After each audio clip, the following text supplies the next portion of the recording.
morning or whatever it is. And I have to get back again. Oh, well. Anyways, this is EPPS2021. Out of my ears.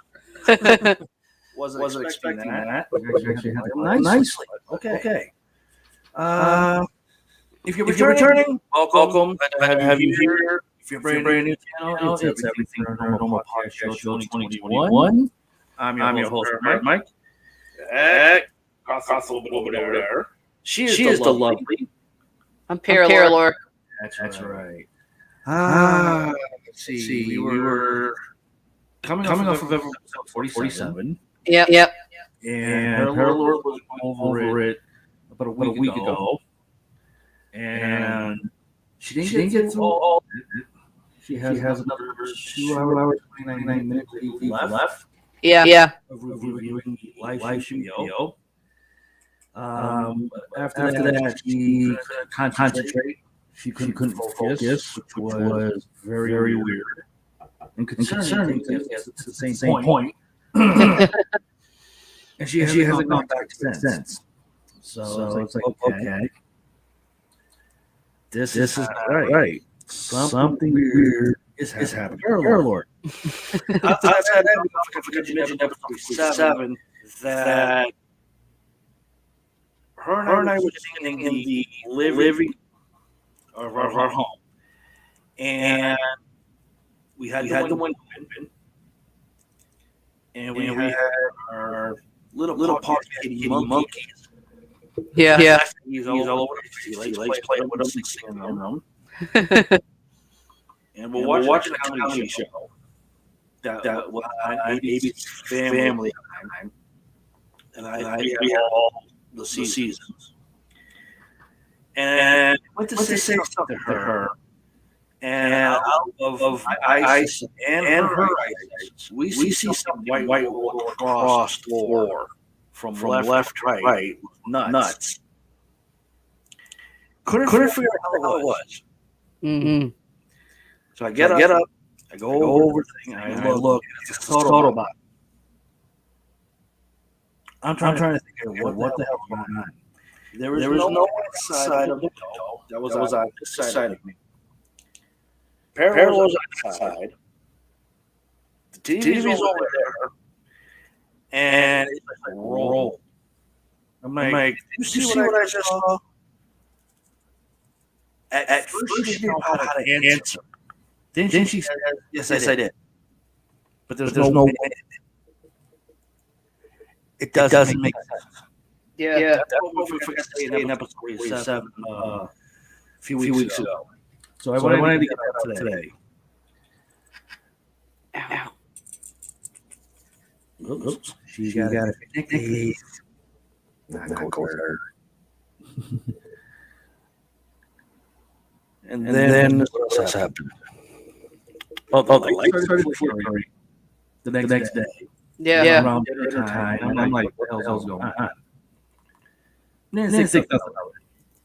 I went to get a therapeutic shower for my right arm. That's what I had to do on a daily basis or nightly basis. Get out. I was driving off, and the bathroom light shut off and came back on.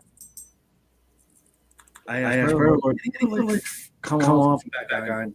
She said, no. What's going on? Something's not right here. So I was like, forget it. Give it alone. The next day, Paralore woke up before I did, which was not usually normal. I mean, usually the first she is. She had no energy whatsoever. No. What the hell is raining here? She could not figure it out. Then a few hours, she starts doing money sneezes. I'm like, what? I was like, I know I'm going to meet him soon, but why are you doing sneezes? We don't get the end of the month. It's called money. We don't get money. I know. It's called money. I was like, I know I'm going to meet him soon, but why are you doing sneezes? We don't get the end of the month. It's like, I know. It's called money. I And then after about maybe almost 15 she does another case, but it sounded like a helium. Shut up. I'm like, what the fuck? It's like, okay. So we have a few things to use. One of my other characters from the Ghostbusters movie franchise, Ernie Hudson, is talking about different things. And I'm trying to figure out what is he hinting at. Yeah. In parallel to the office, she uses this weird look on my face of fusion and asks, what's wrong?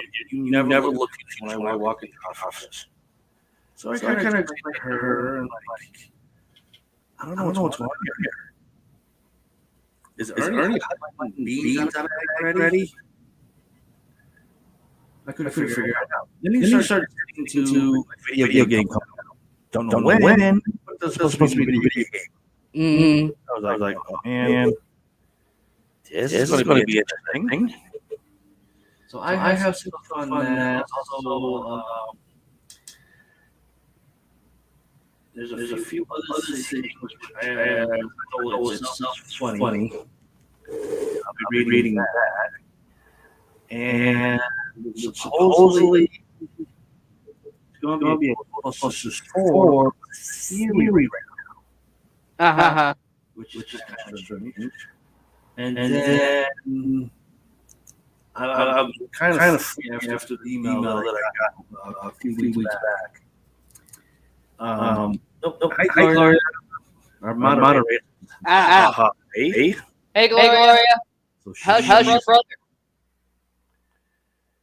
She's in everything. That's good. And still remember last time she got off. She said read comics. She said right before we hopped on. We did. Episode 7. She said retail sucks. Yeah. Still sucks. But anyway. We're gonna do some more herbs to try to fit it up. Yeah. We're in the peas. And just that. That's good. Excellent.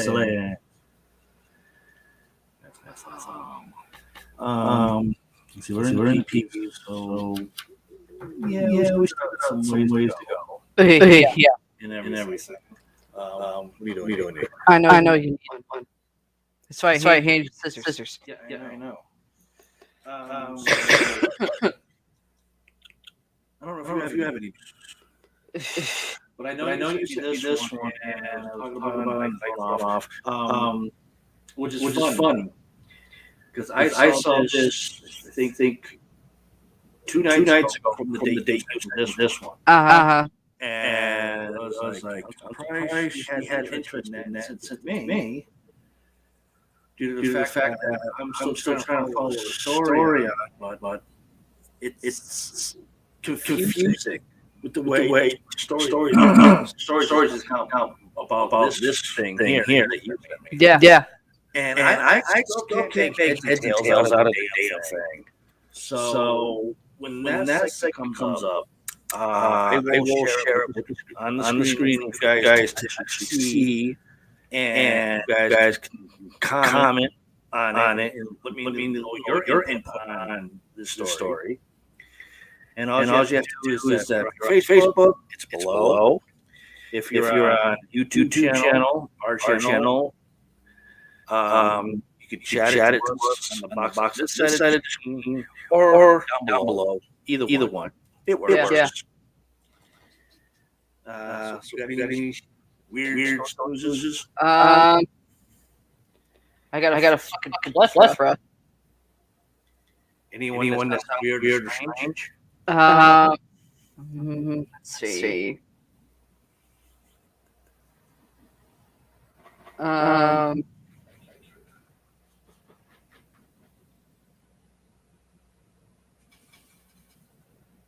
Oh, yeah.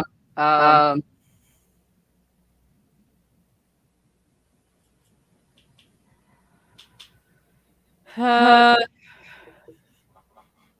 gruesome.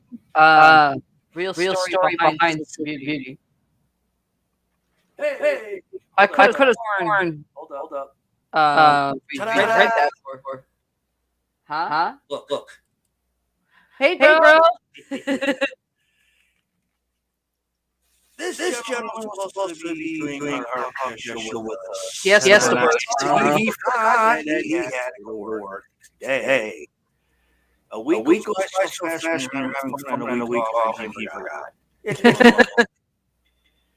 But he's here, and hopefully he keeps working around his schedule to actually pop on the show with us. Yeah. Hopefully it's weird.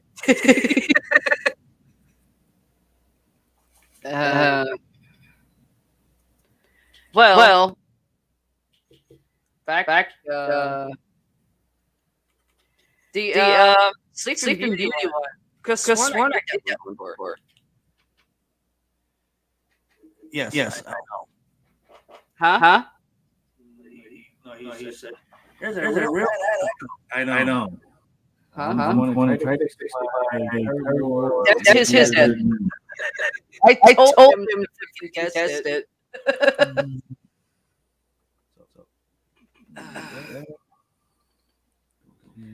Let's see.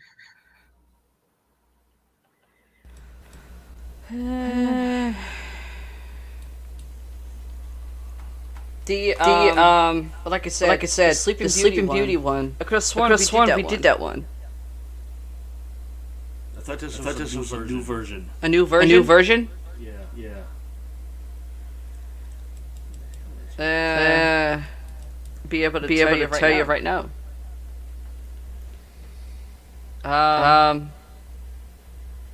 Just scanning it.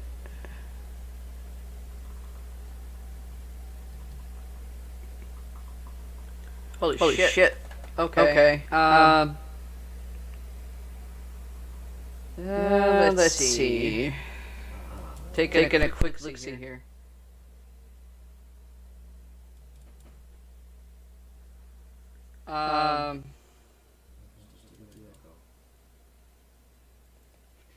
Okay.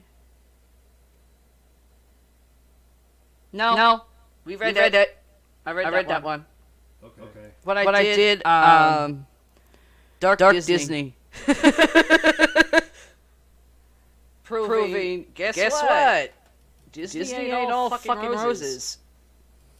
A lot of the shit is from Grimm's, Brothers Grimm and shit. That and Mother Goose. Let's see. Trying to see here. Yes, if people are wondering, I'm fairly okay.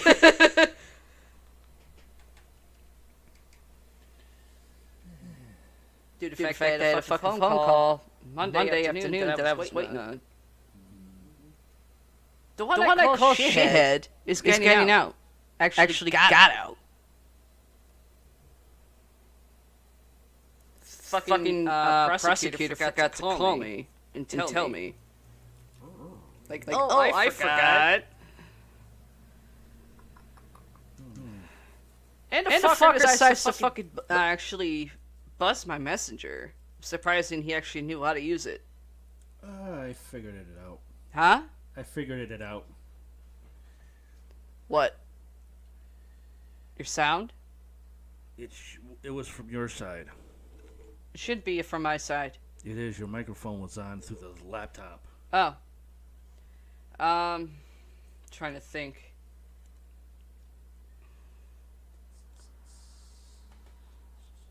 So, this, little messenger call from, Shithead saying he's gonna be moving down here next month. And I said, motherfucker, I will drop you and bury your ass in a potter's field.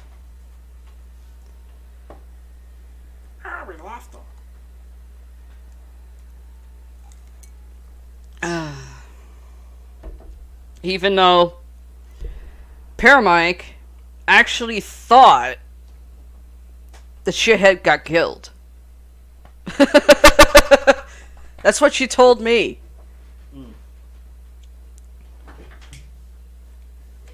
That's what you told me. Yeah. But, no, he's still alive. It was actually one of his twin brothers that died.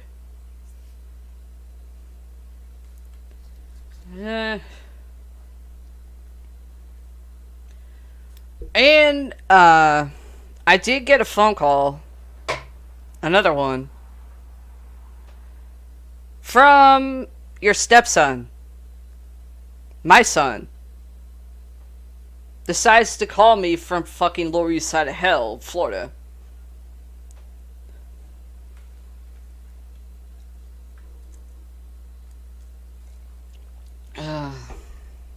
One, bitching.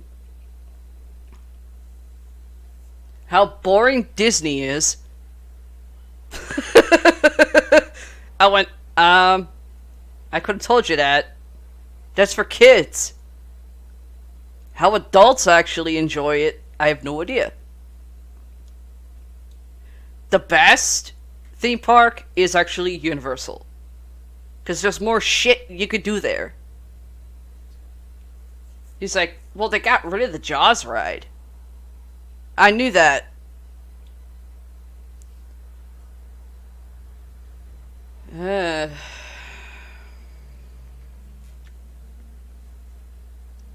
And people are wondering what's on my finger. It's it was a Yule present from my brother. It made me cry.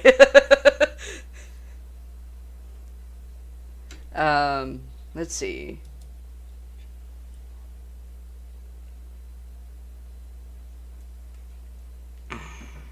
And the other thing that my son asked me, of course it was kind of a really dumb question, because I heard one song in the background that I can't hear. You already know what it is. But I'm not saying it. Hell no. And Paramike, he kind of heard it because I had it on speaker. And I said, David, I love you. You're my son. You got two options. Shut that fucking song off, or I'm short-circuiting the fucking radio. He's like, how the fuck can you do that and you're up there? Do you forget who you're fucking talking to? Then she go rip it out of the car and stick it up his ass. No, it was it was actually the TV. He was listening to music when Doug's taking his sweet-ass time in the fucking bathroom. He goes, I'm not listening to the radio. It's the TV. Turn it off. Or I'm going to break the TV. He didn't listen to me. TV started sparking.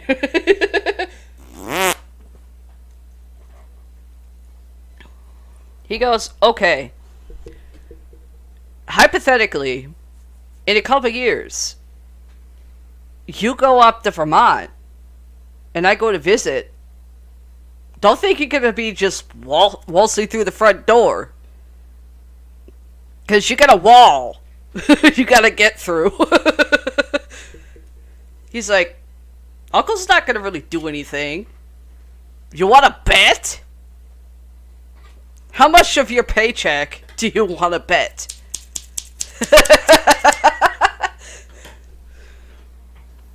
He's like, he's really gonna beat my ass. Well, the first time you made me cry in a way he hates, he was just gonna slap you. You did it a second time. He's just gonna flat out beat your ass. I ain't gonna be able to help you.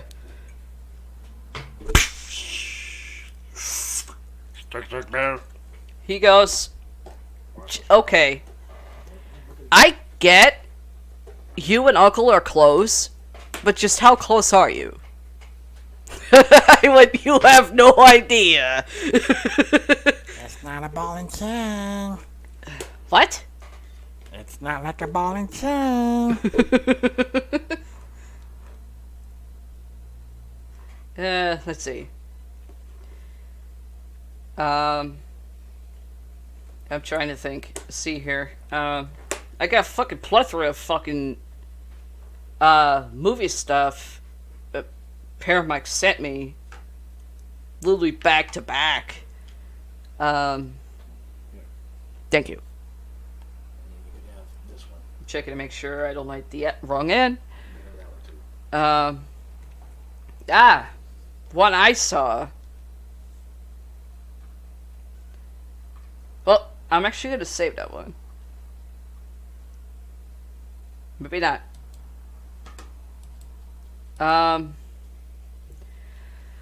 Sci-fi, which we are starting with. Get off my screen, you fucking ad. Sci-fi has made a decision about a TV series that just came out. They'll give you all a few seconds to figure it out.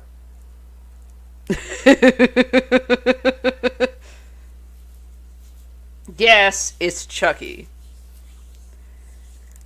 Made a decision about Chucky Season 2.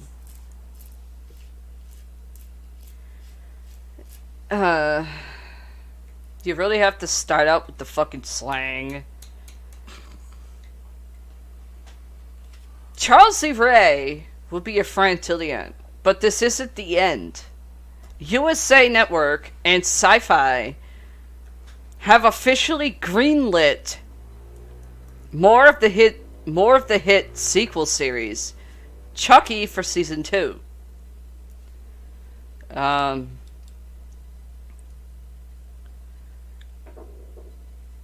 After hacking, it slashes its way through the Hackensack, New Jersey community in Season 1. Sci-Fi announced that Chucky Season 2 is officially a go. It will air on the network as well as USA in 2022, next year. The big news came one day ahead of the explosive, literally, Season 1 finale. However, those who were paying close attention, like me, to know how the show was performing, likely saw this coming from a mile away. No shit! Deadline reports that the first season of Chucky drew in roughly, give Paramount the question, how many viewers did you think that watched it? One too many. It broke the scale chart. Just come up with a number. Over 2 billion. 9.5 Well, like I said, over 2 billion. million viewers. Oh, under 2 billion. Okay, sorry. The viewership is likely to increase between now and the second season, debut in 2022, with all the episodes available to binge on the NBC Universal streaming platform, Peacock. Now, those who missed out on the show can catch up on one fell swoop, and those who just want to pick up on more Easter eggs,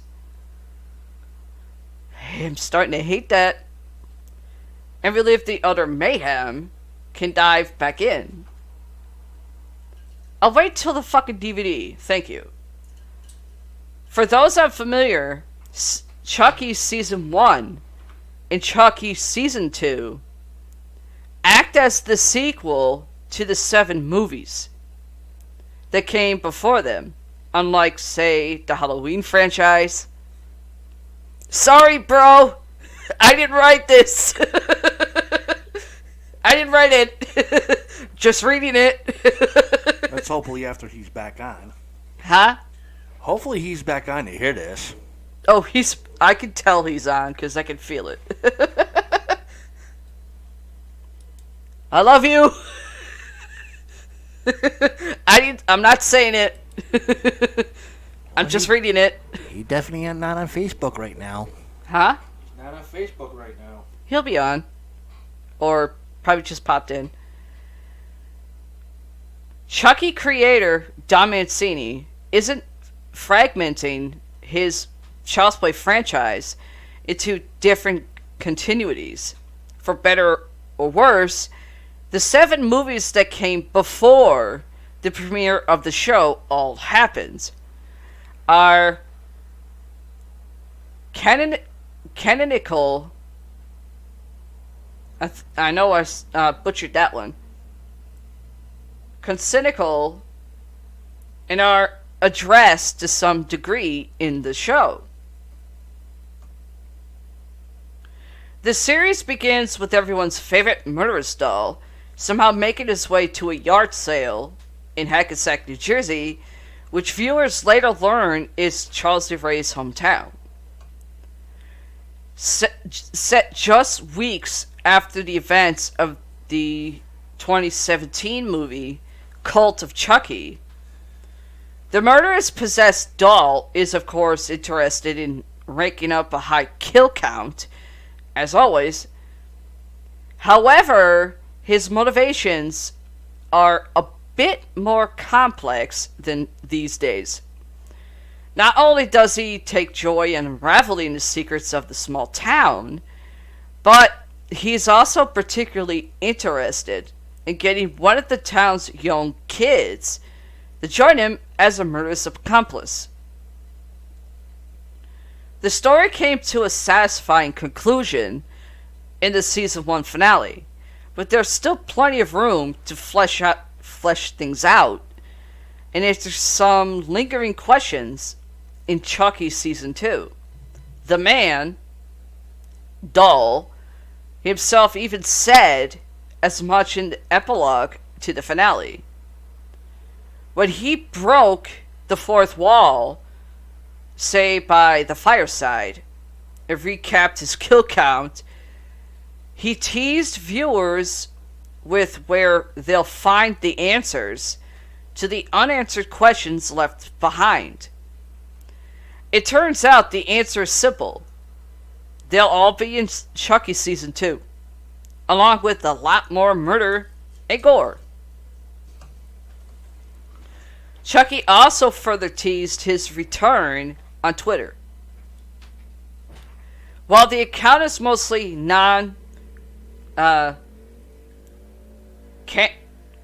canonical, I know I said it before, but it's a laugh riot, and whoever actually runs it does a great job not only capturing the character's voice, but picking fights with co-stars, and even getting some celebrities like Snooki and Adelaide to bite back. Fortunately, for the person running the account, it looks like they're not out of a job yet. It will have a lot of work to do for the next year to keep people excited about the premiere of Chucky Season 2. And that's it for that one. I just like how Don Mancini's taking a huge swing at it. Oh, hell yeah. And every aspect that he can find, he just swinging that big old baseball bat. Oh, hell yeah. My question is, what type of baseball bat is he swinging? Let me see. That's what I want to know. Chucky, here's another one. How old is Child's Play Killer Doll? Who really cares about the age? Chucky sees him terrorize a new generation. Well, is the age talking about Charles Lee Ray himself in the doll? Or are they asking about the age of the doll itself? I don't know. About to find out. Chucky sees him terrorize a new generation. But how old is Chucky himself? We break down his age from a human, the original Child's Play, to his doll form in 2021. Sci-Fi's Chucky show sees the titular serial killer return to terrorize a group of teenagers and their families, but how old is the murderous doll himself?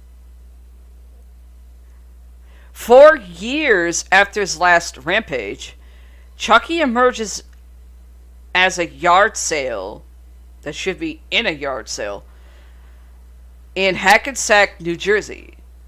There, he quickly latches onto struggling loner Jake Wheeler, Zachary Arthur. It starts racking up a new body count from Chucky's cast of new and familiar characters. In the process, he also encourages Jake and others to fulfill what Chucky sees as their potential and become a killer themselves. As he states in one of the episodes, however, is Chucky really getting too old for this shit? It's actually a line he said. I'm too old for this shit. Played by Brad Dourif, Chucky begins life as human serial killer Charles Lee Ray in 1988's Child's Play original, also known as the Lakeshore Strangler. He haunts Chicago before being taken down by Detective Mike Norris, Chris Sarandon, in the movie's opening. The character's age is never revealed in the movie, leading many viewers its supplementary materials to translate Dourif's own birth year of 1950 to the character. With Chucky, however, creator Don Mancini clarifies that it's not so simple. It sheds fresh light on things prior to Charles Lee Ray's Chucky the Doll origin in the original. In Chucky, flashbacks, which are expanded upon to include a birthday party, put Charles Lee Ray around 8 years old in 1965. As such, the character was born in 1957 and is subsequently 31 at the time of his original human death. Having transferred his soul into the infamous Good Guy doll, Charles is immediately reborn as Chucky and ends up in the possession of Andy Barkley, Alex Vincent, when he was 6, taking it as an actual rebirth.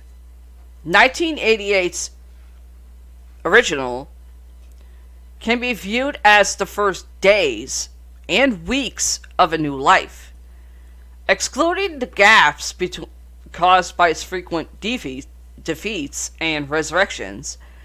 That would put Chucky at 16, when he's more or less shown to finally survive a movie's events, and 2004's Seed of Chucky, which I have every one of them.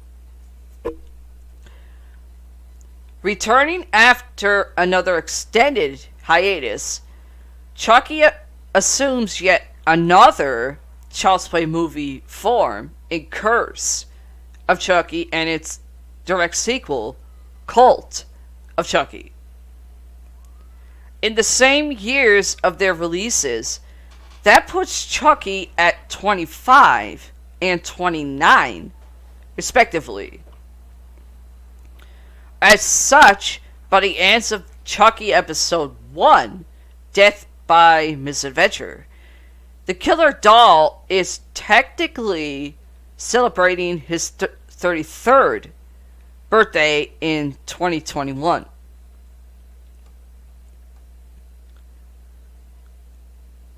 Given that the Chucky doll is simply Charles Lee Ray's soul inside another body, the easiest way to think of it is not as two separate entities, but one ongoing across different forms.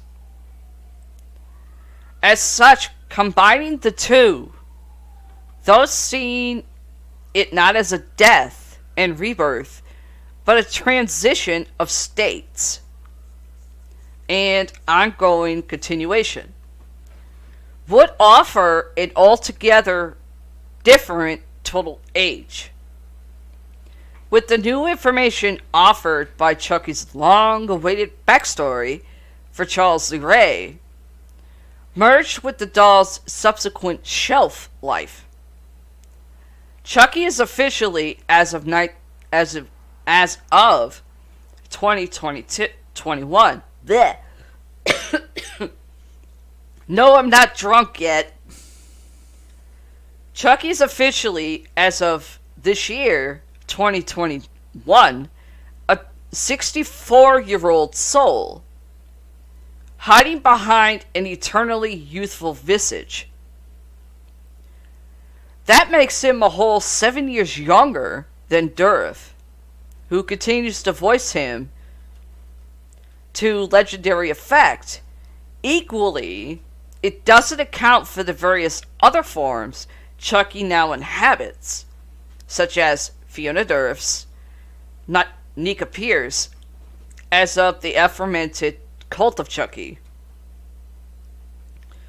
All in all, it twistedly makes it kind of impressive just how much passion Chucky retains in the things he does, albeit murder and terrorizing. The love he has for his chaotic exploits is second only to the fans who have fueled Chucky's widely praised reception. And Jennifer Tilly, the fake-titted... Yeah.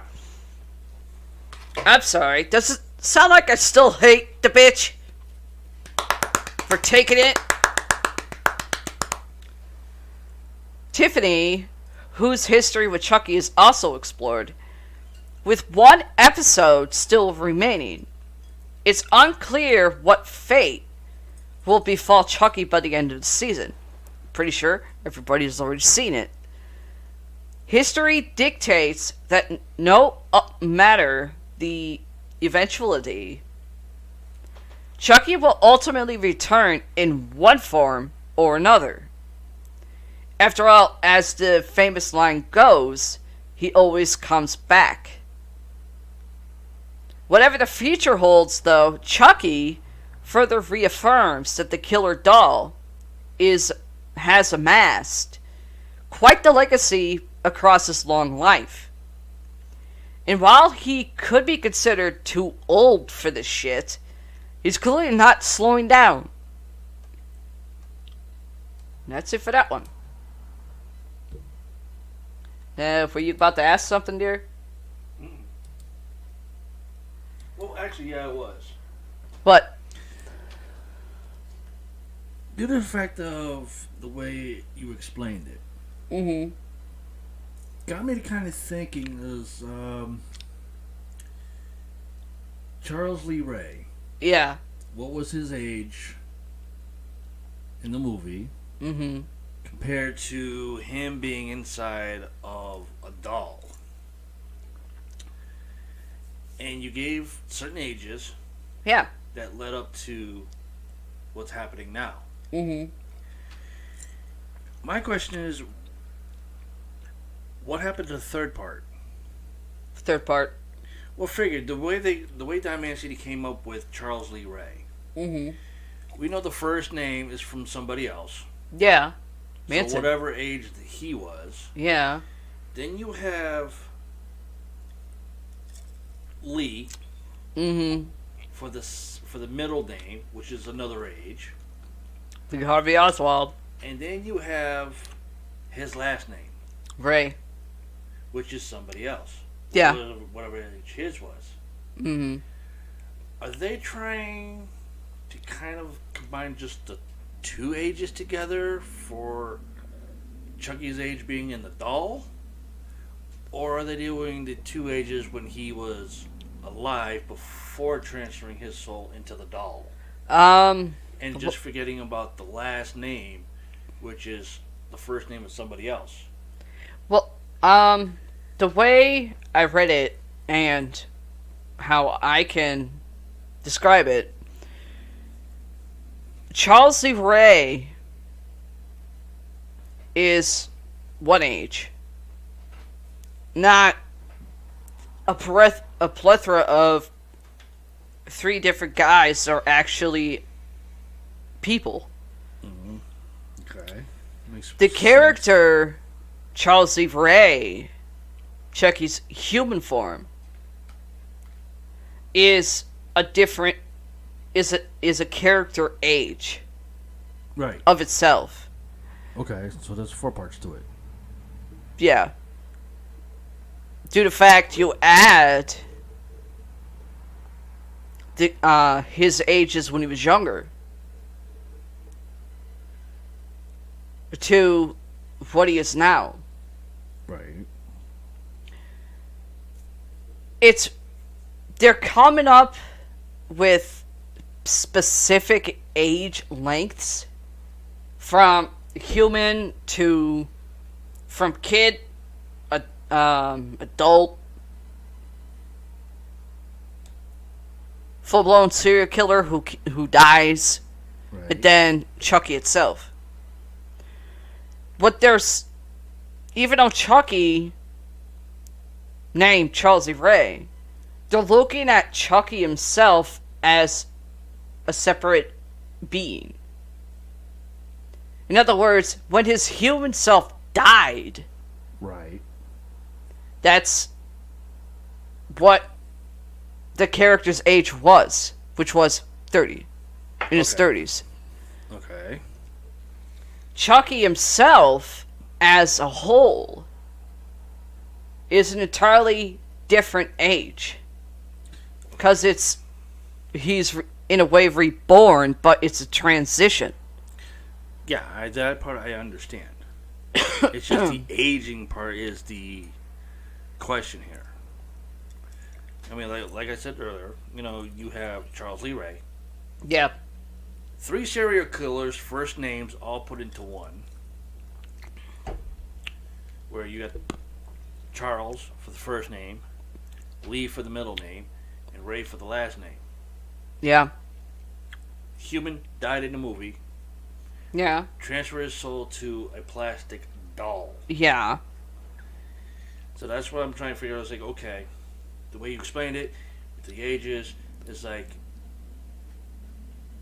why are they just doing certain ages, but not the age of all 3 names?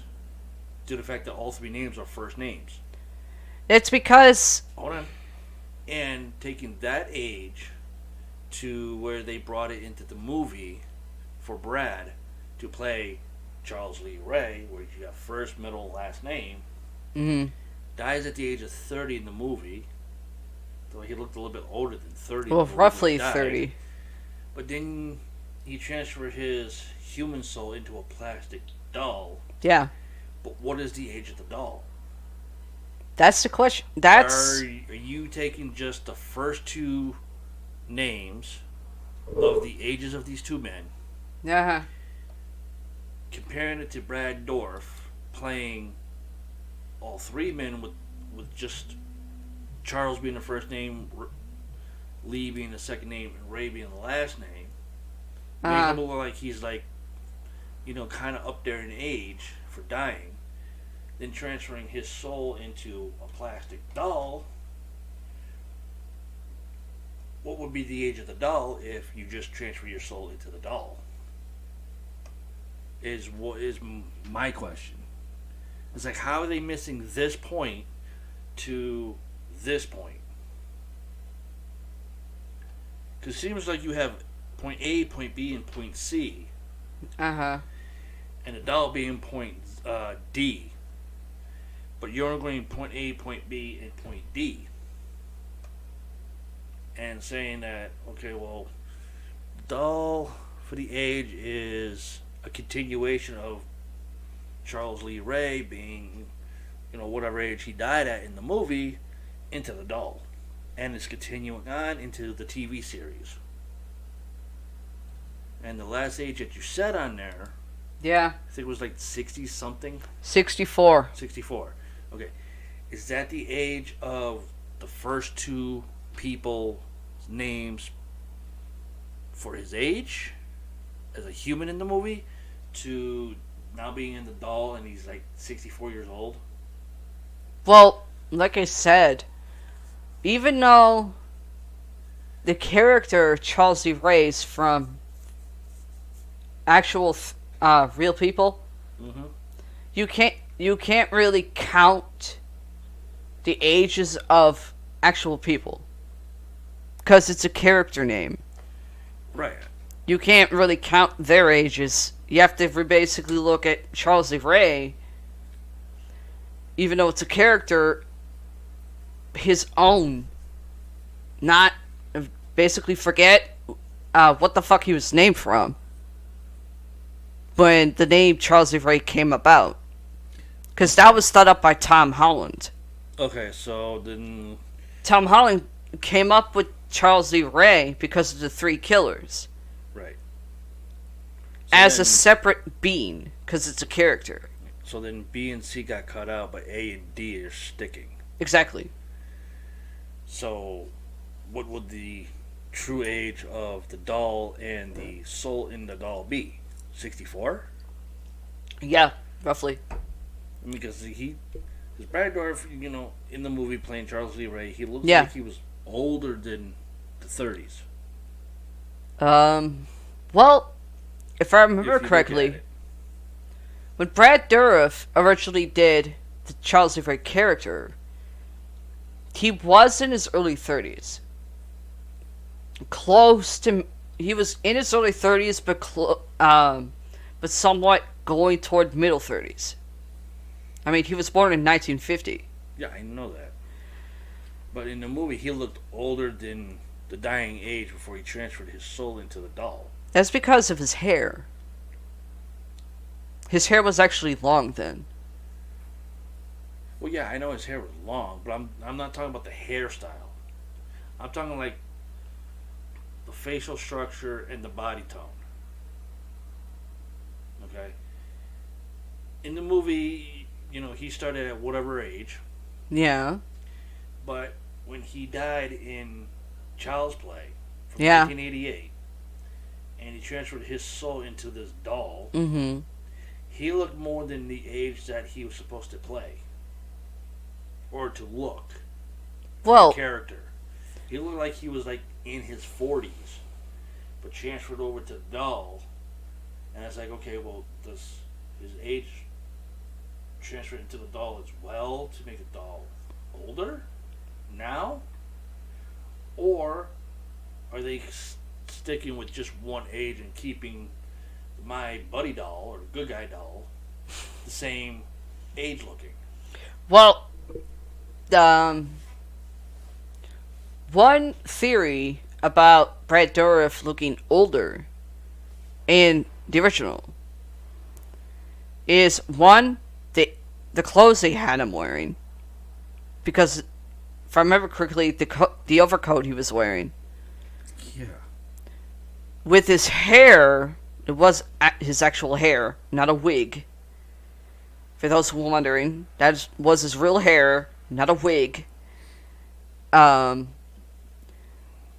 you combine what he was wearing, his hair, and the makeup they had on him, it would make him look older. Right. Okay. But retrospect, Charles E. Ray, due to the fact he was played by Brad Dourif. Brad Dourif, he was close to his mid-30s. Because, how I know, before he was Charles E. Ray, let alone Chucky, he was in a movie where the age was close to mid-30s. Fatal Beauty. He wasn't really 35, but he was getting there. The same thing with the original. He was just close to hitting his mid-30s. That's why, with the makeup, the hair, the clothes, it made him look older. Now, the age as a human, it would, as a character itself, it would put him at 35. If you think of it. Okay. Now, the age of Chucky itself, that's actually something you really can't really put an age on. Because, one, it's a doll. Mm-hmm. Two, it's possessed by a serial killer, which is a full-grown adult.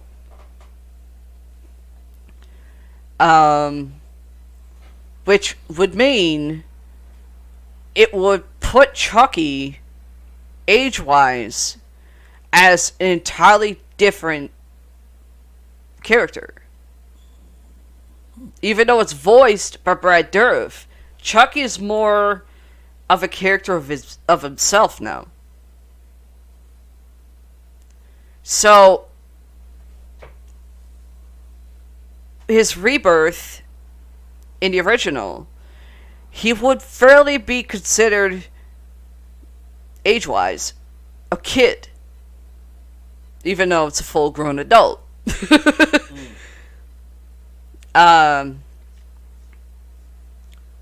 Through the years, it would... There would really be no age guess, because through original to 3, his image never changed. It was the same. So it's kind of hard to put a fucking age on it. Bride, scars. Seed, scars. Stitches, too. That's why I meant scars. Scars, stitches, same thing. Curse, he looked sort of like how he used to be, but take off the plastic latex. Hello, full-blown stitches. Mm-hmm.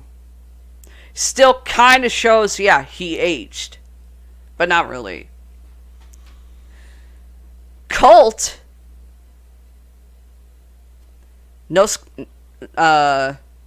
stitching, no scars. Plain, dull kid face.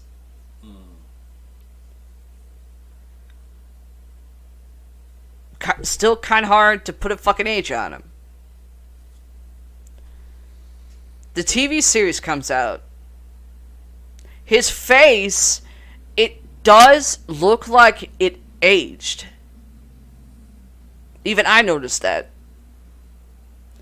Because what Mancini was trying to do, even though he's trying to give him the young, youthful look, trying to also make him look a little bit like he aged a bit.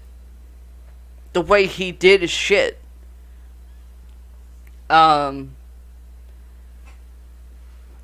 Even I noticed that. And he stated it. Every time Chucky gets fucked up,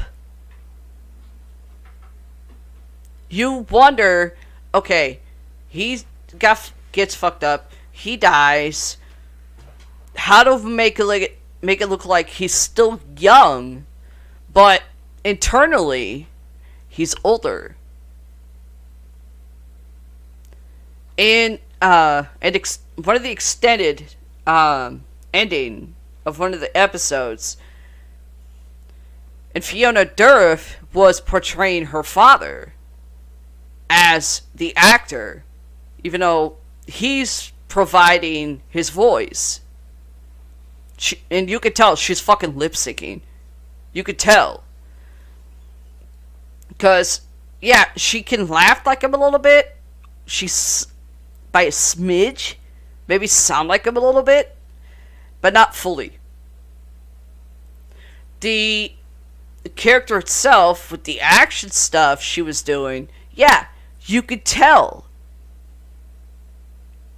It's a girl playing a male role of a younger age, of younger ages. Even Brett Dourif said, Fiona said to him she wanted to spend more time with him to learn how to portray his character when it was younger. He's even said it. I don't move like I used to. I don't run like I used to. I may still sound the same in a way, but I'm really not. What he told her, do what comes natural. You're portraying me a lot younger. I'm just providing the voice. So, if you really want to put an age on Chucky itself, it is, in a way, it is kind of right. 64. Okay. Only a 64-year-old would say, I'm too old for this shit. I said that in my 20s. Yeah, that too. Another one about Chucky. This is one that you sent me. Mm-hmm. Don Mancini reveals how Hannibal inspired Chucky's move to the small screen. Even though he don't have the scars, he still looks cute. That's the thing that caught my eye. Is like, how can that word be compared to Chucky? Let's find out. The 7th installment of the Child's Play franchise, Cult of Chucky, ended with some significant dangling threads and the tease of a major turning player. Instead of following it up with another movie, director Don Mancini instead let the killer Gugide loose on television. It was a smart move. The first season of Chucky interwove new characters with legacy characters and expanded the mythology in massively surprising ways.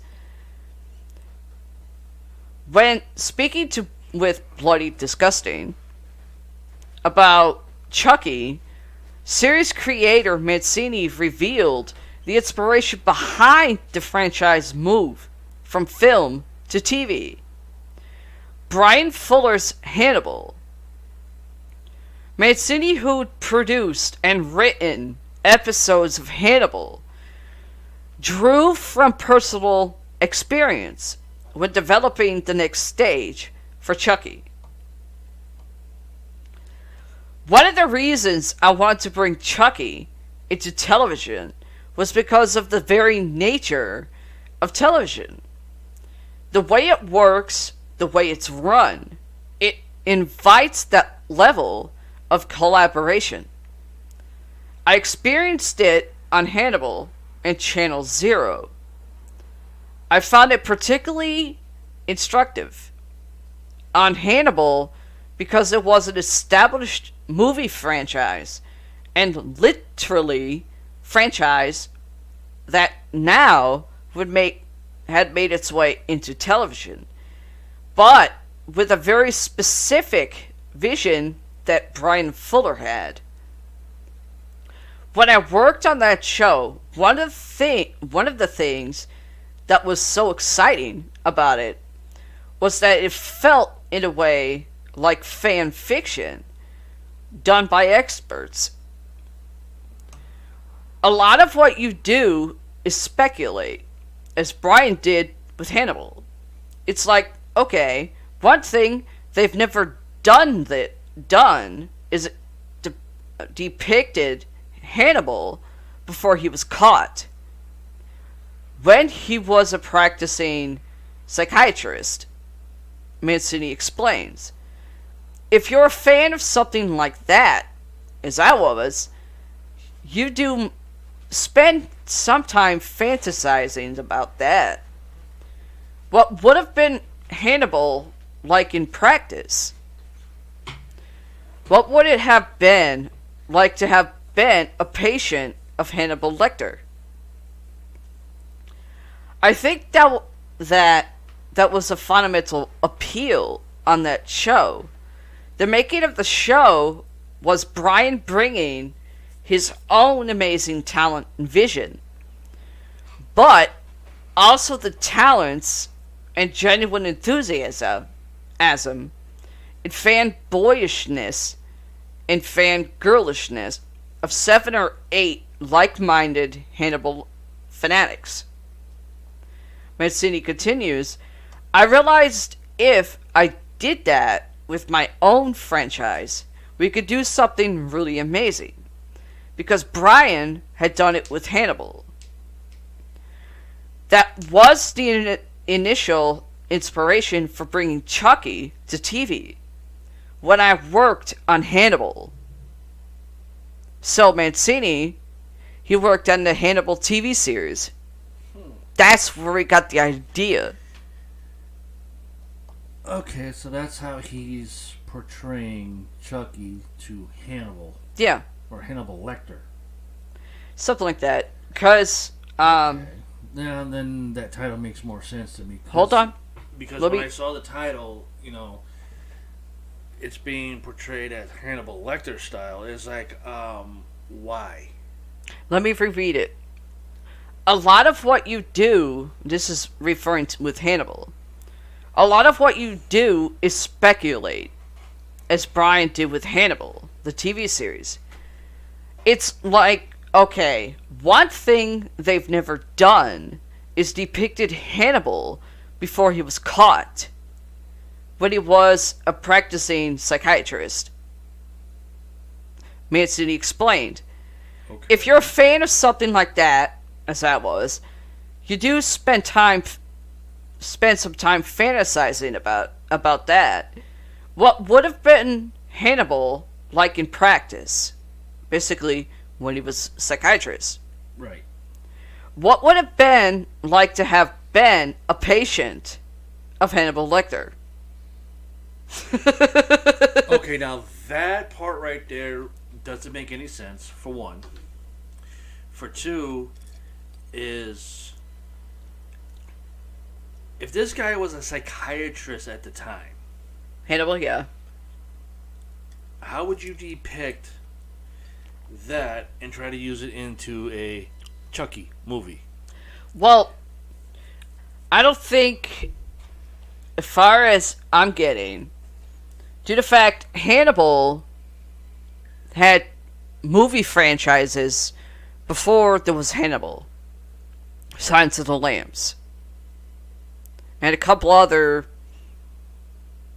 ones referring to Hannibal. Right. So, since Mancini worked on that franchise for the TV, it gave him the idea of his own franchise for Chucky. Other movie franchises branched out on TV. Right. Hannibal Lecter, Friday the 13th, Poltergeist, don't get me started. Nightmare on Elm Street. Only one I don't think they did yet is Halloween. I don't think. Richie would know it, but I don't think they came out with a Halloween TV series yet. No, not yet. So, the way Mancini's putting it, he worked on the Hannibal TV series. That gave him the idea. What if he took Chucky, even though it's a movie franchise, and put Chucky on a TV screen for his own series? So he's not really saying, oh, Hannibal itself, oh, gave me an idea, put Chucky on TV. Yeah, I follow that concept, but what I'm still not understanding is like, okay, Diamond City worked on the TV series Hannibal, Yeah. where he got the idea of, ooh, let's put Chucky on TV. Due to the fact that the franchise is so goddamn huge, it's understandable. But the thing is though, is like Hannibal was out way before Chucky even came as an idea. Well, if you want to go back to Silence of the Lambs, yeah. And then is like, well, okay. They had You other... had Hannibal that was a psychiatrist, Yeah. then end up turning into Hannibal Lecter, which was eating people Yeah. because he was a cannibal and murdering them. Yeah. To where, okay, Diamond City had worked on Hannibal TV series where the psychiatrist decided to flip the script and be a murdering son of a bitch Mm-hmm.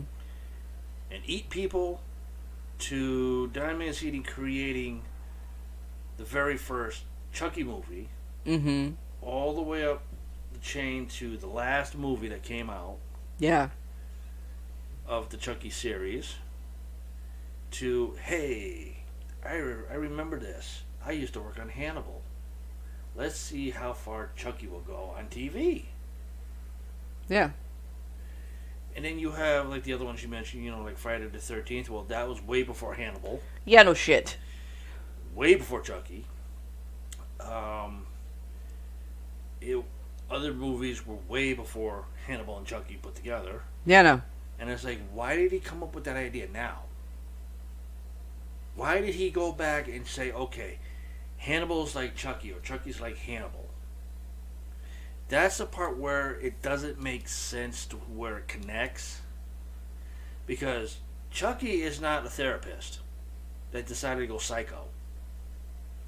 Hannibal Lecter was a therapist that decided to go psycho. Hmm. You following? I'm following, but I think you're more confused. It's just like I can't see how Don Mancini says that Chucky is compared to Hannibal, the TV series at the time, to say, hey, let's put Chucky on TV now since the movie franchise is at a still and everything, and we can't come up with, another movie of Child's Play 8. Let's try him on TV since I remember, hey, I worked on Hannibal. No, what? It's the concept that does not connect of, like I said, Hannibal and Chucky. What I think that's confusing you. You're thinking Hannibal, like Hannibal Chucky being the same thing. That's what I'm thinking. How you're seeing it? No, Hannibal, like I said, Hannibal was a therapist at the time. Yeah. Then he decided to go psycho and become a cannibal and eat people to kill Hmm. them. Okay. Chucky is just a murdering killer. Yeah. Doesn't eat people. No. Okay. So there's the difference of that part. But like I said, Hannibal was a psychiatrist or a Yeah. therapist, whichever. Chucky is just a fucking plain ass murderer. Well, Not a psychiatrist or a therapist. But like you said, Don Mancini says, hey, I worked on Hannibal TV series and everything that was on TV. Let's put Chucky on TV. How can you how does he compare that and Chucky being a TV series now? Well, Hannibal, if I remember correctly, the TV series, it wasn't on regular cable. It was on one of the premium channels. So, when Hannibal was basically TV series, it was either on Showtime or Cinemax or HBO. One of those three. Maybe even Stars. One of those four platforms, you don't have to cut swearing out. You don't have to edit or cut out certain gore scenes. You don't have to cut that shit out. Let me see. Actually, I'm gonna look it up too. So, with Mancini having the idea, due to the fact he worked on Hannibal, he was more thinking of, what if I took Chucky, put him on a TV network for his own show, but on regular cable? Because with premium channels, you don't have to worry about censoring certain shit. Right. And I just found it too. But Chucky, when he got the idea, he had the TV series idea before. But back then, people were so fucking anal. Or I should say, FCC was so fucking anal, he couldn't do it. Right. Now, since he put him on screen, the TV screen, he was able to find a loophole to allow the characters to cuss and say whatever, do whatever. Right. Chucky, same thing. Even though, yeah, one episode he was saying something, he got bleeped, but I mean, you could say he could say got away with saying fuck and other shit, but that one word had to either been cock teaser, cocksucker, or something along that line. Yeah, something like that. Yeah. Or cum dumpster. Yeah. One of those three lines had to have been bleeped on. Yeah. But he was able to get away with it. Yeah. I actually have it up here right now. Hannibal, the TV series, was on NBC in 2015. Okay. But the first episode was April 4th, 2013. There was only 3 seasons. Yeah. So this was done way after 1988 when Chucky first came out. Mm-hmm. Because figure Seed came out in 2005. Right. So there was... Seed came out in 2005. Cult... not Cult. Curse... came out in, I believe, 2015, from what I have on my DVD set. Cult, 2017. So, for years, Mancini's thought about it. Put him on TV. Yeah, that had to be after 2015. Mm-hmm. Because we already had cable back then. Oh, shit. But in 88, Chucky was a movie. Yeah, back then you couldn't... And we didn't have cable back then. No. We only had regular TV. But Chucky came out on VHS probably like a year later. Yeah, roughly. Cable didn't come around till like the 90s. Well, if I remember correctly, if I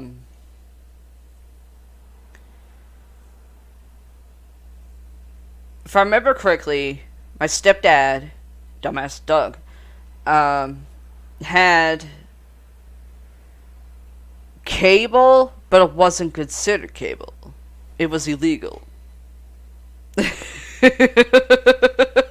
not going to get into that. But anyways, what I'm saying is, like, Hannibal TV series came out, like I said. Ow. The first 4 episodes was in 2013. Yeah. But aired on NBC in 2015. Mm-hmm. We already had cable back then. Yeah, I know that. But Chucky movie, the 88 Chucky version, movies, yeah. the 88 version was way before cable was even thought of, and was out on VHS. Well, you could also watch it on regular TV back then, but there was more censoring. Right. He couldn't cuss. There were some scenes that was a little too gross. For fucking Nancy's, a little too sensitive. Right. Just like Friday the 13th when it came out on TV. Oh yeah. It was not on cable. No. We didn't have internet yet. Nope. We just had regular TV, and it was there. I think when I watched Friday the 13th, it was WTXX, Channel 20. I only heard of Friday the 13th on Sci-Fi. No, we didn't even have Sci-Fi back then. I know, but when I first saw it, I was 14, and I started living with my biological dad. I remember first seeing Friday the 13th on Sci-Fi. I don't know if it was a revamped version. Probably was. I'm starting to wonder that too. If it was an because entirely new vamped up version. Yeah, because I saw Friday the 13th growing Yeah. up on TV, and was on WTXX Channel 20. Uh-huh. Because we had the TV antennas attached to our house, and that's how we were getting TV, was by the TV waves. Rabbit ears. And I saw that, and I even saw Freddy Krueger on Friday the 13th as well. Along with Jason, and Michael Myers was never even thought of yet. Yeah. And I was like, holy crap. But let's see. But there's some more here. From there, Mancini used that inspiration, Hannibal TV series inspiration, to delve into the dangling plot threads from Cult of Chucky. I deliberately stood up a bunch of different cliffhangers with the intention, specifically, of getting into the ramifications of those cliffhangers in the TV series, because I knew that we were doing such potentially juicy stuff, like Nika becoming possessed by Chucky. It's such a big left turn that I felt like the ideal way to address the ramifications would be with television, because you have so much room at your disposal, so much storytelling room, as opposed to just a film. You could do any individual 90-minute film, say on the origins of Charles D. Ray or something, but it would take up a whole film. Do you know what I mean? I do agree. I'm pretty sure when Bride came out, people automatically started going, wait a minute. Before Chucky became Chucky, he had a girl. He had a girlfriend.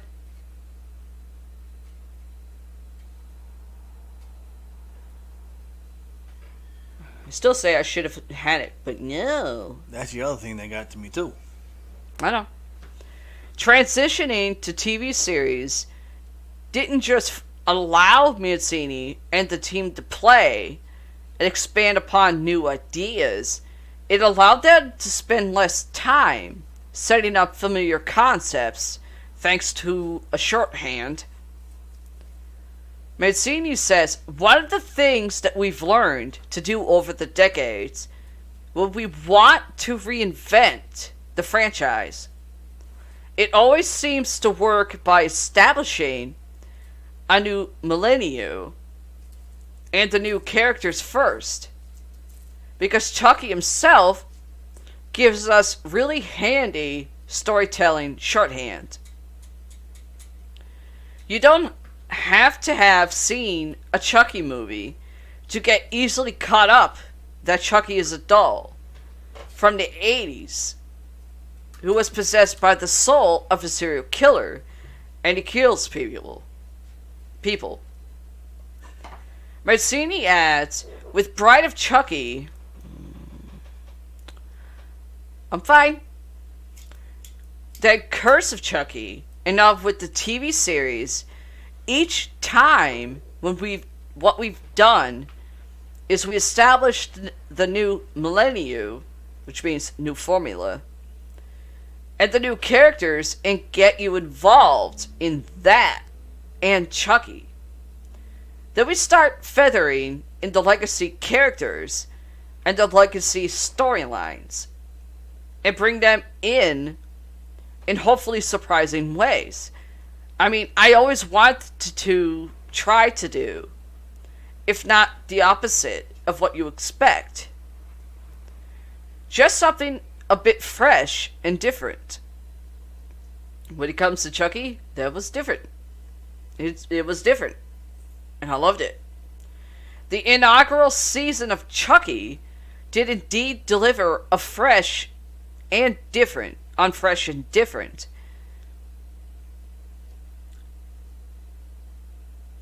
I do agree.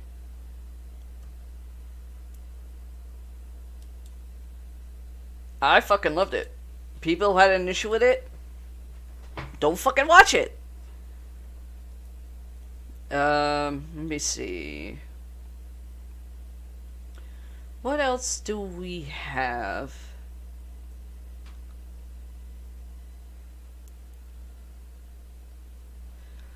Okay, here's another one on Chucky.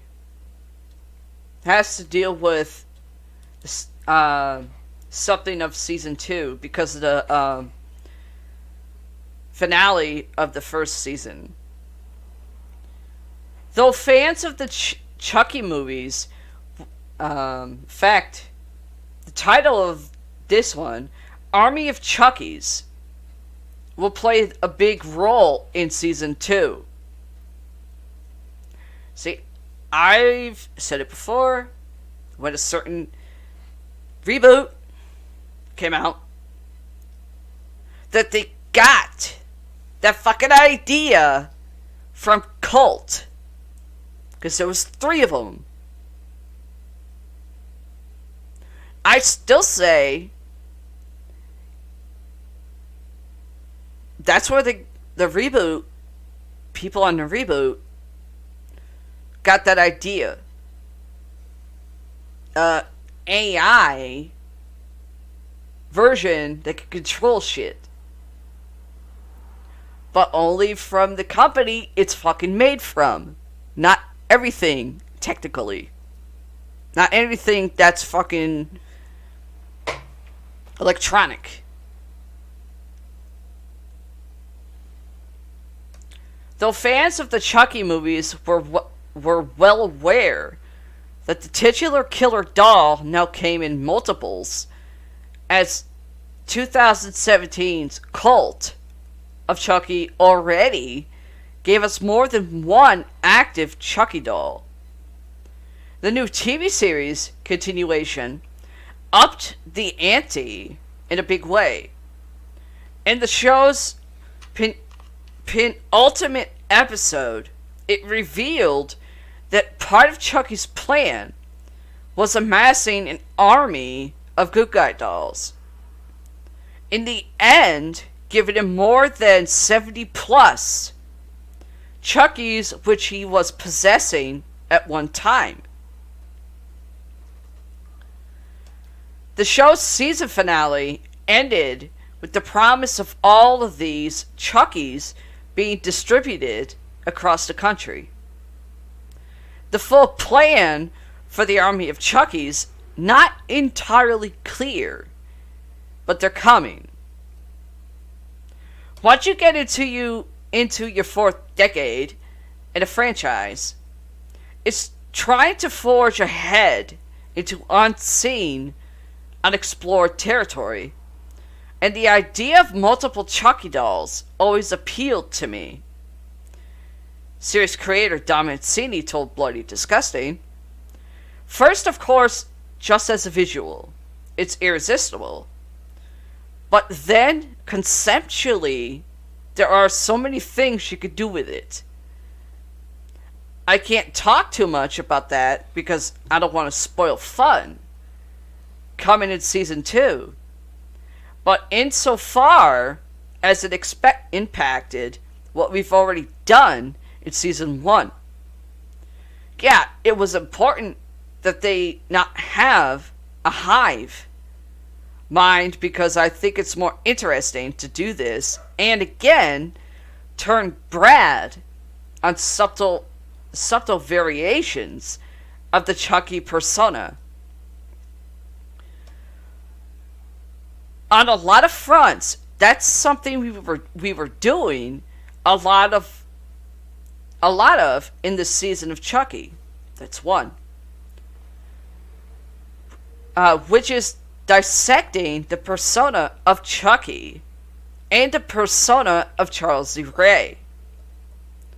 Cult of Chucky had its multiple Chuckies told apart from each other by distinct look for each. But the Chucky TV series revealed that some of them have slightly different personalities.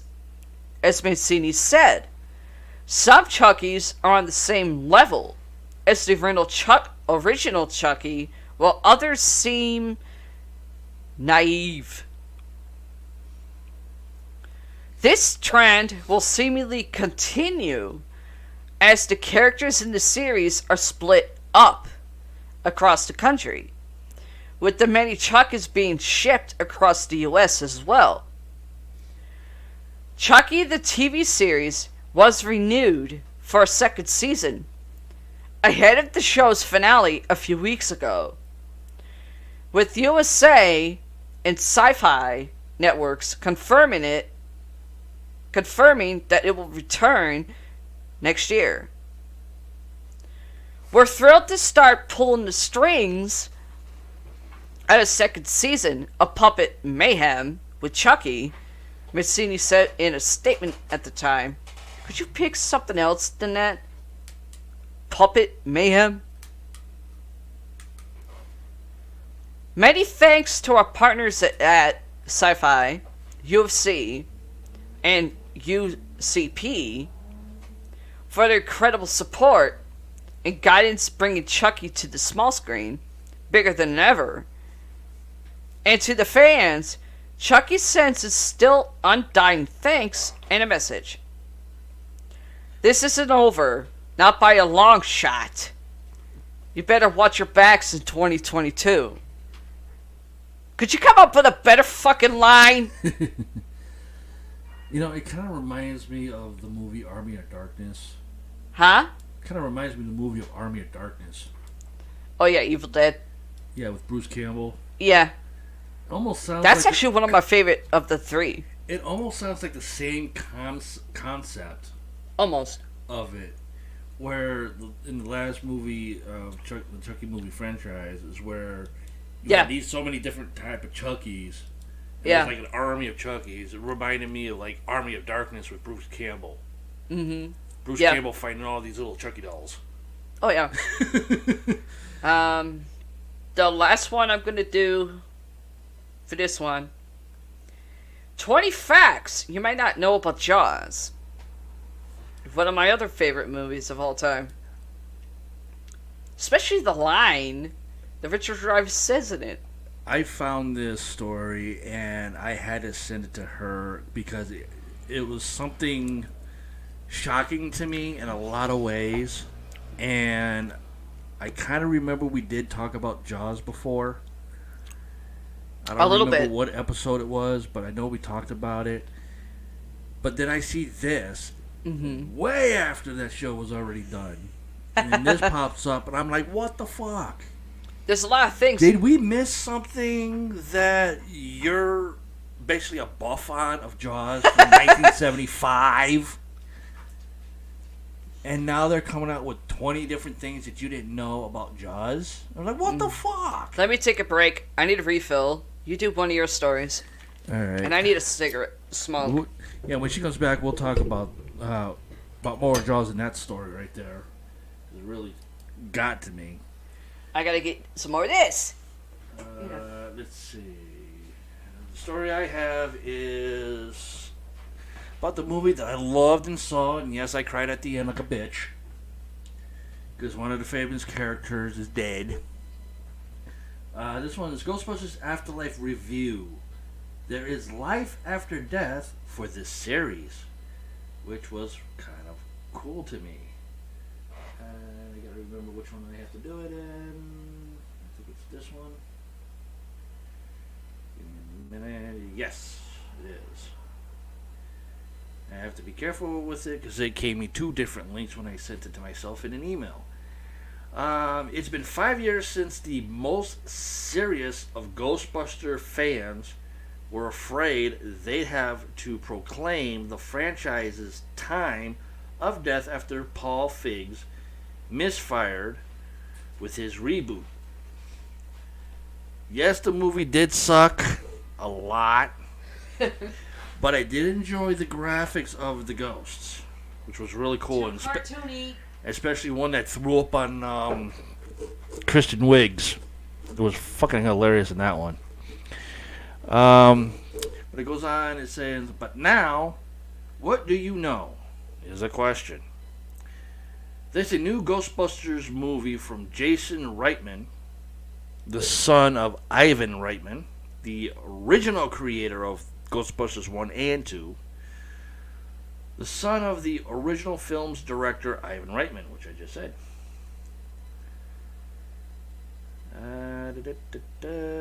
This 5-year turnaround is a record for a series that couldn't conjure up a third movie for 30 years. And yes, from 1984 to now, it'd be 30 years. And even better still, this new installment is in the right hands, or the most deserving anyway. I'll admit, I'm not the biggest Ghostbusters gatekeeper, but I knew I had to go and see Afterlife once all the hype reached a zenith, which is also a TV name and a company, where everyone with an objective brain, that's not saying much for a lot of people out there, No, it's not. and others to who don't dump on the 2016 version, had nothing but good things to say. The only thing I had a good thing to say about 2016 version was the graphics of the ghosts. That And was the too one- cartoony to me. And the one that threw up at Kristen Wiig's. Huh? That was the best one. And the one that threw up at Kristen Wiig's was the best one ever. Yeah, I but laughed my ass off. yeah, I know, but that was way too much fucking CGI.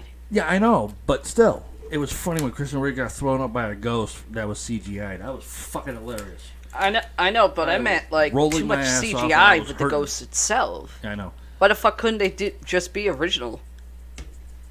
Well, figure the Oh, that's right. dumbass Director was that did stupid. it. Exactly. Can so many folks on so many different sides be wrong? I submit they aren't, as I also believe Sony has truly returned to square one and successfully redeemed the franchise with Ghostbusters Afterlife. Where is my mouse? On the wrong screen. Stupid mouse. 32 years after the event of Ghostbusters 2, Callie, played by Carrie Coon, Yep. and her two kids move out to the small town of Somerville. Having inherited property from her father,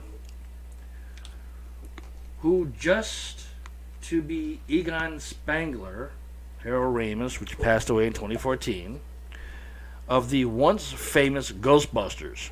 However, after having helped save New York back in the 80s, Spangler spent the last few years of his life trying to stave of a resurrection of evil spirits in Middle America. Inevitably, words are hard. Inevitably, Egon's young and precocious granddaughter, Phoebe, played by McKenna Grace. Excellent performance by her, by the way. Yeah, she was really good. Starts looking into his past, and along with learning of the Ghostbusters' past exploits and discovering all his dusty tech, uncovers what her grandpa had been obsessed with in the years prior to his death. He found Gozer's fallback resting place in a mountains outside of Somerville. Eventually, Phoebe investigation drags her mom, brother Trevor, played by Finn Wolfhard. I have to be careful the way I say that. Friend Paul Cass, Logan Kim. And when I first heard that name and I actually saw who played it, what the fuck came through my head? Who came up with this name of naming this kid Podcast? And teacher Mr. Gruber's son. Paul Rudd. Which is played by Paul Rudd, also known as the sexiest man alive. Barf. I've seen better looking. Into the fight against evil. In the process, birthing the next generation of Ghostbusters and leading them to team up with the original band. So you have 2 female Ghostbusters and 2 male Ghostbusters in one named podcast. Yeah. Good performance, but goddamn. While Ghostbusters Afterlife managed to find a balance of old and new landing on its feet to some earned cheers, I was about to say careers, it still does have a few questionable things along the way. Yeah, I kind of noticed that a bit. I agree. Not in the movie, but after the movie, with so many different stories that you could find on this, it's crazy. My biggest issue is for this film's premise to work, the OG Ghostbusters have to fracture and refrain from speaking to each other for decades. Though this idea reflects reality and the friction between Harold Ramis and Bill Murray in stretching one's suspension of disbelief to have the characters of Vakeman, Stantz, and Zeddemore not believe Egon about a coming apocalypse, especially after all they've been through. Now I know why in the movie when Phoebe called the occult shop, and that Ray Stantz said to her that Egon can go to hell. That was before he found out that was his granddaughter. Yeah. That was a kick in his nutsacks. Saggy nutsacks, sorry. Well, yeah, but it's like I said before. No one really knows what happened between them after the second one. Like, over the years, possible rift or something. Yeah. That proved it. That's still in the up in the air with me on that one. Yeah. Let's see. It goes on. The same idea was presented in Ghostbusters 2. It only went so far, and here it feels lazy. It's too easy to say they self-destructed, and not because of Venkman's ego, or because one of them went AWOL for any given reason.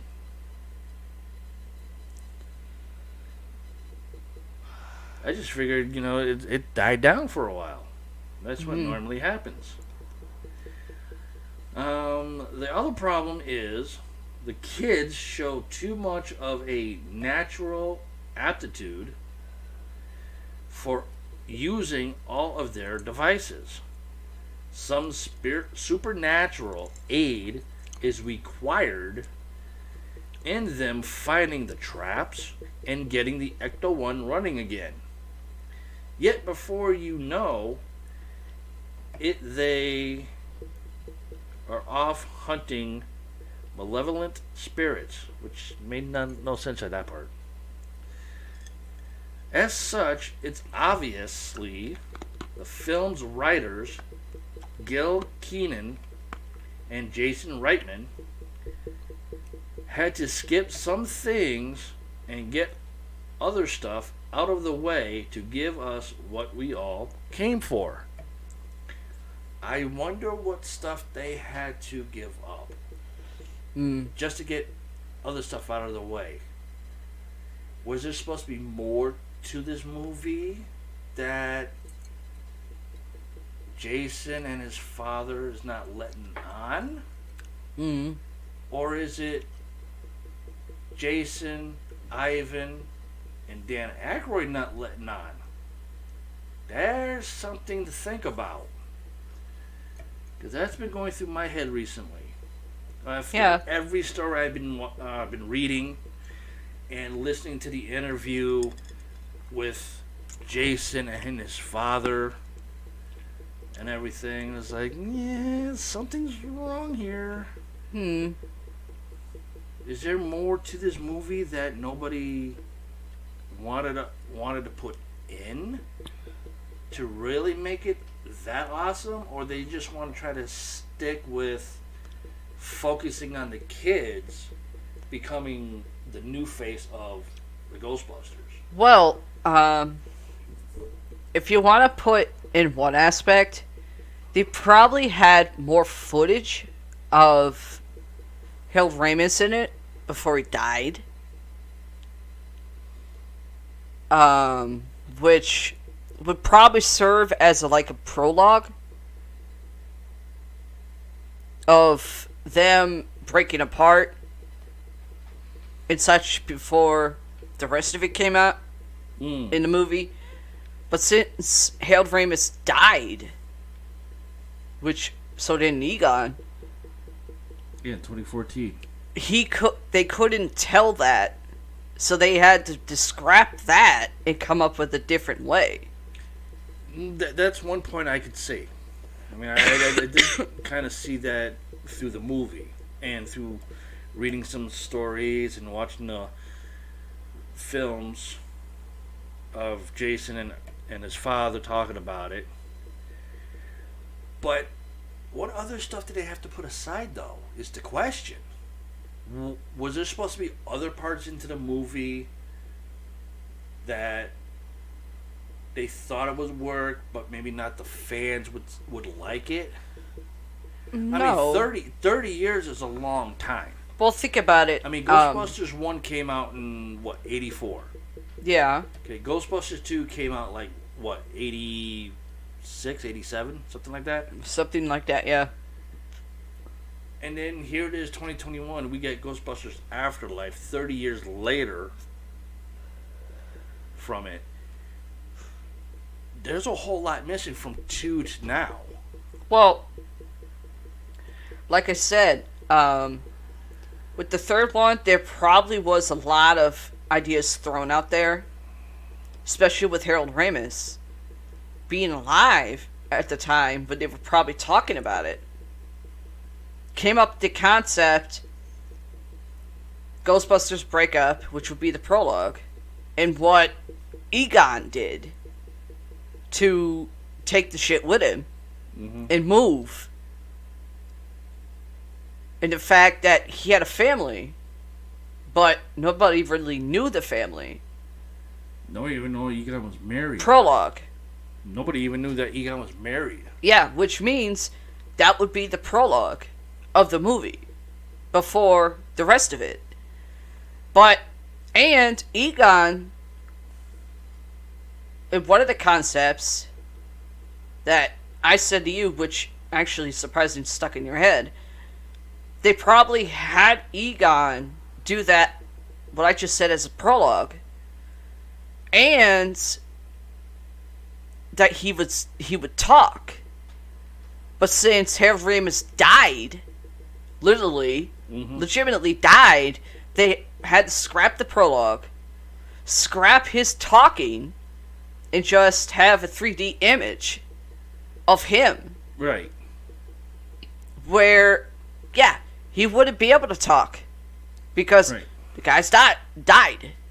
So, I know that. And Egon, his voice is iconic due to the fact it's Harold Ramis. So nobody could actually try to mimic that. Right. In a voiceover. Well, there is one person that can do Egon, which is from the cartoon series The Real Ghostbusters and Ghostbusters itself. Yeah, but he didn't want to do it. He didn't want to do it because the fucker wanted too much money. No, he wanted to do it because he is a huge fan of Harold Ramis. Yeah. Playing Egon Spangler. Yeah. And every time that the guy did Egon in Ghostbusters and The Real Ghostbusters and Slimer and The Real Ghostbusters, yeah, Harold Ramis was always there watching, coaching this guy on how to say certain things. Yeah, I know that. In his voice, being Egon's voice, which was the best. And he wanted to do it because I actually saw the interview from the voiceover guy that did Egon in the cartoon version, saying, yeah, he would have loved to be there. You know, like, okay, Harold Ramis was still alive at the time. Yeah.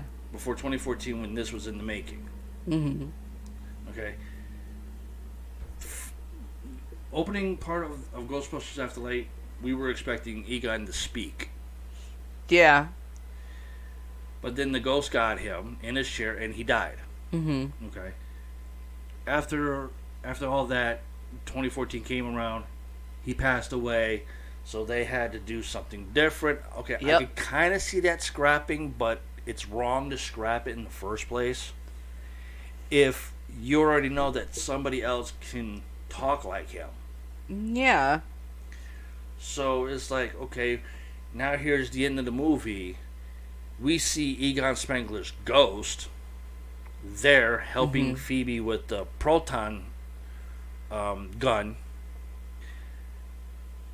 You would figure, okay, well, now we can bring this guy in that does the Egon voice in the cartoon version and have him speak as Egon, but Egon being a spiritual ghost now. Well, which would have been a lot more cooler. True. Due to the fact that you have to remember that everybody knew that Harold Ramis passed away. Yeah. After the video game was made. And then it got released in, I think it was 2019, if I remember the report right. I don't know. Probably. Something like that. Because I got the game, and I played the shit out of it. Yeah, he does.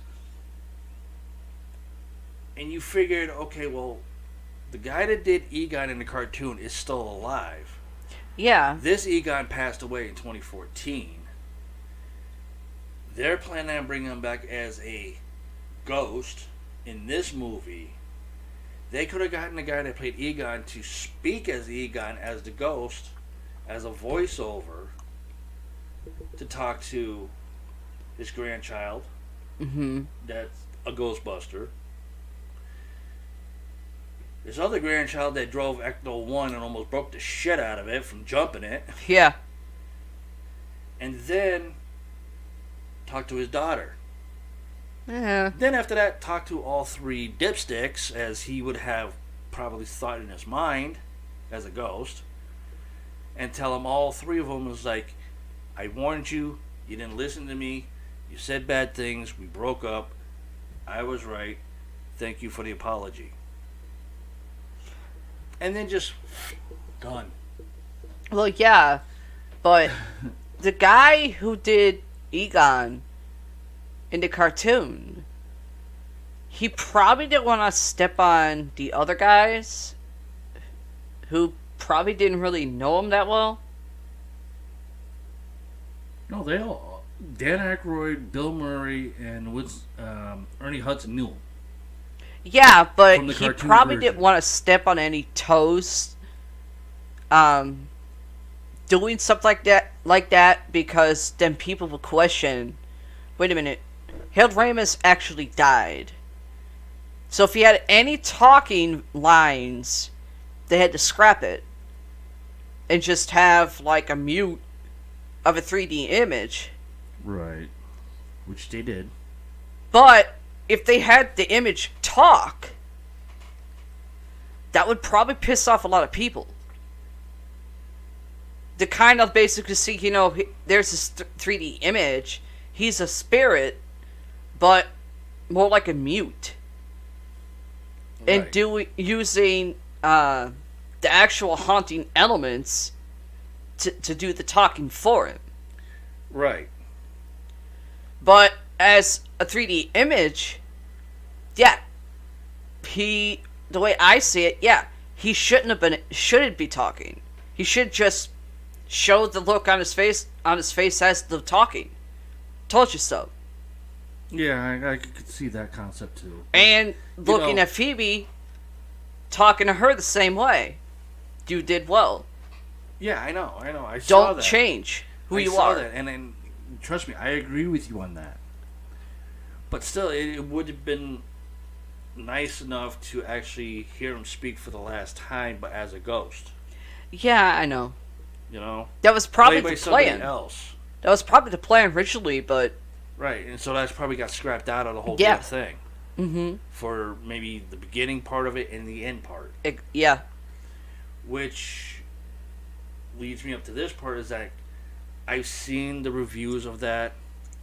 A lot of people were pissed about it because they didn't get him to talk as a spirit, Yeah. and they threw that out. Pissed a lot of people off. I mean, they all knew that he passed away in 2014. Yeah.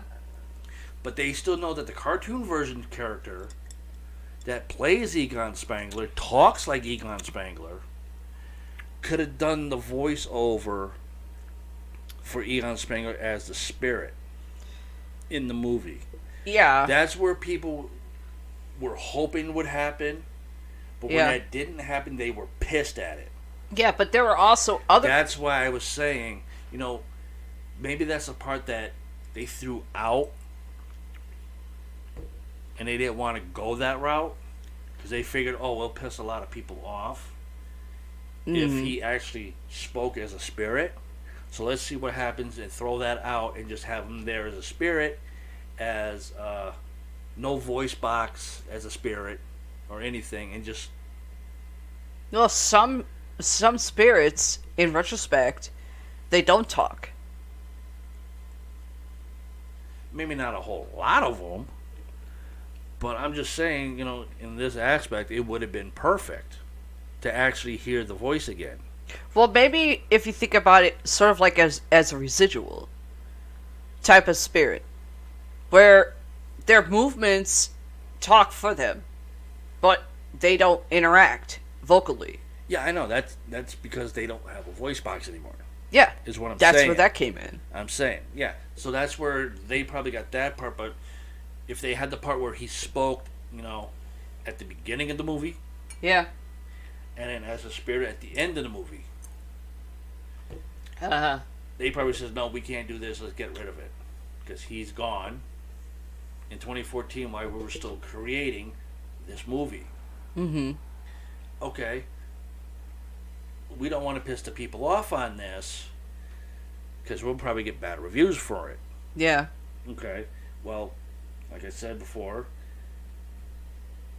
people read it, people watched the movie, people commented on the movie saying it's bullshit that they didn't get to have Egon Spengler speak in the beginning and speak at the end. Him being alive in the movie, and then him as a spirit to his family and to the 3 other Ghostbusters. That's where they were pissed. That's what I saw. So that's why I'm saying is like, okay, did they have it there before in the beginning of the movie? And then at the end of the movie before he passed? Or did they decide to take it out before the deadline of the movie to be done with, and it was supposed to come out? Did they just scrap it and just CGI'd him as a mute? Most likely. To save their asses. Yeah, most likely. So that's what I was going for. Because, I mean, if you think about it, yeah, people were pissed. A lot of people were pissed that he didn't talk. But there were also a lot of other people pissed who would have been pissed if they did have him talk, knowing that the actual guy died. Yeah, I know. So, No, we already said that. playing a double-edged sword, yeah, they would have to go to the mute version. Yeah. So people that got pissed, because he didn't talk, you gotta think of reality. Just because you know someone that can do a voiceover as a character, Yeah. doesn't mean it's gonna be the guy. Right. We already said that. Getting a refill. Alright. Because now that pissed me off. Fucking Nancy's. Now continuing on, this one is Shock of the New. It's still in the Ghostbusters Afterlife here. And it's not all more of the same. Jason Reitman manages to add a few new elements to the stew. Not the least of which is Gozer's big underground temple. First off is the new ghost creature known as Muncher, who will effectively a replacement for Slimer, has his moments. Okay. But yet it looks like Slimer, but it's got more hands than normal.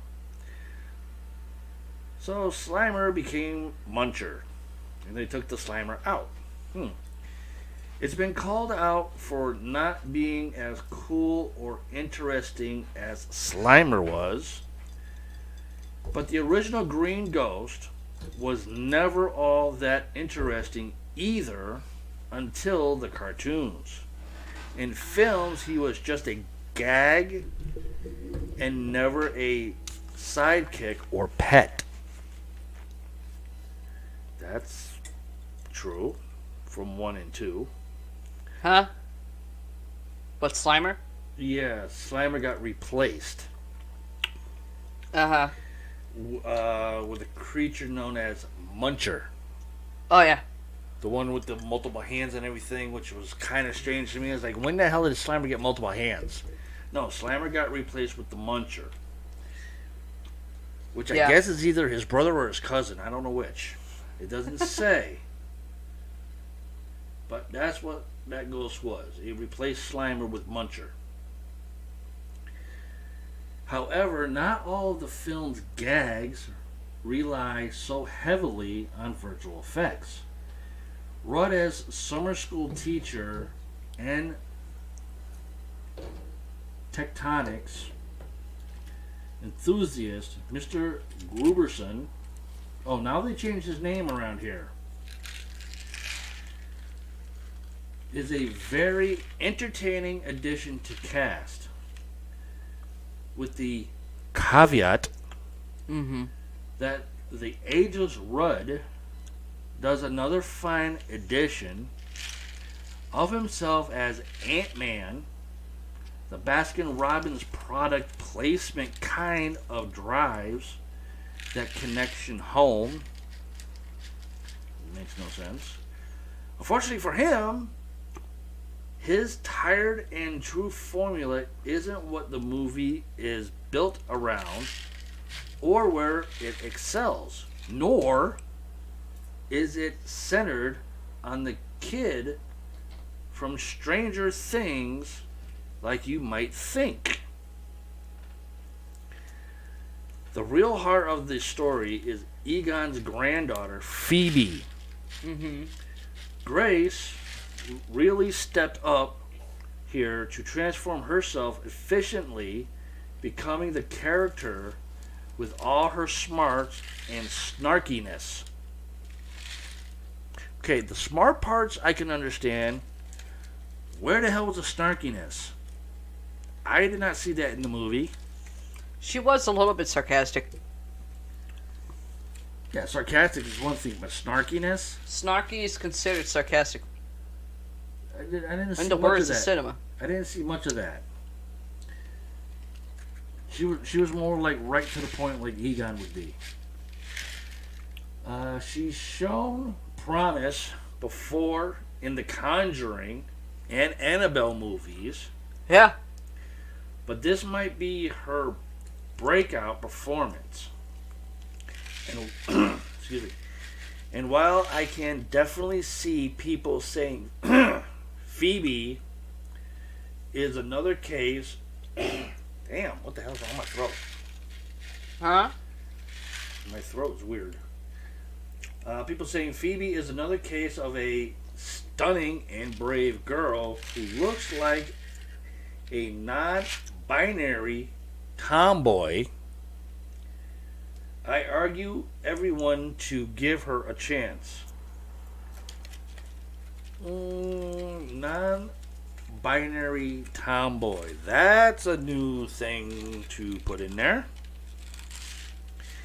She really didn't look like a tomboy to me. She was like one of those soon to grow up dorky professors Oh, yeah. with a lot of knowledge that nobody's really going to be using in the future. I agree. Ghostbusters Afterlife is a crowd pleaser and, like Dune before it, adapts and expands on its source universe without deforming it or waggling the finger at its audience over some contrived Piccadillo, Peccadillo. By the end, I hope you remember what you love about Ghostbusters so much. I did, because as you'll see, they're still ready and willing to believe you. Mm-hmm. And it was funny on how the little Stay Puft Marshmallow ended up having an umbrella in the back of his head and coming out of his nose, and he got blown away. That was hilarious. And one falls flat on his face. Mm-hmm. That was even more hilarious. Of course, in the picture here of the little Stay Puffs, looks like jelly beans are like on the shelf. Yeah. But I didn't see that in the movie. I must have missed that part. Or something. Because I don't remember seeing that there. What, in the store? In the scene where Paul Rudd's is in Walmart and everything. Oh, yeah. And he gets to he starts walking down the aisle with the marshmallow bags. Yeah. And then and the bag starts moving. You hear a poke. And then a little marshmallow dude pops out. Yeah. And he tries to touch him like the Pillsbury Doughboy. And he bites him. That was Yeah. fucking hilarious. But I don't remember seeing the 2 red jelly beans and the orange jelly bean. Well, I don't remember seeing that part. probably because we were more keeping our eye out for the dog. Oh yeah, that's yeah. But looked like Richie when you got pissed. Yeah. I love you, bro. I mean, because it's showed it here, you got one Stay Puff, one little mini Stay Puff by an orange jelly bean getting ready to kick it with his left foot. You got the other one cross-eyed because he's got the toothpick stick here, and the umbrella in the back of his head. Yeah. And it looks like he's rolling a marshmallow down the rack there. Another one falls flat on his face. You got the other two trying to like, let's go. You want to beat me up? Let's go. And you got the other one laughing and trying to pull out another one of himself from the bag. And that was hilarious. So that's that story. I'm sorry, the dog made that scene. That was the best. They actually got it looking a lot better. It looked like fucking Richie in the morning without coffee in him. I tried to find a picture for that so I could show it up here to everybody, but I could not find the right one. I was pissed. Let's see. Where's the other one here? Oh.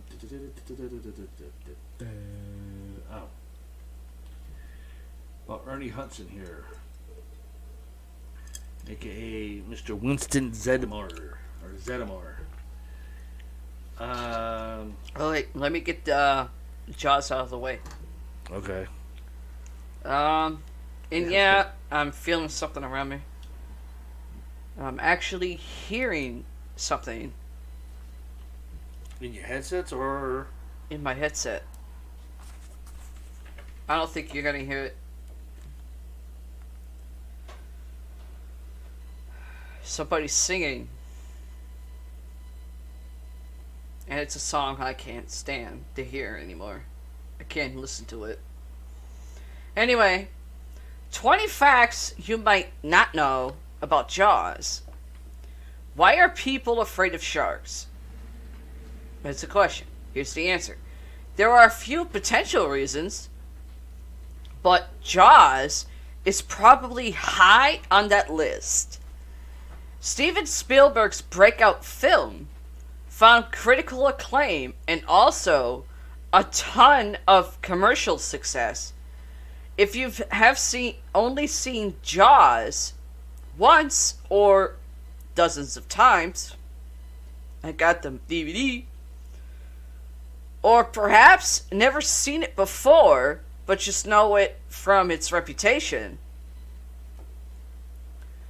here are 20 facts that might educate you on the shark that made you afraid to get in the water. Jaws was inspired by a best-selling book inspired by real events.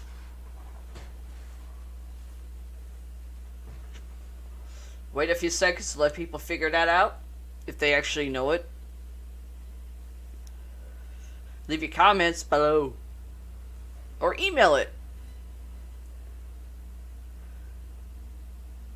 Jaws began life as a novel by the author Peter Benchley, one of the credited screenwriters on the movie as well. The book was inspired by a long-time interest in sharks, especially a 1964 story about a fisherman named Frank Mondas who caught a 2-ton great white shark off the shore of Montauk, New York. The book was on the bestseller list for 44 weeks, making it an obvious choice for a movie adaptation. 44 weeks for a bestseller list? At the time, that's actually... holy fuck. I love the scene that I'm looking at from the movie too. The mayor with the I don't want to hear this look. Roy Schreider yelling at him. And Richard Dreyfuss look at him like, you are the dumbest dickhead.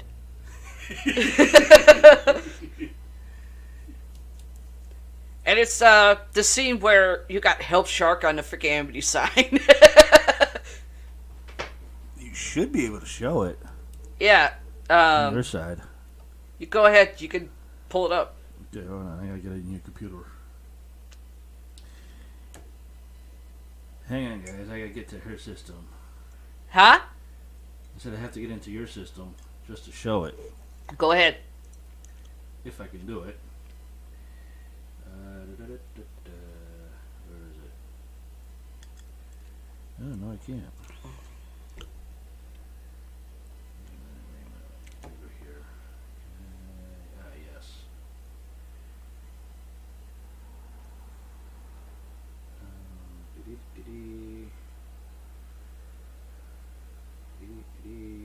Yeah, there it is. Oh, hold on. All right. There it is, folks, right there. Yep. The mayor being, I don't want to hear this. Roy Schreider, you're a fucking idiot. You're gonna lose money. Richard Dreyfuss going, this guy's fucking moron. Just by the look. Mm-hmm. Or it could be, I just farted and I hope they didn't smell that or hear it. You farted, you fat bastard! Jesus Christ, plug his ass up with something, please. Next. Okay, this is a black and white photo. Wait, you want me to show that one too? Huh? You want me to show that one too? You could go ahead. You could show the whole fucking pictures if you want. Alright.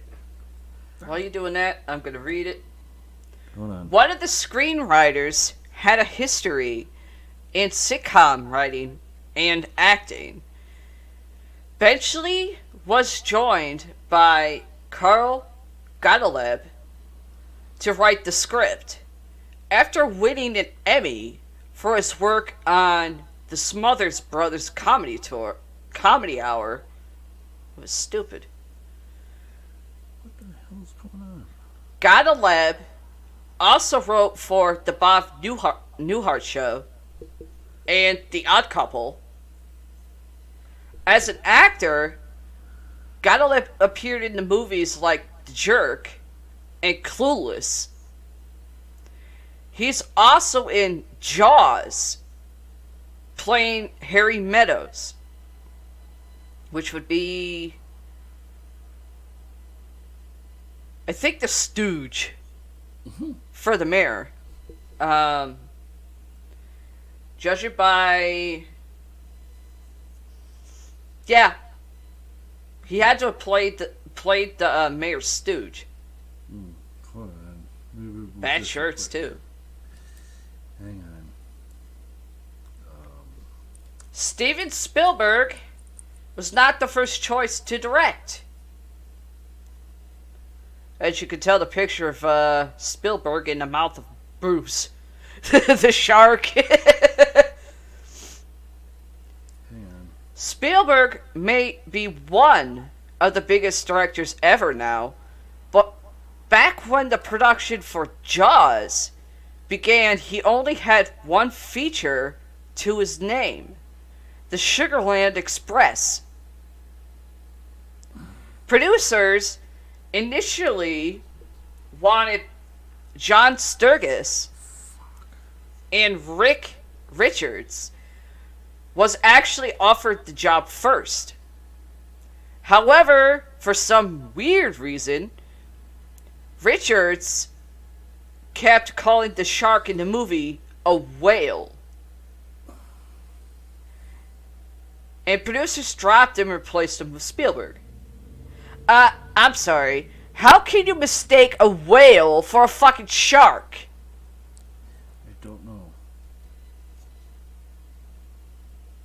That proves it. Some people in Hollywood are fucking retards. Okay, that's better. And really fucking stupid. Yeah. I had to go back and get rid of one and. I had to go back, get rid of one, and come back with this one because it was echoing. Somehow the audio file share was on. Oh. Spielberg was only 26 when he began directing Jaws. We mentioned that Spielberg had one feature to his name, but he got the Jaws job. However, he had already worked in television, including directing 1971's Duel, which got him a lot of attention and critical acclaim. Of course, he was already having an impressive career given his age. When Spielberg got the Jaws gig, he was only 26. In fact, he got him with a bad hat on.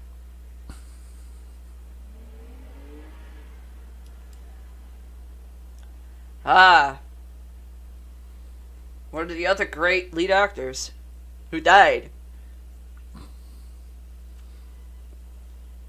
He became the Chuck.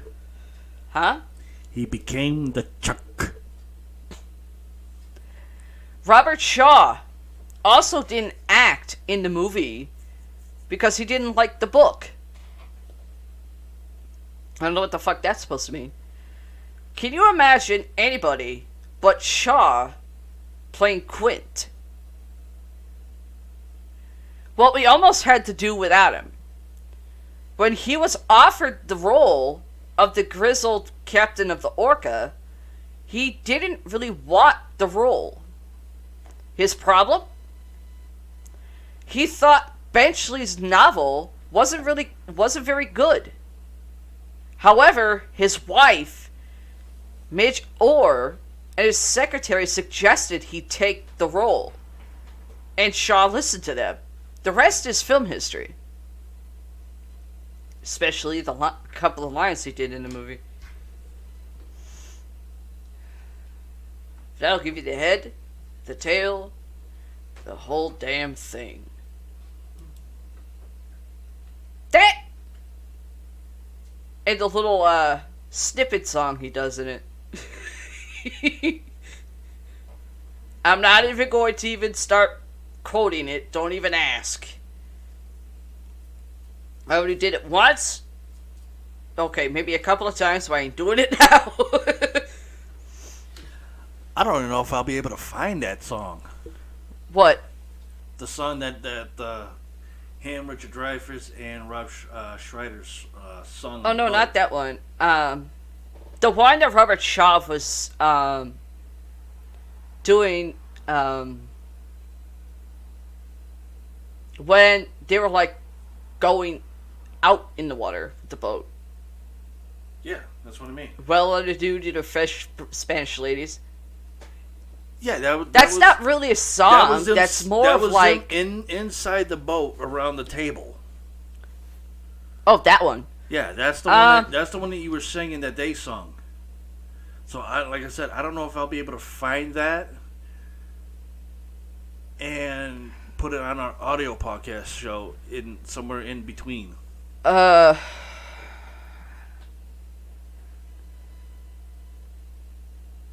don't know what the name of the song is that they did, even though they're playing off in the scene like they were drunk. I know it starts, "Show me the way to go home." Mm-hmm. And I'm tired, I want to go to bed.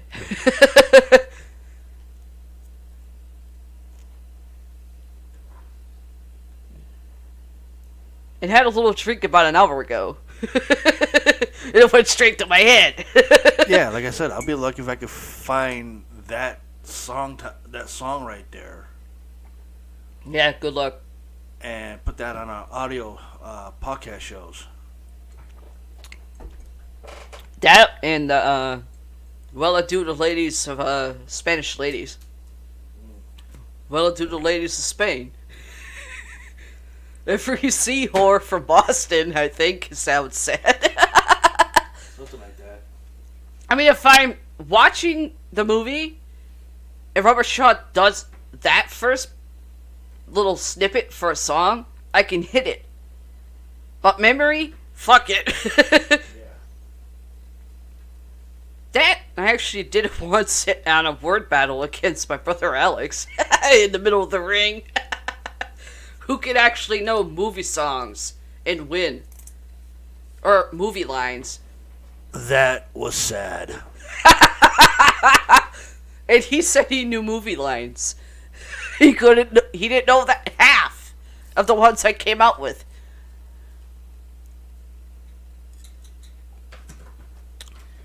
Hell, I walked out and I had a cigarette outside with a couple of the other fellas. Even they said this is a pathetic part of the show. She's good. He sucks. The only one line that Alex actually could get, let alone where it's from. Ray, when someone asks you if you're a god, you say, yes! That was Ernie Hudson in Ghostbusters 1. I know. That's the only line, movie line, Alex got. Yeah.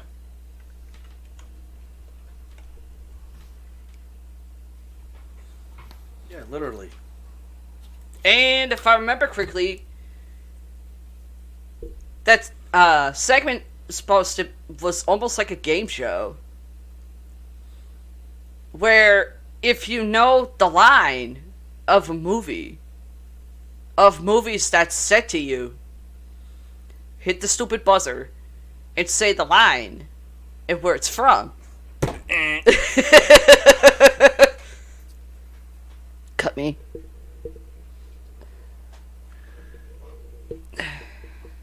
He's talking about this, a cigar. He said the line that Ernie Hudson said in Ghostbusters, and he actually got it. Well, then again, I knew the line. I knew what it was from. And I decided to let him have it. Just so he could have a little leg up. Yeah. And his leg up fell. Yeah, somebody came outside and said, he's about to quote something from a movie. I'm like, oh, please tell me it's not one of my favorite movies. He's like, yes. I'm like, oh, shit. Let me guess. It's with the two giant-sized dogs. One is the gatekeeper, the other one's the keymaster, and goes with a Gazarian. Asking the question, are you a god? He says no. All four get zapped back to almost off the damn building. And Winston Desmond says, Ray, when somebody asks you if you're God, you say, yes! He's like, you got it! I'm like, oh, shit. I'm going farther away from the building. No, you and Richie, if I remember correctly, Richie caught my eye. Richie turned around, runs back in. I'm going the opposite direction. Getting away from the building because I know where I'm standing of the double doors and the garage door right here is about to come this way. And I said, fuck it. You go that way. I'm going on the other side of the bus. I went on the other side of the bus. I crawled into the bus where you put your suitcases and everything, shut the door, and next thing you know, the doors come flying. Oh no. After that line that allowed Alex to get, shockingly he actually knew it, and I started grinning because in a way I had a feeling it would go to other movies that I know by heart. Jaws was one of them. Shoot, the only thing I can remember Jaws is Rob Schreider's saying when he backs up into the cockpit of the boat. You're gonna need a bigger boat. We're gonna need a bigger boat. There was more than just one line that I had to phrase and say where it's from. That was one of the lines. The line came out, "You're gonna." I automatically knew what it was. I hit the stupid buzzer and I said, "You're gonna need a bigger boat." Jaws. No. The line was from Rob Schreider backing up into the cockpit of the boat with the cigarette still in his mouth and just then hanging right there when he says, "We're going to need a bigger boat." And then the cigarette just drops. I got that what one he right. said. We're going to need a bigger boat. Then the next line is Robert Shaw singing, sort of doing that song when they're about to head out in the ocean on the boat. I actually got that one. Then came sort of like where you could tell the people that paid to see the show, see the wrestling show, were like had literally question marks appearing above above their heads. And bubbles. Because they couldn't figure out what it was. And bubbles. And it was Richard Dreyfuss's line. I believe I'm familiar with the fact. Hit the buzzer, and I said, I believe you're, if I can remember how I said it.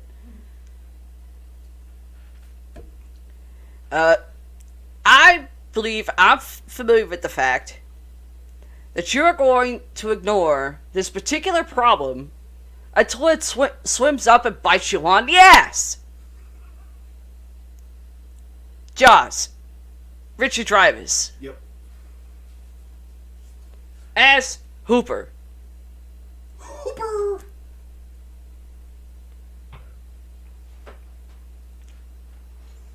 Why are you sniffing my drink? Then came the line from another movie.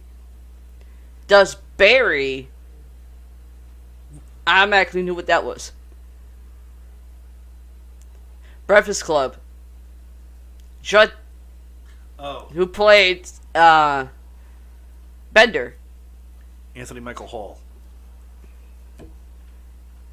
hit the buzzer. They said, "Does Barry Manilow know that you raid his wardrobe?"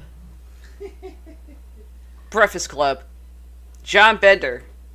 To the teacher, who's the biggest dick in the whole fucking thing. Then came freaking horror movie lines. I started cracking knuckles. I got out of Dodge. The funny thing is, Paramike hears in his headset, okay, they're somewhat tied. How good is she on horror movies? What did Richie say? Richie said he's getting out of the damn state. I said I'm getting out of Dodge. Because both of us already knew in talking to, Shit, what the fuck was his name? Oh, God. I can't think of the guy's name that asked us, they're about to do horror movies. Which one's the best at it? I forgot the dude's name. Because he was standing outside with us. I forgot his name and I was like, oh shit. He's like, why you say that? Richie says, "I'm getting the fuck out of the state." I'm like, "I'm getting the fuck out of Dodge." Well, technically, We jumped on the limo and went to the nearest bar. no. Well, technically, Alex, me, and Richie were equal when it came to horror movies. Not by On much. some knowledge, I actually knew movie lines as well as movies for horror.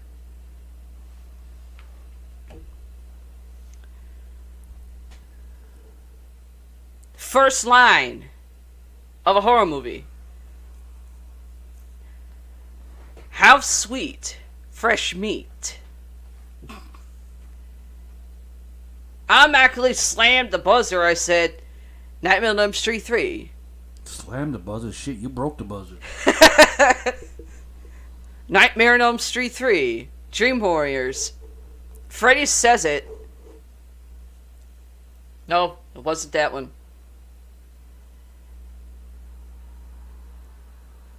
Dream Master. But he's looking at Alice. Extra credit, Robert Englund. Says it to the girl doing Alice. In Dream Warriors. No, Dream Master. Now, Nightmare on Elm Street 4.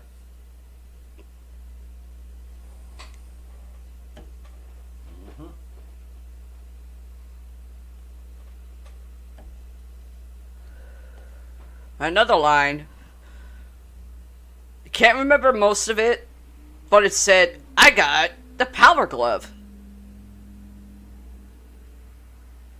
Freddy's dead. Oh, that's right. The final nightmare. Before Wes Craven's new nightmare. Wasn't also said in the video game too? Huh? Wasn't also said in the video game? Well, technically, in the movie, he's playing a video game. No. I'm not talking about, in the movie. I'm talking about, wasn't that saying also from a video game? I don't think so. I thought it was. Another line. I thought it was from Zelda or something. Ever play Skin the Cat? New Nightmare. Oh. Okay.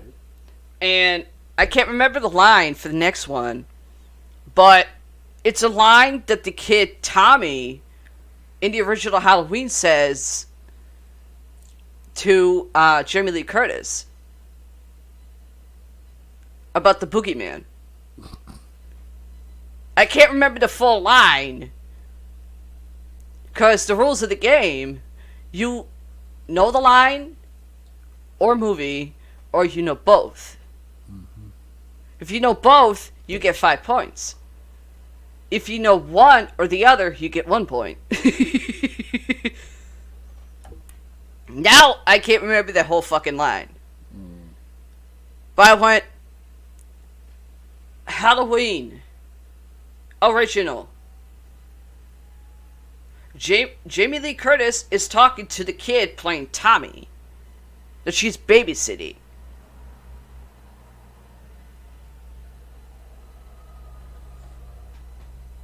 Alex hit the buzzer and actually almost had it. He almost got it, except he fucked up on one word. Said, sorry, Alex, you almost had it. You were off by one word of the line. She gets 5 points. I'm like thinking in my head, wait a minute, that's 1 point. Why the fuck do I get 5?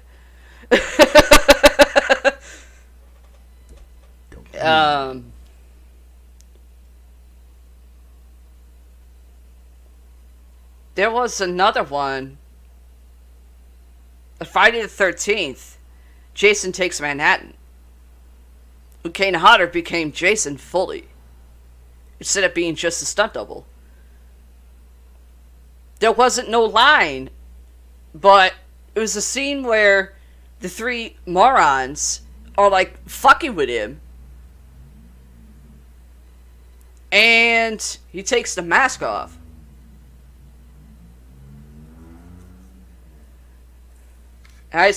And I remember because Smokey Jim was doing that whole segment with us, going, okay, you don't have to know the line for this one, but you have to know the movie and who the character is. The main character, which was Jason. Friday the 13th, Jason Takes Manhattan. The very scene where Kane Hodder takes the mask off. Even though the camera's, you seen his back, but you know what he's doing. I went, because they had kind of pixeled his figure to try to make it more harder to figure out. I'm like, really, Jim? You couldn't do better? Hit the buzzer. I said, Friday the 13th, Jason Takes Manhattan. Kane Hodder became Jason full time. That scene is him taking the mask off. If to the morons that's fucking with him in the movie. By that time, Alex's face is starting to turn red. 1, he was getting embarrassed. 2, he looked like he wanted to cry. And 3, he was getting pissed.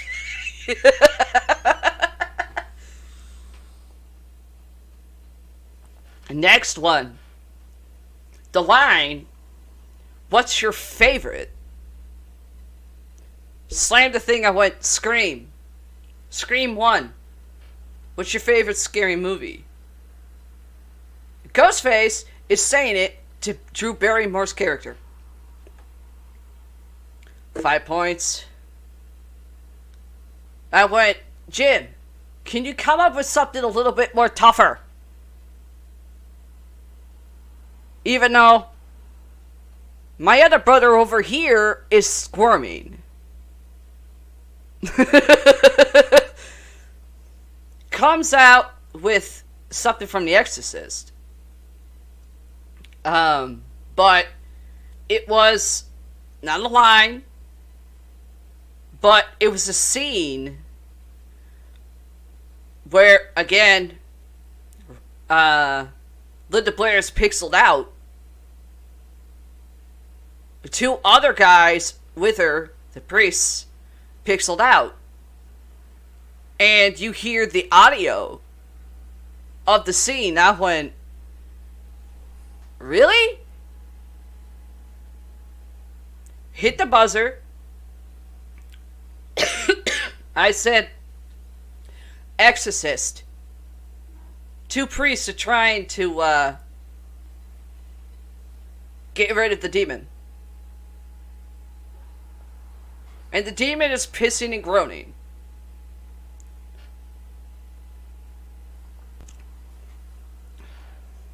Got 5 points for that one. He goes, okay, the last one's of this, because if I don't stop, your second brother looks like he's about to kill you. I went, yeah. If he can. Or more like, if he can try. There's one person that's probably outside watching the whole fucking thing, laughing his ass off.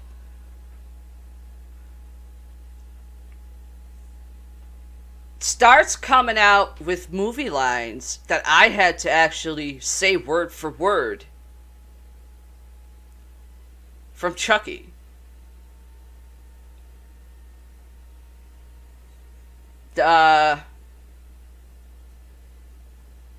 One line from the second one.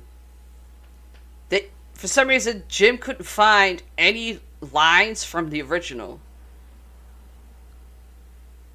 So he had to go with the other ones. And said, it's played the clip. You've been very pixeled out again, but you get the fucking idea. The goddamn schoolroom. I started laughing. Literally with the Chucky laugh. I said, Child's Play 2. Chucky about to beat the freaking teacher to death with a yardstick. After stabbing her in the chest with a fucking air pump. Movie line. You've been very naughty, Miss Kettlewell.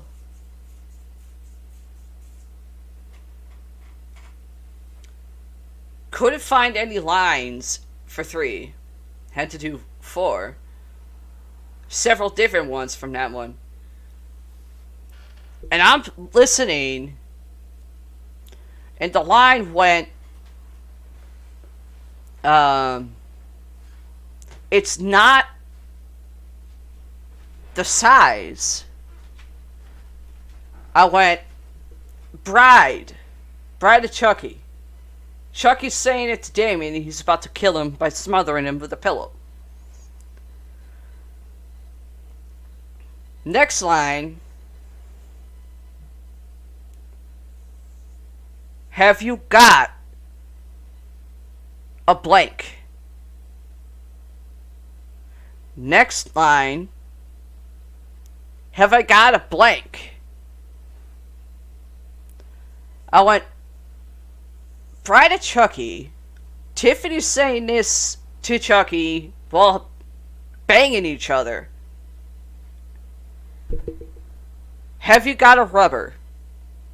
From Tiffany. Said by Tiffany. Chucky saying back, have I got a rubber? Look at me. I'm all rubber. Last line from 4.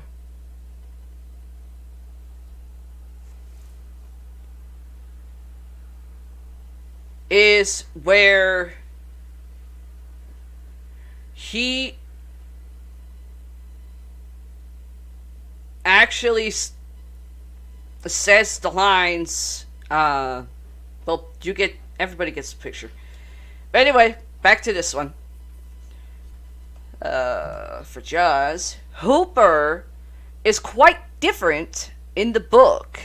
This is Jaws. Number 7 of 20 things you didn't know about Jaws. Hooper is quite different in the book, and also doesn't survive. Matt Hooper, played by Richard Dreyfuss, is a little annoying, but mostly likable. In the novel, though, he's more odious. In particular, he has an affair with Chief Brody's wife, Ellen. Of course, in a way, Hooper then gets his cosmic comeuppance. In the novel, when Hooper goes down in the shark cage, he gets eaten. That was actually originally going to happen in the movie as well, but the storyline was altered during the filming. Steven Spielberg had came up with that logic.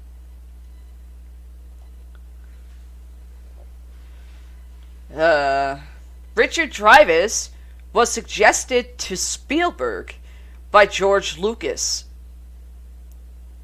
Spielberg and Lucas are good buddies and often helped each other out.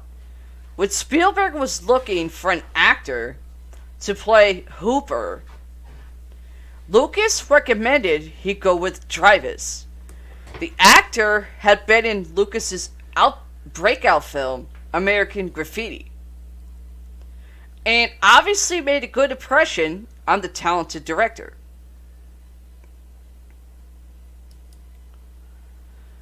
We were supposed to see way more of the shark. Give everybody a couple seconds. Why were we not able to see more of the shark? Here's the answer.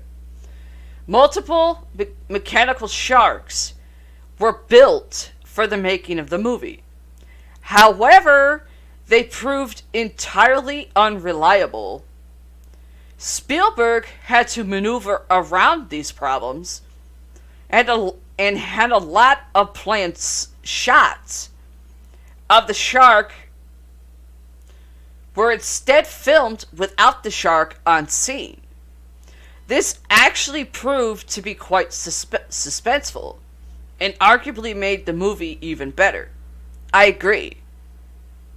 What do you think? I would slightly agree with it, Uh-huh. but not fully agree with it due to the fact that they've had so much problems filming that section with multiple different sharks that didn't want to fucking work. Well, Because at the time, the way I see it, these idiots were stupid. well, what Spielberg wanted to do, one, it was filmed in Martha's Vineyard. Right.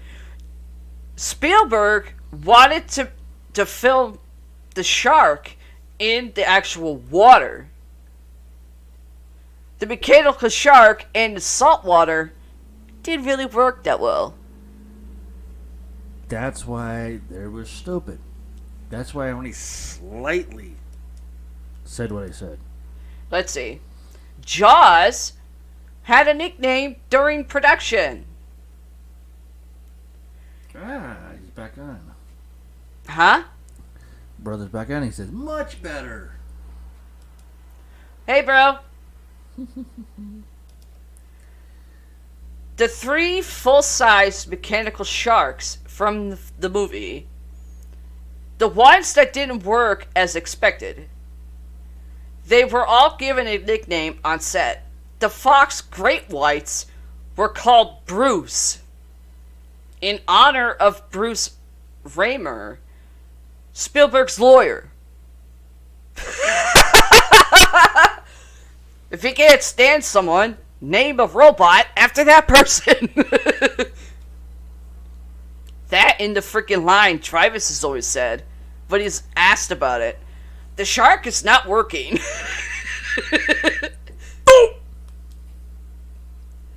Jaws was actually shot on the ocean. A Hollywood first, which is why the robot half the time didn't work when they were trying to shoot. And that's where I say that those people were fucking stupid. The movie. They should have known that, oh, wait a minute, we want to film in the ocean of our mechanical sharks for the Jaws movie. But they forgot, what is the ocean made of? Salt. Exactly. What other type of scenery that looks like an ocean, but is not an ocean that doesn't have salt in it? A pool. Lakes, ravines, That wouldn't swimming work. holes. That wouldn't work for this type of film there. That wouldn't have worked. Yeah, but think of it though. You have lakes, rivers, swimming holes. Yeah. You also have swimming holes that look like a beach. Okay? Yeah. No salt water. They could have found a swimming hole that looks like a beach and everything and done it there. No. They decided to figure, the mechanical sharks are going to be fine in these type of waters in the ocean. Not a problem. Perfect to shoot. How many freaking mechanical sharks failed through the whole damn process of the movie? Well, there was 3 of them, so all 3 of them, except for when it came up. Retarded. Well, it was Spielberg's idea to do it in the real ocean. Yeah, it may have been his idea to film the mechanical shark in the ocean. Yeah. But it was the engineers that were doing the sharks. Yeah. Idiotic brains that didn't realize, oh, wait a minute. This is mechanical. What happens with mechanical in salt water? Sinks. Shit. It sinks. It doesn't work. And all the mechanisms inside the damn shark freaking evaporates too damn quickly or rust too damn quickly because salt is a agent to dissolve shit. Okay. The movie is set on the fictional island of Amity, but was shot around Martha's Vineyard in Aston Shits. Even I know that. Martha's Vineyard sits adjacent to the Atlantic Ocean, and Spielberg decided to shoot some of the film on location. Jaws was actually the first major movie to be filmed on the ocean, which certainly didn't make production any easier.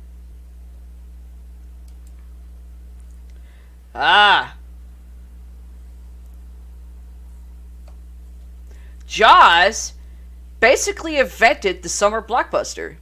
It did. Back in the day, movies were often released in a slow rollout. Films basically went on a road trip, opening in different areas across the country, staying there for a few weeks, and then moving on. Jaws, meanwhile, was released in 464 screens on June 20th. The beginning of summer and quickly expanded to 700 screens by the end of July, based on audience buzz, basically box office. The idea of studios releasing their big blockbusters in the summer that eventually began with Jaws.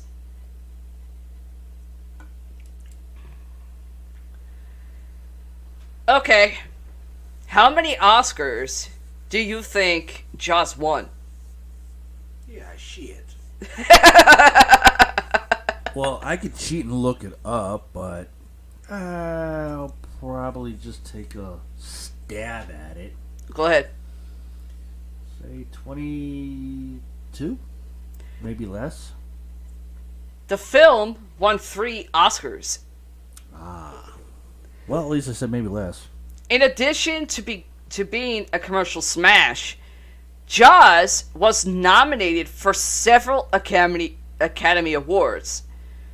While it didn't win Best Picture, and Spielberg was annoyed, he wasn't even nominated for Best Director, it did win 3 Oscars, including Best Film Editing, Best Original Sound, and Best Original Dramatic Score, which means the music, which went to the legendary John Williams.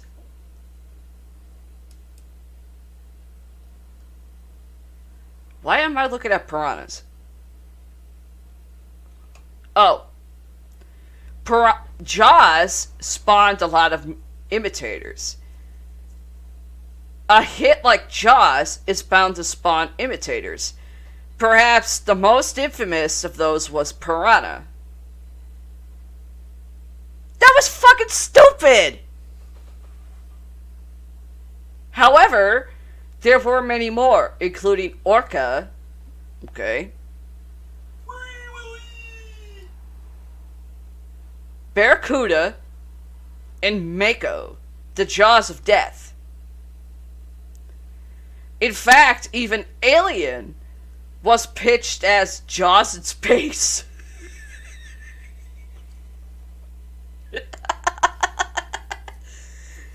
Sadly, none of the knockoffs could match Jaws' place in movie history. I agree. Ow. I'm fine. I just felt something hit me. I mean, full on fucking hit me.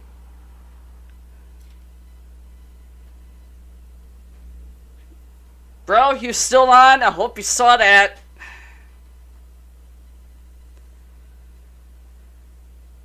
The actress who played Christy spoofed herself in another Spielberg movie. Poor Chrissy didn't stand a chance. All she wanted to do was get drunk and go skinny dipping. But instead ends up as the first victim in Jaws. An unsettling scene that sets the pace for the film. The actress, Susan Backline, would parody that opening in Spielberg's 1941. This time, instead of getting attacked by a shark, she ends up atop a submarine.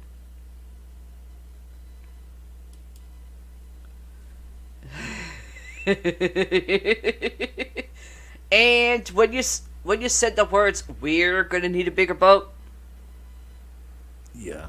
it's actually, and I was actually right. "You're gonna need a bigger boat" was ad-libbed. Do you know Brody's iconic line, "You're gonna need a bigger boat"? You likely do. After all, it finished 33rd, third. I don't know what they got, 33th. On AFI's top 100 movie quotes list. Well, it wasn't in the script. Roy Schreider ad-libbed the line, making film history in the process. That was when the fucking shark actually worked.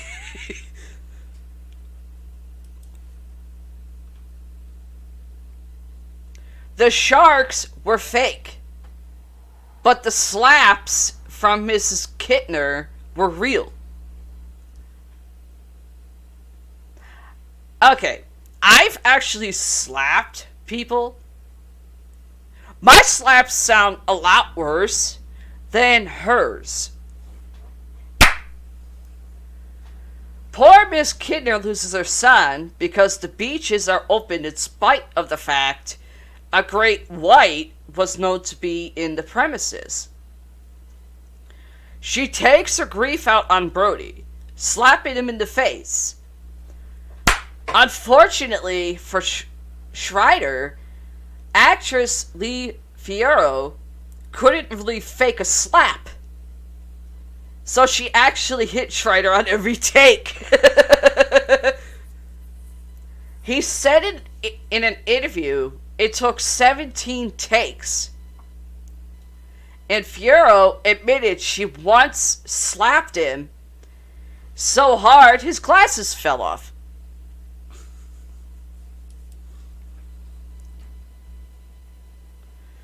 One line sparked the name of the production company. Of a production company, sorry. Cheap Brody tells an elderly smoker, teasing him, "That's some bad hat, Harry." This line inspired the name of Bad Hat Harry Productions, which produced House in most of the X-Men films to date. Mythbusters put Jaws to a test. Oh, God. I hate the fucking show. The beloved Discovery show. I actually saw that, Yeah. and I was like, oh my God. This shouldn't even be allowed on TV whatsoever. No, it shouldn't have. But it was. And I just shook my head at it. I'm actually calling Mythbusters Shitbusters, because that's what it was. Sure was. I mean, they try to do almost anything and everything to try to debunk a lot of shit. Yeah, I know. Like the Iron Man suit. Yeah. To see if it actually would protect somebody from a bullet. And I was like, oh my God. It's like, okay. The beloved Discovery show shitbusters, because that's what I'm calling it, tested many movie myths and spent a lot of time on Jaws due to Discovery's connection with Shark Week. Oh, I'm fine. Ugh. Some of the myths tested include if an oxygen tank would explode if shot, and if a great white could actually punch a hole in the side of a wooden boat. One, it depends on how big the fucking bitch is. And how heavy it is.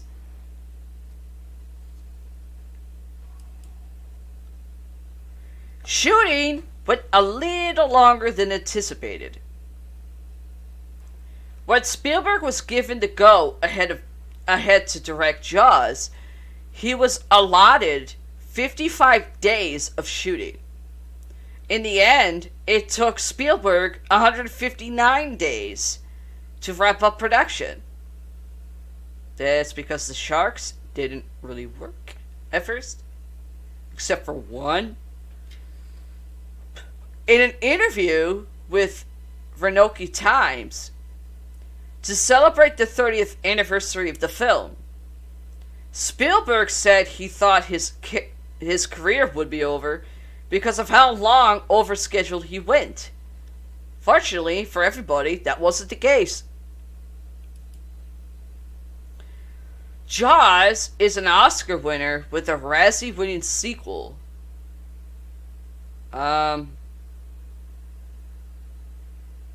Which one would that be? Because there's 3 of them. As we said, Jaws won 3 Oscars. It's considered one of the best movies ever. Jaws related sequels, not so much. The 4th film in the series, Jaws: The Revenge, that was actually stupid, is considered one of the worst movies ever. It was nominated for 7 Razzies, but luckily only won for worst visual effects.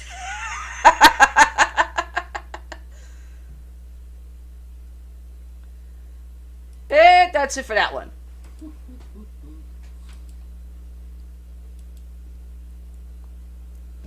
I'm gonna take a break. I have to go that way. I have to refill.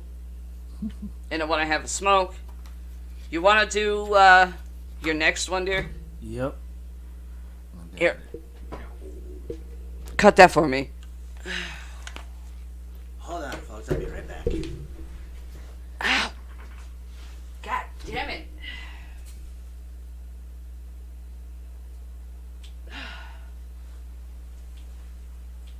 Ow.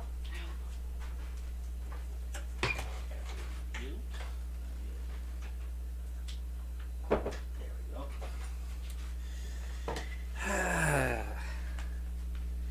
The things I do. Okay.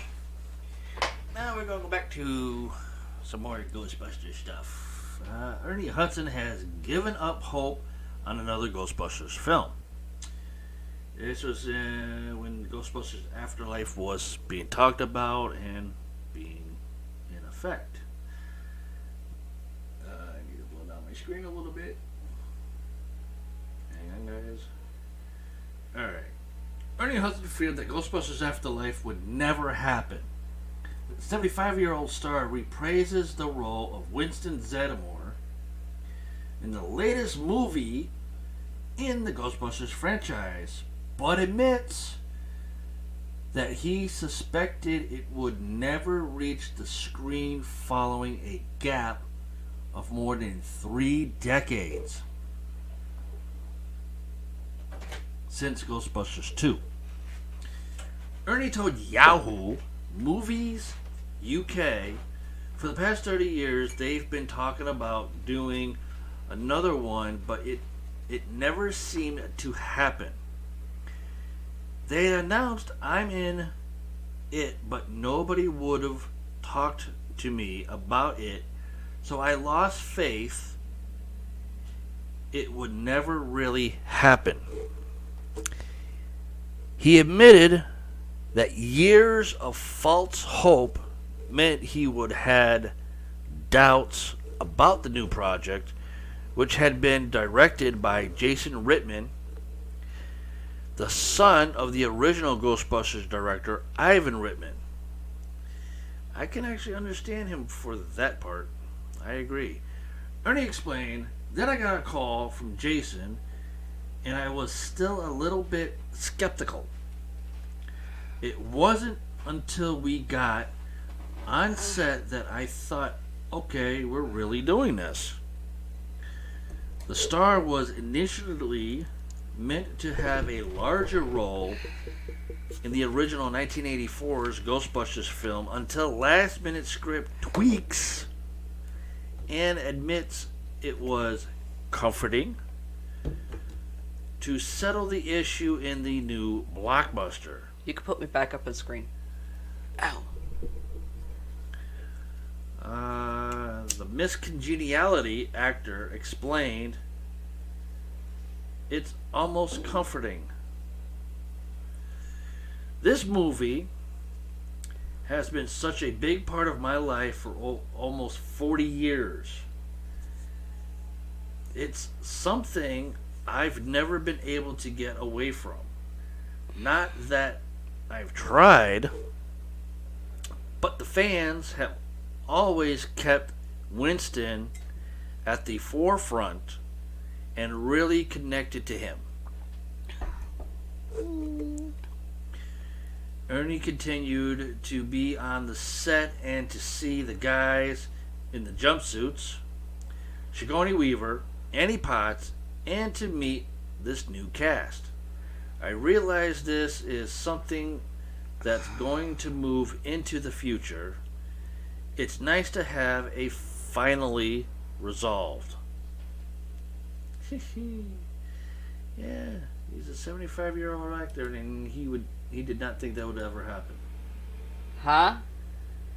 Ernie Hudson, 75 years old, and he never thought that another Ghostbuster movie would ever happen. Yeah. And he would be a part of. I mean, he was so skeptical on it, it was like, wow. Because there was a lot of time that went past. Yeah. But sometimes time going past tells a better story. Yeah. Or a different approach. Yeah. Is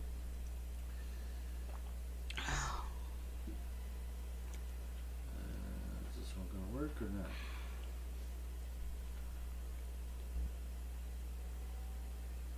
This one I wanted. Hold on, guys.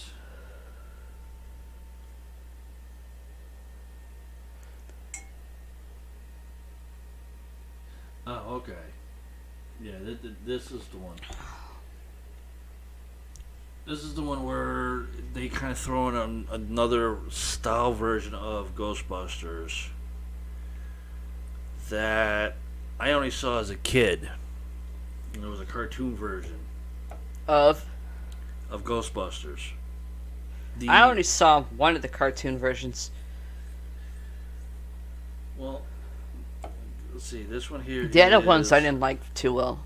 Yeah, this one is the long and slimy road from Ghostbusters to Afterlife. That's how it goes. Ghostbusters Afterlife resurrects the spirit of the original Ghostbusters for a new generation, but the journey to reach the 2021 reboot saw the franchise go through hell and high water over the past 40 years. Sorry, I would not call this movie a reboot.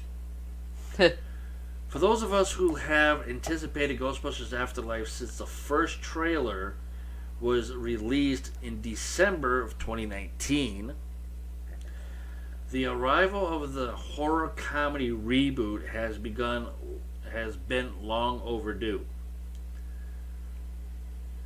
However, the COVID-19 pandemic was only one of the many bumps in the road for the franchise, which had been haunted by problems in one form or another since even before its digestion.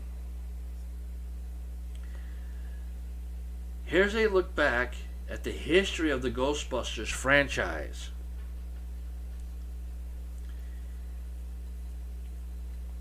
"1975, The Ghostbusters, a children's sitcom about detective investigating ghostly crimes starring Larry Strach, Bob Burns, and Forrest Tucker, debuts on CBS. And it's basically two guys and a gorilla. I hated that one. Okay, and the gorilla was named Tracy. I have the cartoon version of the Ghostbusters with Tracy in it, and I still love the shit. And the way they were doing Ghostbusting was more different than what we see today. The series lasted 15 episodes before it was canceled. The series is largely unrelated to the Ghostbusters franchise, with the exception of nearly affecting its title during its development, but deserves notation as a footnote in the franchise histories nevertheless. I would agree.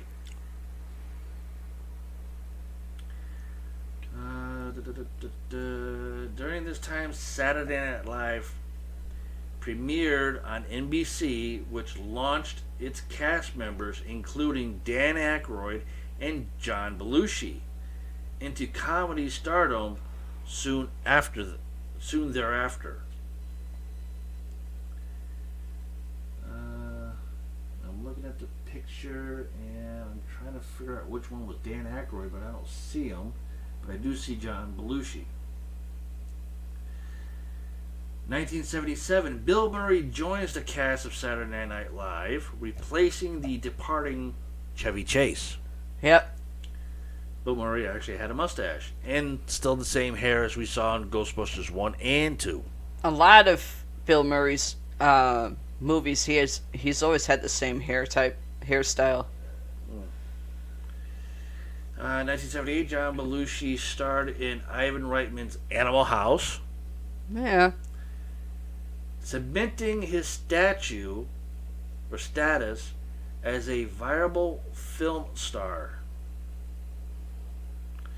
1979, Dan Aykroyd and John Belushi all exit from Saturday Night Live to pursue further films opportunities, including the film The Blues Brothers. Yeah. The original. 1980, associated producer Gene, I can't say the last name, I'll just go D, takes over Saturday Night Live from Lorne Michaels. The entire cast leaves in solidarity, including Bill Murray, while a new cast headed by Eddie Murphy is recruited. Mm-hmm.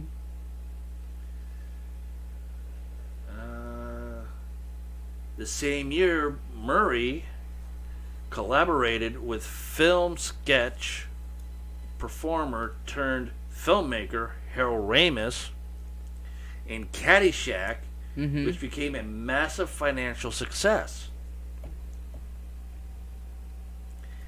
1981, Dan Aykroyd, a longtime believer in the paranormal, Yep. reads an article on quantum physics and parapsychology, which inspired him to modernize the comedic ghost films of yesteryear. Mm. And as it was said before, Dan Aykroyd's father believed in the paranormal Yeah. and UFOs. His great-grandfather believed in the same thing, and his great-great-great-grandfather believed in the same thing. That's how Dan Aykroyd got into UFOs and the paranormal. I still believe And it's to this called day. a plane. Huh? I still believe it's a plane. He begins to plan what would become Ghostbusters, starring himself, Belushi, and Murray, who has become the clear standout on Saturday Night Live. Fortunately, that did not happen because John Belushi passed. Yeah. During this time, Murray and Ramis teamed again as co-stars in the comedy film Stripes, Yeah. which you can see on YouTube for free. Yeah, that is a good movie. That is a really good movie. The film is another massive success and helps introduce mainstream American audience to co-star John Candy. Yep. Let's see, 82, John Belushi dies from an accidental drug overdose during the development of the Ghostbusters script. That was 2 years before Ghostbusters was even made Yeah, which or released. landed Bill Murray to play Venkman. Well, that's the thing. Bill Murray was already going to do Venkman. Oh. Dan Aykroyd was going to play Raymond Stantz. I think John Belushi's character was going to play the scientist. I'm not sure. But Egon? Yeah. Let me get into this more. Undeterred, Aykroyd neglect negativities for Murray to take his place and Rittman to become attached to the director. Rittman describes the 80-page treatment as scary and more serious in tone, and incorporates more science fiction elements. Rittman eventually convinced Aykroyd to bring Ramis onto the project as a co-writer and co-star. In the same year, Eddie Murphy finds more critical and commercial success in his debut in 48 Hours. 83. Rittman meets the Columbia Pictures executive Frank Price, who agrees to the film's exponentially large budget, estimated to be $25 to $30 million, which translates to nearly $80 million today. As long as the film could be delivered in 13 months. Though the film had no script, effects, or production start date. Now that's something I didn't realize. And they actually have a picture of Ivan Reitman young with hair. Bill Murray covered in marshmallow. Yeah. And Sigourney Weaver coming out with the dress that she had on. But yeah, she looked like she just got into a fight with one of the aliens from her movies. And Reitman just like... Throughout the year, Aykroyd, Rittman, and Ramis worked on multiple drafts of the script while Murray pursued dramatic work in The Razor's Edge. The trio also eventually recruited ILM alumni Richard Edlund to handle their special effects. Eddie Murphy was also no longer considered for the project, as his success propelled him toward his own starring vehicle, Beverly Hills Cop. Casting commenced for Ghostbusters. Sigourney Weaver boarded the project after impressing Rittman with her addition, while Ernie Hudson was eventually cast in the film as Winston Zeddemore after 5 rounds of auditions.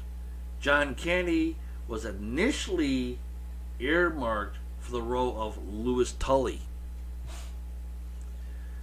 but did not understand the part and declined the role. Rittman later offered the part to Rick Moranis, with whom Ramis had worked on the Canadian sketch series SCTV.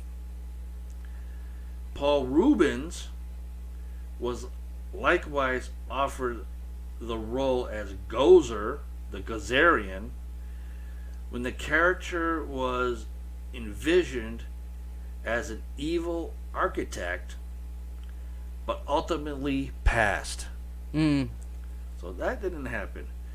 Filming began in New York City on Ghostbusters in October 1983, lasting 6 weeks before continuing production in Los Angeles until the end of January of 1984. 1984, the film's release date looming, Rittman opted to begin post-production during filming, and the first cut of the film was completed in February of 1984. Elmer Bernstein composed the film's score while the studio began to search for artists to develop the Ghostbusters theme song, including Huey Lewis and Lindsey Buckingham. Ray Parker Jr.'s theme song was eventually selected. Yeah. The film first received a test screening shortly after completion, which received a stellar reaction, while industry screenings at the studio did not fare as well. Columbia Pictures would substantially utilize a $10 million marketing campaign that would focus on familiarizing audience with the now iconic Ghostbusters logo. Ghostbusters would release to 13.6 million as the number one film in its opening weekend in June of 1984. In its first week, the film grossed more than $23 million.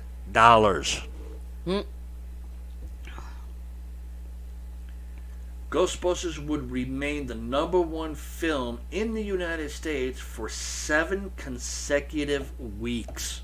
Yep. Losing the number one spot to Purple Rain Shocking.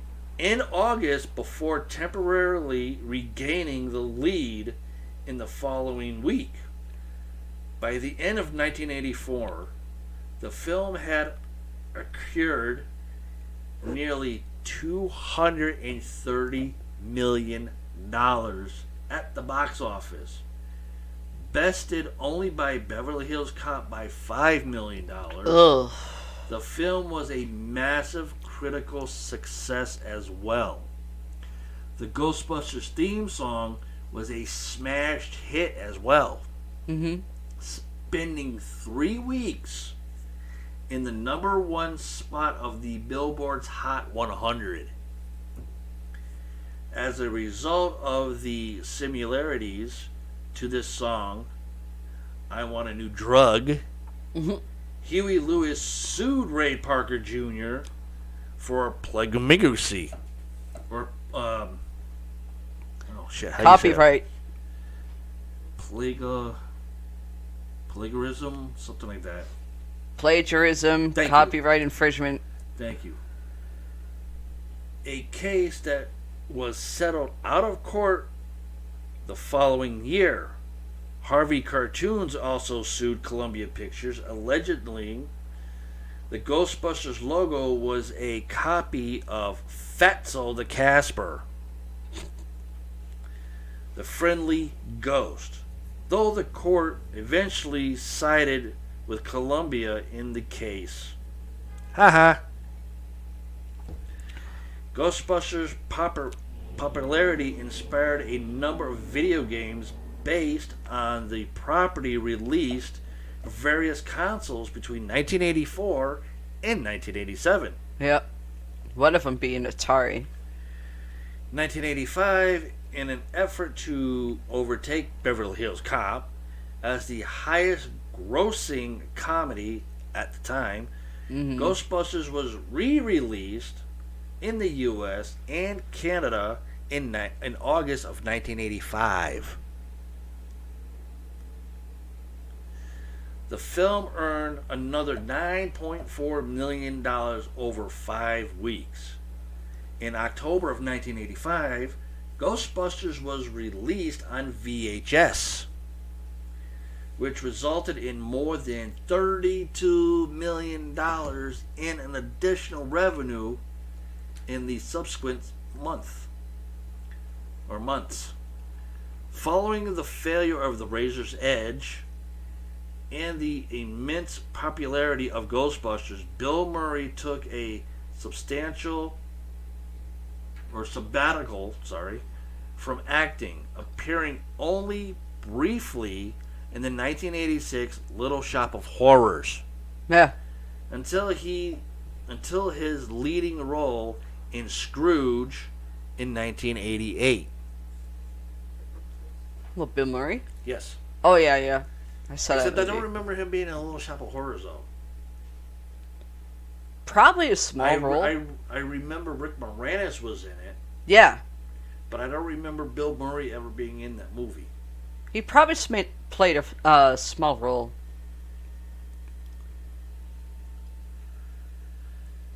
"1986, spurred on by the massive success of Ghostbusters, an animated series titled The Real Ghostbusters debuted on ABC in 1986.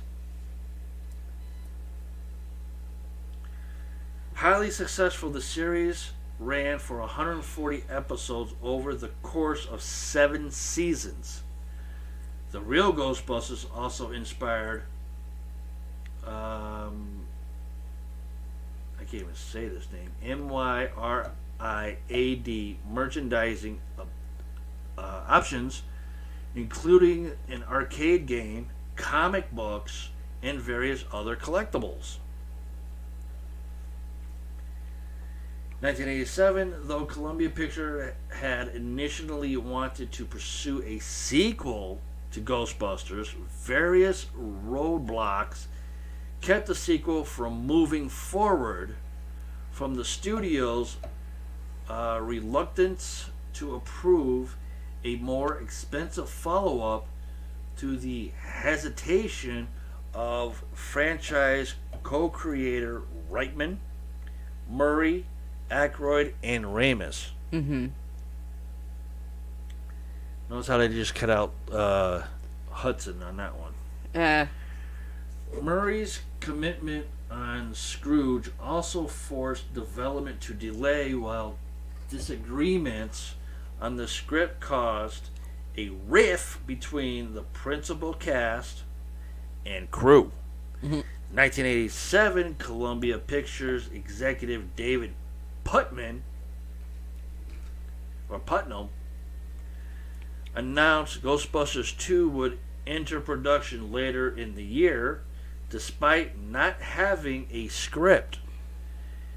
Don Steele was later appointed as the president of Columbia Pictures in that same year, but was tasked with ensuring the sequel got off the ground. Eventually, a production start date was pushed to September of 1988 as talent deals were negotiable. Additionally, the popularity of Slimer on The Real Ghostbusters inspired the release of High Seas Ecto Cooler, a beverage that became equally as popular and continued to produce until 2001. 1988, Ghostbusters 2 filmed in New York City and Los Angeles between November of 1988 and March of 1989, with Rittman coming straight off of the production of Twins onto the film. Yep. The principal cast returned for the sequel while Peter McNulty, probably said your name wrong, I'm sorry, Max von Sydow, Kurt Fuller, and Wilhelm von Homburg joined the cast. 1989 test screening of Ghostbusters 2 result in tentaclish reactions, resulting in the filming of a new ending and extensive reshoots following principal productions. During this time, the film began to shape a more hip-hop influenced soundtrack featuring an updated version of the theme song featuring Run DMC and 2 songs from Bobby Brown. Mm-hmm. Meanwhile, Randy E., I can't say his last name too well, was hired as the film's composer, and ILM was chosen to handle the film's special effects. Moreover, the original Ghostbusters was released on Laserdisc. Wasn't called DVD back then, it was called Laserdisc. Yep. Which is now a major collector's item, although neglected by Rittman for versal changes implemented for the format. Sorry, my mouth is running different directions. Ghostbusters 2 was released in June of 1989, opening to a $29.5 million weekend gross. The film would eventually obtain $112.5 million in North America and $215 million worldwide. Ghostbusters 2 did not receive the critical or fan acclaim as the original, but was ultimately widely successful. The film received a VHS release in November of 1989, where it became a boon to the rental marketplace. I know how that was to try to rent that movie before. You could never rent that motherfucker because that shit was... Yeah. I had to wait for the damn movie to be released to stores just to buy that on a fucking VHS. Get my own copy. 1990, with Ghostbusters fever riding high, the franchise was extended into an immersive special effect landing stage show at Universal Studios Florida, which operated from 1990 to 1996, at which point its license expired. Yep. That's what happens when you go to Florida. The show transformed over the years, including a pre-show that involved Louis Tully and audience interaction. And at one point, the show utilized some of the largest working animatronics in the world. Despite many industry experts, Ghostbusters 2, as a failure compared to the original film, developed proceedings on a potential third entry for years. Though Murray's reluctance to return to the franchise frequently stifled any progress. Throughout the 1990s, Aykroyd attempted to produce a sequel with a new cast titled Ghostbusters 3, Hellbent, in which the Ghostbusters would go to a version of hell, resembling Manhattan. According to Harold Ramis, the film was hoping to attach Ben Stiller, Chris Rock, and Chris Farley among the new cast for the iteration. Yeah. 1995, Dan Aykroyd appeared as his Ghostbusters character Ray Stantz in Brad Serbling's Casper, making the only time a primary Ghostbusters character appears in a film outside the franchise. Yeah. 1997, a follow-up series to the real Ghostbusters, Extreme Ghostbusters, debuted on BKN 6 years after the finale of the former series. Featuring the voice talents of Billy West, Alfonso Rivero, Tara Strong, and Maurice LaMarche, Extreme Ghostbusters was canceled after 40 episodes, while the cast of the real Ghostbusters reprised their roles for the series' two-part finale. 1999, Dan Aykroyd completes his screenplay for Ghostbusters 3, but lack of involvement from the original cast keeps the film in development hell. In the years that followed, Aykroyd enlisted in sitcoms writers Lee Eisenberg or Einsteinberg, whatever, and Gene S. I'll just go that way because now I have the hiccups. To pen a new draft of the film. Man, you stupid mouse. 2006, Jason Reitman, son of Ivan, makes his feature film directional debut with the biting satire, "Thank You for Smoking."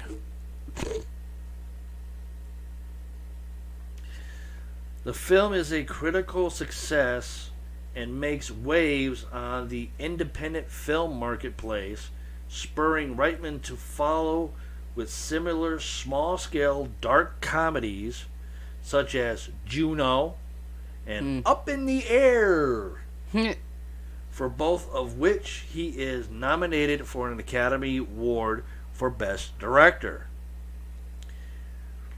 2008, revised interest in Ghostbusters begins to arise as development on Ghostbusters, the video game, is made public and Sony announces plans for another film in the Ghostbusters franchise, potentially without the original cast. Now, I'm going to stop right there because people were confused at the time. Now, Yeah. what I just read in 2008, the Ghostbusters, the video game, was supposed to be released but was not released. They came out with a different version because they did not like the graphics of it whatsoever. They didn't like the way the game was programmed. They didn't like how the story plot was going.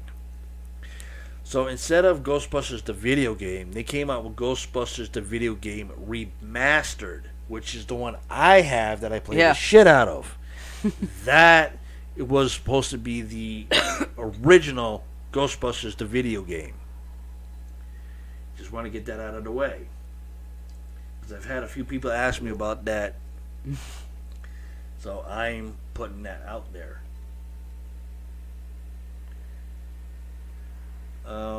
Let's see. IDW announces a line of official Ghostbusters comic books for the release in 2011. Meanwhile, Aykroyd announces the Ghostbusters 3 will still happen with Essenberg and Mr. S.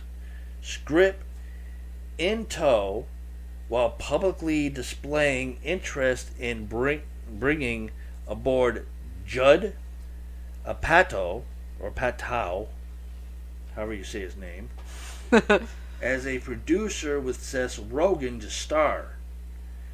There is no public information as to whether there was any movement at all regarding Apatow or Rogen's involvement. Now, that's something I did not know about. 2009, Ghostbusters the video game is released on multiple gaming platforms, for which Aykroyd, Hudson, Murray, and Ramis all provided their voice talents and likeness, which is true. The game was a massive, critical, and commercially successful, and monument was gained for the possibility of bringing the original Ghostbusters cast back for one last film. And it just goes on and on and on and on and on. Goes into 2014 with, in a tragic turn, Harold Ramis passes away in February. Of course, nobody's talked about, what caused him to pass on. But there is going to be a Ghostbusters 30th anniversary sequel coming out, but it's going to be in 4K. Huh. Which was released in 2014, and it made $3.5 million at the box office. Ghostbusters films are released on Blu-rays soon thereafter, which we have 1 and 2. Yep. And of course, they come up to the reboot version. Yeah. And everything. I was not impressed. You weren't impressed, but I was impressed with the clearer ghost versions. Well, the reason I wasn't impressed is because the comedy looked too forced. I mean, Kristen Wiig, even though she's a groundling anyway, and she worked on Saturday Night Live, she had her comedy bits from years of working. Yeah, I know. And even though she did MacGruber, which was really stupid, the acting she did in the movie Paul, the foul-mouthed alien, that was genuine comedy that she was doing. Oh, yeah. Even though the alien was the one doing all the wisecracking. Yeah. In the reboot, she started with also with Melissa McCarthy. Yeah. Kate McKinnon. And Leslie Jones. Yeah. The comedy between those four was way too forced. Yeah. I mean, the girl that's supposed to have been like the female version of Winston, Leslie Jones, she had her acting bits thanks to Carlos Mencia, because he had her in a couple of his skits. Yep. So I don't get how her acting, Kristen Wiig's acting, and Melissa McCarthy's acting, and Kate McKinnon, but those four being female comedy actors in their own right. Those three, their freaking comedy was forced. Looked too forced. Not even genuine. Yeah. That's why it did not impress me. Yeah. And the freaking ghosts, yeah, they were good. But they were more clear where you could see every single detail, which I loved. yeah, I like that too. But And that's something that the ambulance of a shitload in one scene, that was too much CGI cartoon shit to me. yeah. That fucking Slimer having a fucking chick with him, driving a fucking 1950s car. Come up No, with he was something driving that's a little bit more original. Slimer was driving Ecto 1 in that movie. Did not look like with Ecto his 1. chick. With the chick ghost that looked like him. I mean, I give credit for that part. Yeah. Slimer finally hooks up with something that's like him. That was perfect. And it goes on to talk about it. You know how much the budget it was for. It was 144 million. Yeah. The film eventually earned 128.3 million in North America and 100.8 million internationally, leading to a disappointing worldwide total of $229.1 million. That wasn't misleading. That was Crash Land. Yep. And it goes into 2019, back to the son of Ivan. Keeps going, doing the movie, Afterlife, things like that. Yeah. Keeps going and going. Anything and going else? and going. Because I got to get the herbs going. Just keeps going and going and going. I'll have all this stuff up on. Huh? I'll have all the stories here up on our website sooner or later. Okay. It's just a pain in the ass that I'm having problems with some coding, but at least I'm trying. I still have people asking me, when are you going to put the photos back up? I'm working on it. The coding is being a douchebag to me. Outside, I have to work like with so many different pages for the website and everything. You know, I have to do the video streaming to put up on there. I have to do the audio for our audio podcast sites, plus our own website. Ow. Plus, I have to make sure that all the photos are perfect and lined up perfectly, and they're all in one spot. Then I also have to do the news, which is even more tougher because I don't know how the programming is getting confused by me doing what I have to do, and it's just driving me nuts. So I will get that up there sooner or later. Yeah. But we're going to pop a 30-second break, and then Parallor's going to come back and do the herbs. Yep. So, see you in 30 seconds.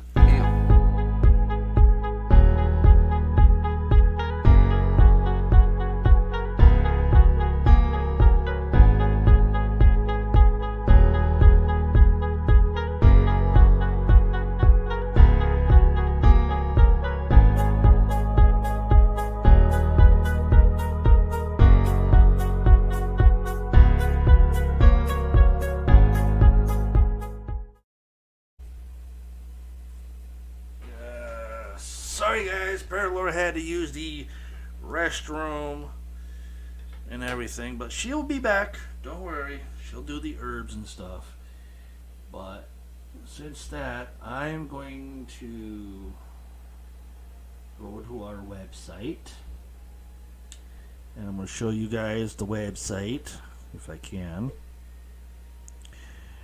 Let's see. Yes, I can. This is the website that I'm basically working on right now and everything, and I'm doing the best I can with all of this. It is not easy because I have to deal with, as soon as it loads, this is what it does. I have to deal with these many pages. As is, we got 47. This is the audio version, and I still have to fix the bar up here, which takes me a lot of time. Plus I have to add stuff to the home page, as you're about to see again, just to make sure it's all up to date and it works perfectly. Of course, it does take a long time to load up. Then we have the video page, which goes to its own page now because it was messing up. Plus, of course, the gallery I'm still working on. Still working on putting up our very first guest from episode 38 up here. Of course, we gotta make sure that these two links are still working correctly. As well as all these links right here are working correctly. The search bar is working correctly. This right here, if people want to do it the easy way by just following the show on our Facebook page. I have to make sure that this works for the YouTube. I have to make sure that the Facebook one works to our Facebook page live so you guys can see the videos. Plus, my own page that for videos that I do to show you the background scenes of what I do on a daily basis. And there's only one up there right now. Plus, I got to make sure the weather thing works here. I also have to make sure that this works over here. And I don't know why it's blue, but that's okay. I got to make sure my tweets go out and everything. I have to make sure the photos are working properly on this page, plus going to here, which is another way of doing it. I have to make sure that this mouse and these arrows still bounce, and that's a program and a half. Plus, I have to make sure that the info here is correct. If I have to update it, I will. Got to make sure the RSS feed is working. The information, I'll probably put more stuff here, probably like a web poll or something sooner or later. And I have to make sure that this works. That's a lot of stuff that I have to go through each and every time I turn around. And it's the video page. This is the video page here. It's got its own address. This is what it looks like. Hand me my smoke. And I have to make sure that everything on this page is correct. The pre-recorded podcast shows, I have to make sure that they stay corrected. Any new ones I load up, like episode 47, I have to make sure it works. All the way down, as you can see this one here kind of grew a little bit. Don't know why it's doing that, but that's something I'm working on to fix and to make sure that every other one is 100% perfect and works. And as you see, I still got a lot more to do. So that's what's going on. Plus, I have to make sure that this link here works so you guys can go back to it. And outside of that, our platforms, I have to make sure all those work as well. So let me get back to the home page here. Plus, got to make sure that our guest books for sale works from whoever we have guests onto the show and things like that. So that's what people has been on my ass for a few days, or not a few days, a few weeks now, and I'm trying my best. So just bear with me. I promise you, I'll get them all up. Plus, finding stories on top of it is also a lot of work. Yeah. So now I'm going to turn it over to Miss Paralore and the herbs. Okay, since we're starting with the peas, just to make sure. Nope, we went past the peas. So we're not in the peas. No, we're in the R's. Ah, the R's. Arr. Okay, first one on the list. Radish. Yuck! For protection and lust. I don't know, people eat a radish. I don't know if they feel protection, let alone lust. Bullshit. Radish is more of a food. Radish is a fucking vegetable that you put in salads. I know. Or in grinders. It's food. You can cook it with it. You can eat it. I don't fucking eat it. I don't know. Ow. Itchy. Ew, ew, ew.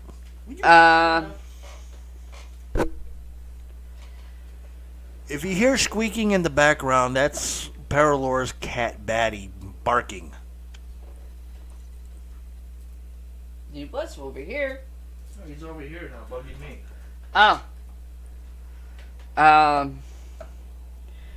Witchcraft properties wise, I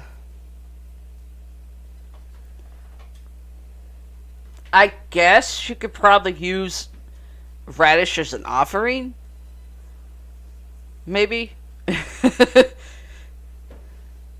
I mean, I never used a fucking radish. I see a radish, I say get it the fuck away from me.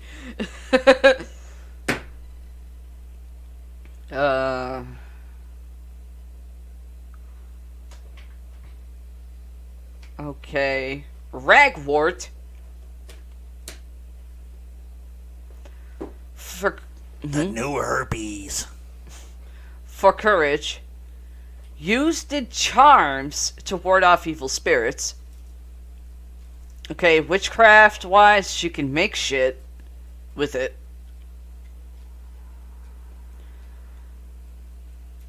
And if you want to do a spell in courage for yourself or someone, you can use it as an ingredient as well as an offering.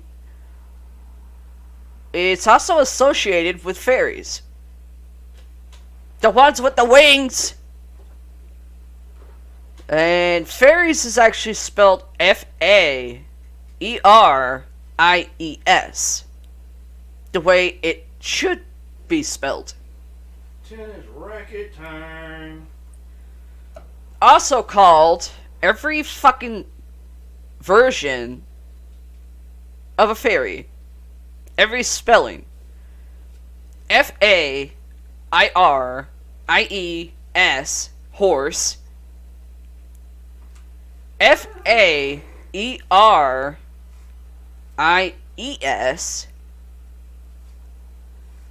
Horse.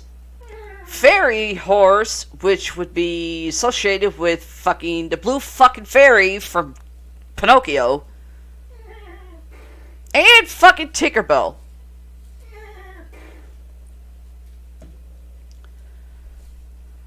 And the next spelling, F-A-E-R-Y. 4 different fucking spellings of that. Whatever. Red, there. No, I got a bit of a buzz, but I ain't fucking drunk. Raspberry leaf.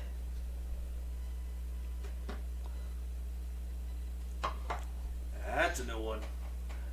Used for healing, protection, and love. Well, yeah. If it's a specific family member type of love, yeah, but not trying to make someone fall in love with you. That don't work. Holy crap, that was bright. Witchcraft wise, you can use it as an offering. You can use it as a spell for healing or protection. And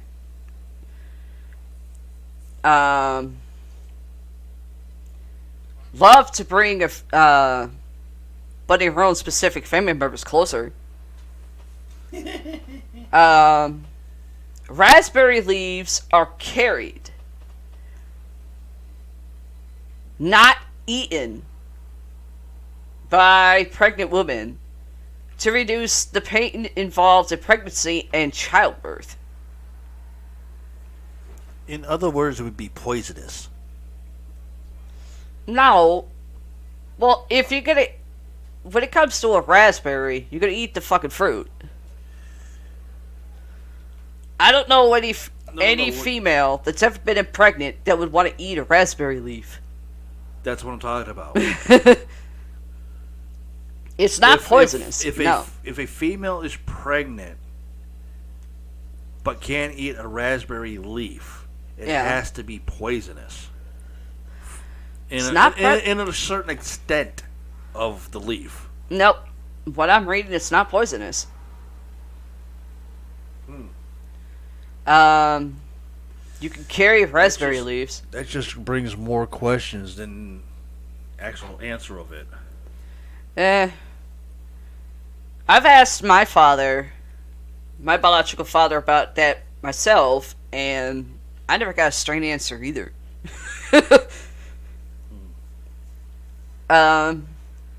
You can carry raspberry leaves, whether in a purse, or you make something where you sew it or glue it onto something. Bathe in an infusion of raspberry to keep your current love relationship alive. Okay. I'm not going to frown on that, nor am I going to roll my eyes. That's more like if you want to spice it up a little bit. I'm going to keep quiet. So you could bathe in it, so it's a soap, it's a shampoo, conditioner, body lotion. Not really easy to find in a store, but you can order it online. And a raspberry bubble bath. I'm gonna keep quiet. Next, red clover. Not green clover, red clover. Magical uses include fidelity, love,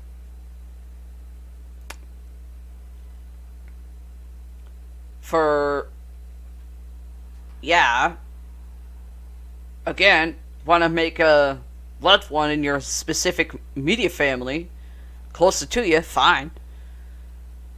Money, protection, and the blessing of domestic animals. Well, yeah.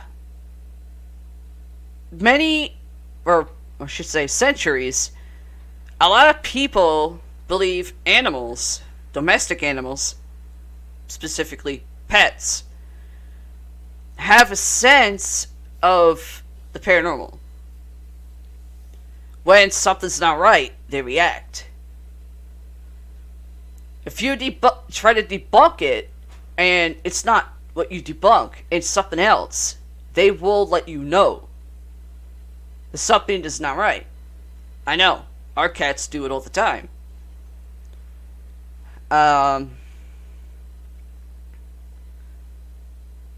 Carry to aid in financial arrangements. Sprinkle around the home to remove negative spirits. That's more superstition.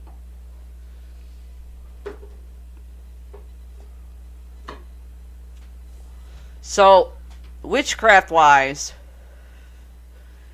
you could use it as offerings or ingredients in fidelity, money, protection, and blessing spells. But the blessing spells for domestic animals. Love spells only if it's generated to an immediate family member. That you want closer to you, or bring an immediate family member back into your life.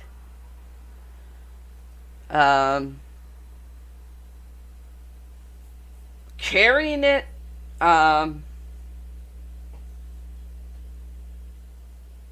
yeah, if you put it in a satchel or a little puppet bag, but I would not suggest using a puppet bag to carry red clover for financial arrangements. That's superstition. as well. Sprinkle them around the home to remove negative spirits. That's also a superstition, but that's not as frowned upon as superstition for financial arrangements.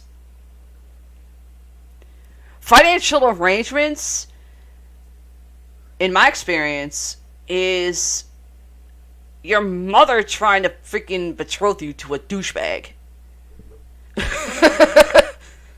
That's what its financial arrangements means to me.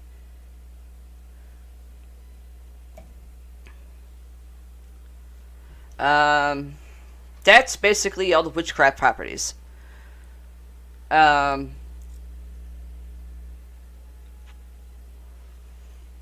The alternative for red clover, if you can't find the actual red clover, cleaver grass.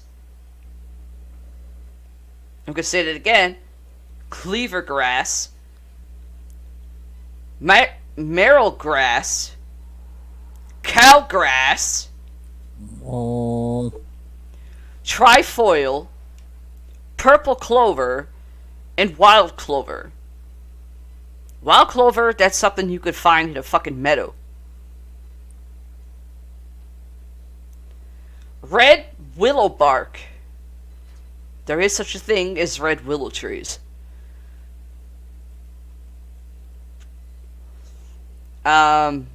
Usually in heavy wooded areas, far as I've heard. Magical uses include meditation and clearing. Yeah. I've heard of that. My aunt, my biological dad's sister, uses that here and there. Fabulous incense wood with a sweet and dry aroma.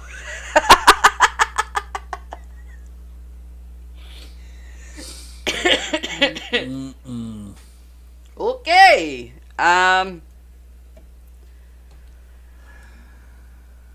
You can use red willow bark as an offering to do a meditation spell or a clearing spell for yourself or someone close to you. It is an incense stick, so you could burn it too.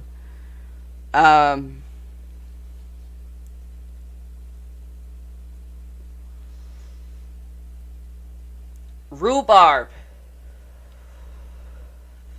And I'm talking about the pie. Yuck. Everybody knows rhubarb is a whole bunch of fucking berries. For fidelity and protection. Rhubarb's mostly an offering if you want to do a spell for protection. Fidelity, there are some spells for fidelity. There's not much, there are some, but not a lot of them that you can use rhubarb for. But you gotta get a whole bunch of fucking different berries together. What the hell was that? And that was not a car. Yeah, it was. No, not what came out the window. I heard it in my headset. I heard a car tire screech. I know, but I heard something.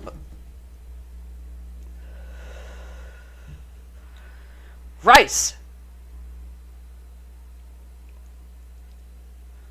Rain, fertility, money, and protection.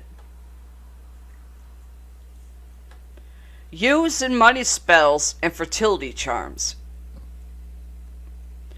Okay, off the bat, you can use rice as an offering for rain magic, fertility magic, money.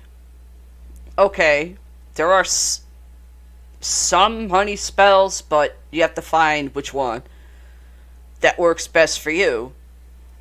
as well as protection spells.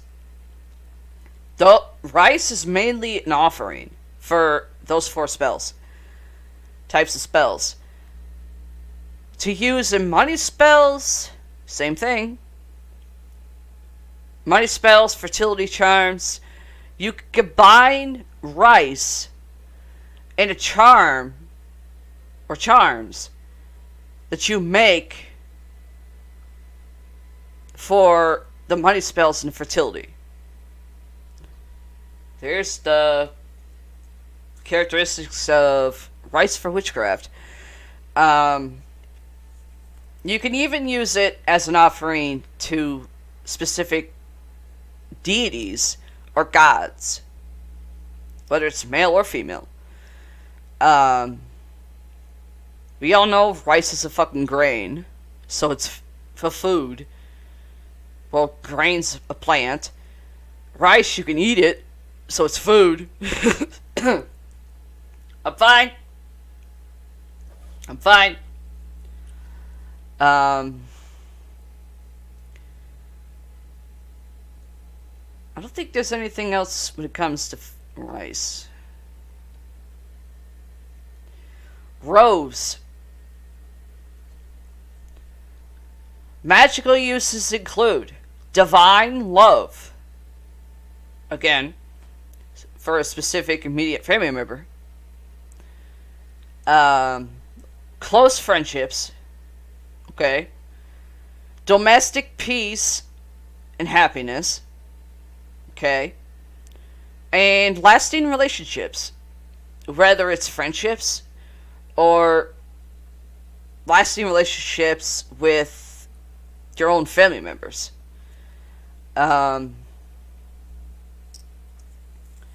There are some love spells that are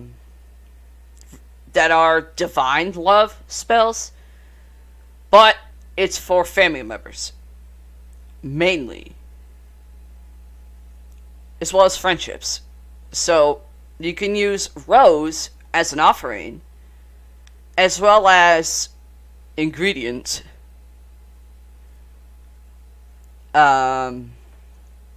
Domestic peace and happiness, there are spells for those. Of course, you can't do peace and happiness spells at the same time using rose. You have to do domestic peace by itself. Then you do one for happiness. Lasting relationships, there's not really a spell for that. That falls under divine love. Again, for specific immediate family members. Great for use in incense. So, yeah, you could burn it. It's candles. It's incense sticks. It's oils you could burn. Potpourri. And bath magic. Which means it is a lotion. So you could wear it as a lotion. You can bathe in it. It's shampoo. It's conditioner. It's soap. Bubble bath. Oil. Trying to think, is there another one? Rose is also a plant. So it's a plant category.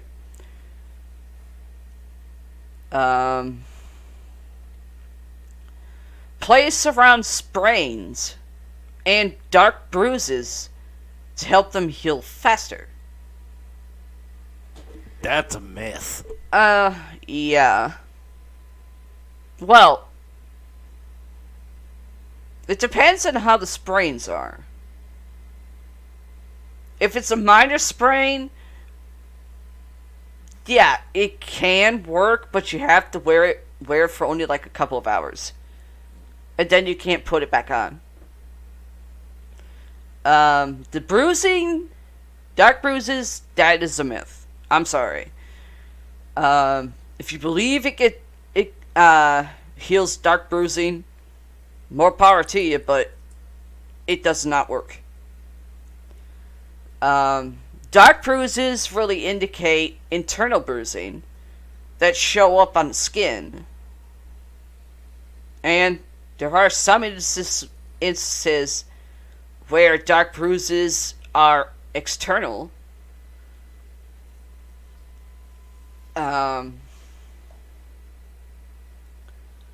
Rose geranium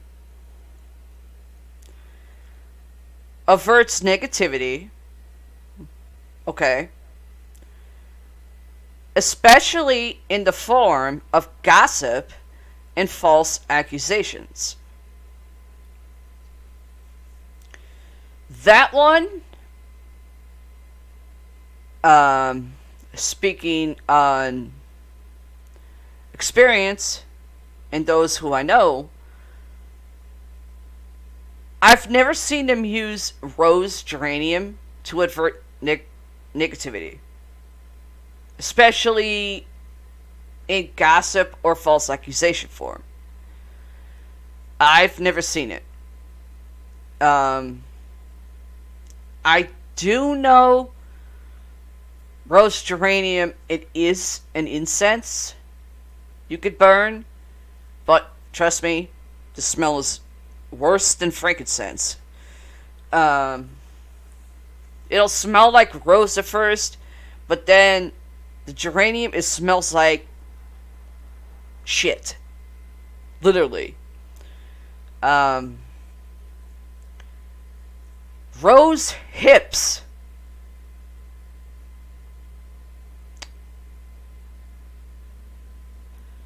Used in healing spells and mixtures. Brings good luck, calls in good spirits. Rose hips, it is a type of a flower. It is a type of rose, but it's not really considered a flower or in the plant category. It's the petals of rose hips are a bit different than a regular rose petal. When you're holding a rose and the petals are all together. I mean, you can use rose hips as an offering for healing spells, mixtures. You could, I guess, use it as a ingredient too, but depending on what the healing spell is. The bringing good luck, it's superstition, but I guess it could probably work. I'm not someone that's going to say, oh, don't try using rose hips to bring good luck to you. I've never used it, but not saying it wouldn't work. Calling in good spirits, yeah, it could. But you have to be specific on what you would consider a good spirit to call to you. Next, rosemary. Carried or used in healing poppets for good health. So witchcraft properties, you can carry it in a little poppet, little bag or satchel.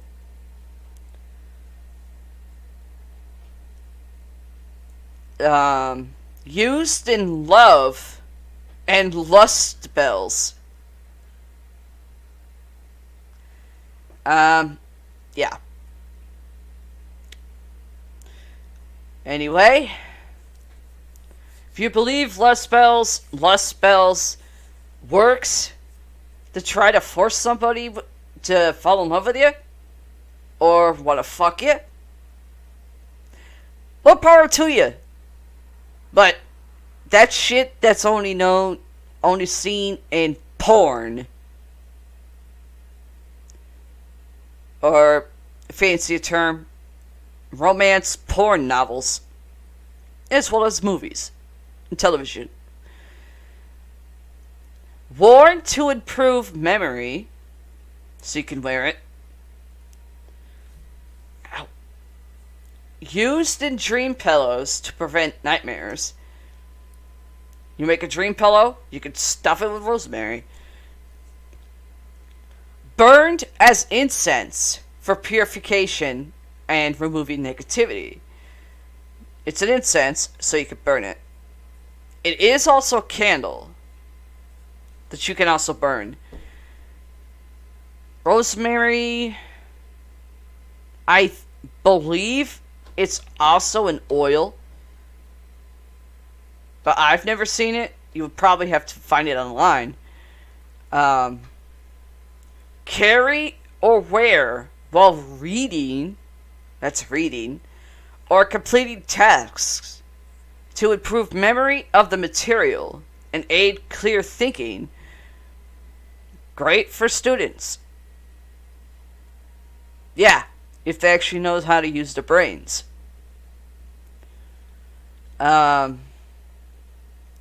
Use an infusion of rosemary to wash hands before any healing magic. Used in bath magic for purification. It's also associated with fairies. The ones with the wings. So rosemary, witchcraft-wise, has quite a few things you can use with it.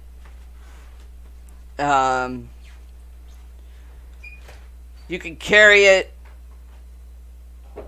You can make stuff with it. You can wear it. You can wash with it, which means take the rosemary. If you want to wash your hands, put water in a little bowl. Put rosemary in the water, and then wash your hands with it. That's before any healing magic you use. Rosemary, you can bathe in it. There are bath salts, shampoos, conditioners, soap, and bubble bath oil you can use to have rosemary in it.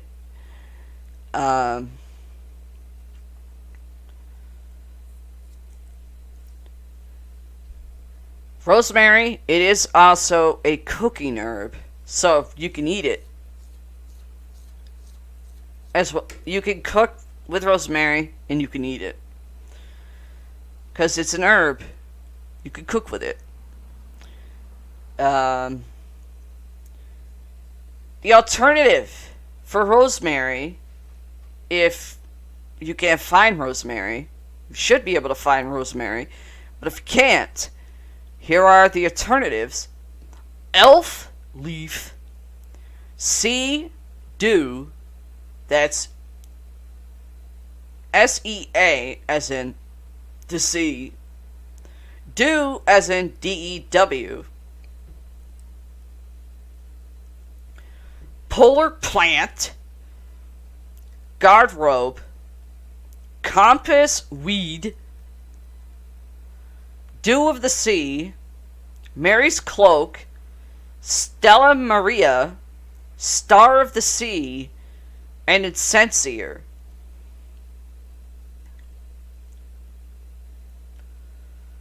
Rowan is our next category. For protection, magical power, success, and anti-haunting. I'm pretty sure I heard a lot of people right now just say anti-what? Anti-haunting. Now, you can use Rowan as an offering as well as an ingredient for protection spells, success spells, magical power, whatever magical power you wish to have, let alone gain, you can use that, Rowan. The anti-haunting, I have no idea what the fuck that's supposed to mean. But hypothetically, on a theory level, anti-haunting can mean removing something that could be haunted. As in, clear a person that could be haunted, an object, maybe a home, or whatever would be considered anti-haunting.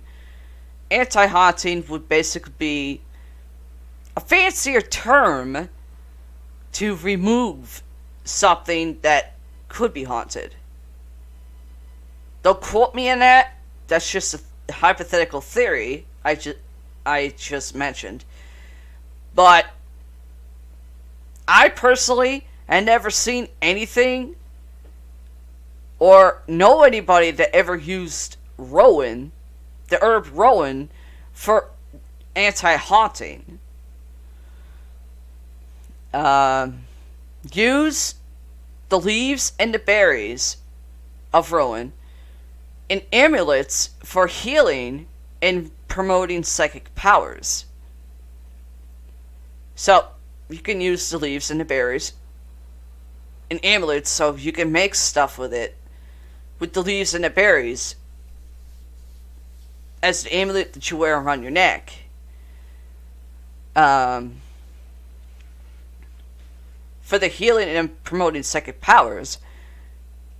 Also good for use in luck spells and mixtures. You can use the herb Rowan for luck spells. There are some spells that are for luck.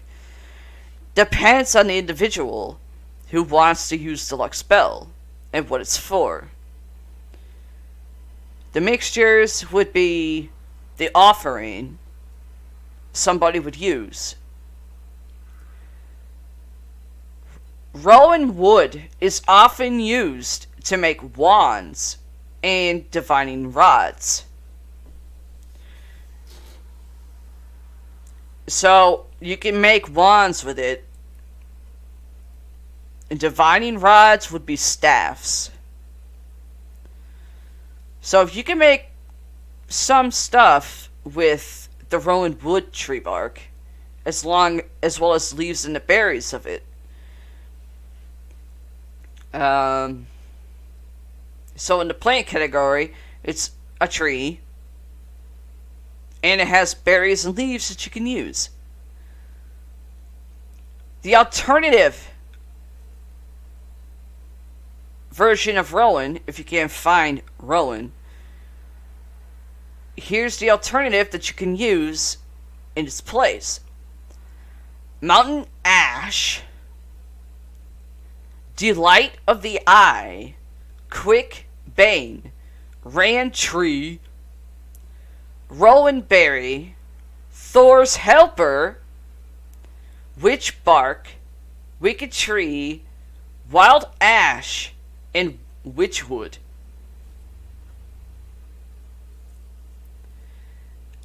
Ow. Ow. Rue. Magical uses include healing, health, mental powers, freedom, and protection against the evil eye. So you can use Rue as an offering, as for healing spells, for health and other things you would need healing for oneself. Mental powers, there are spells for that.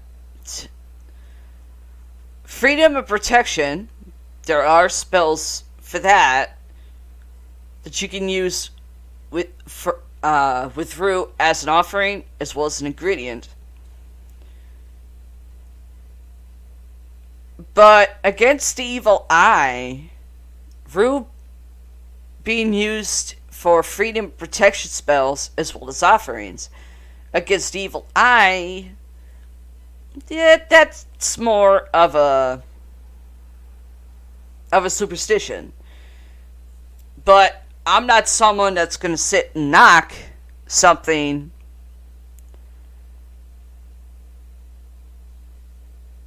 if you want to try it, you can.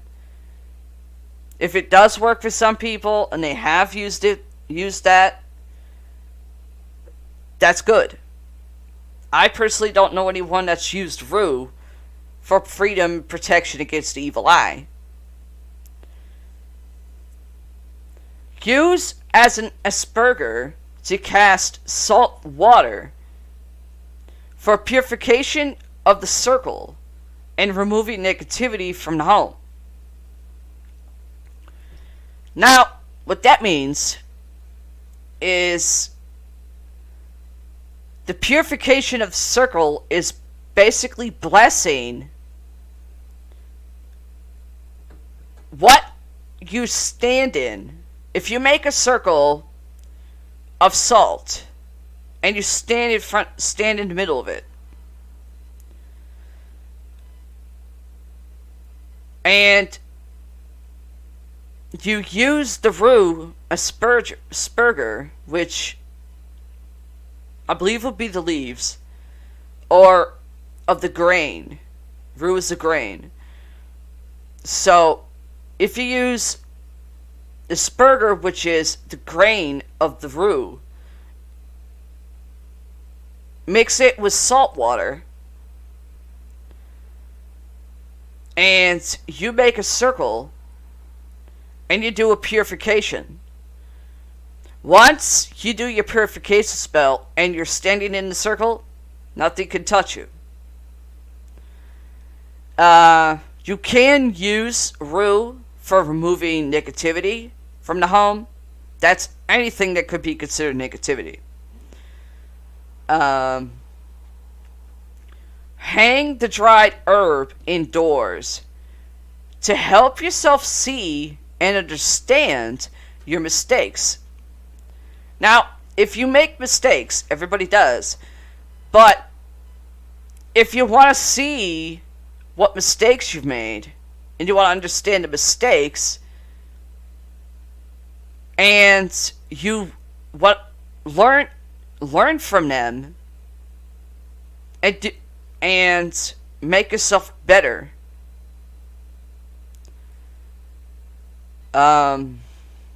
Another way I can explain it, you make a mistake. You want to see for yourself what the mistake you made, or the mistake or mistakes you made. You want to see it, but you want to understand the mistakes so you can learn from them. It does work once you use the dry herb indoors. Burn to banish negativity or bad habits. So right there, you could burn it. It is an oil you could burn. In some instances, there are incense you could burn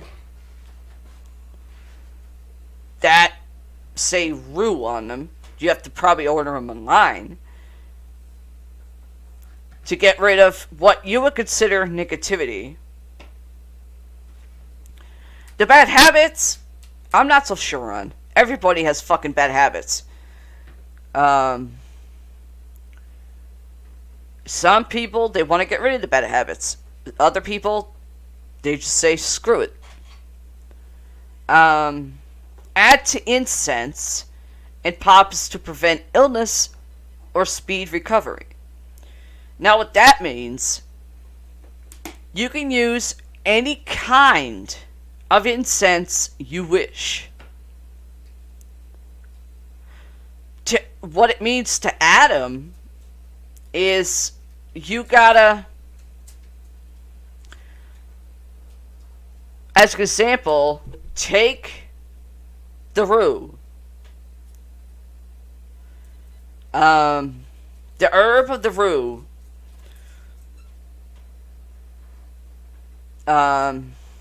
Some people I've heard like just sticking the herb through the incense stick and burning the incense stick so the herb burns with it.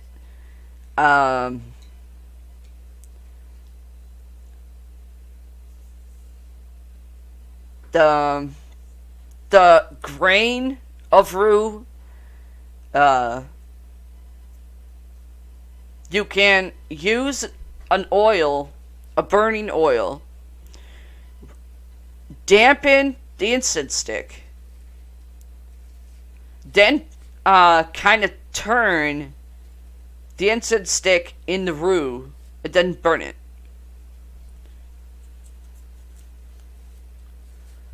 The poppets, I don't think I've ever seen anybody use rue in a poppet. I never seen it. Add to baths to break hexes and curses that may have been placed against you.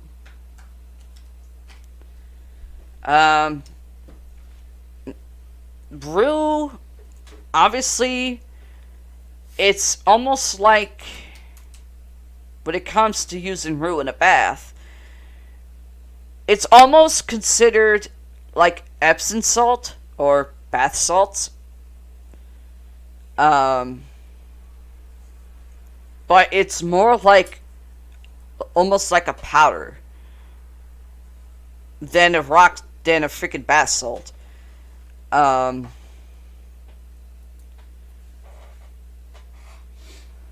Let's see. Warning! Rue should not be handled by women who are pregnant.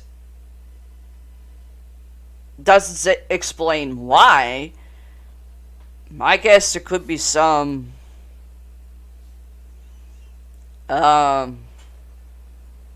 what's the word trying to freaking think of?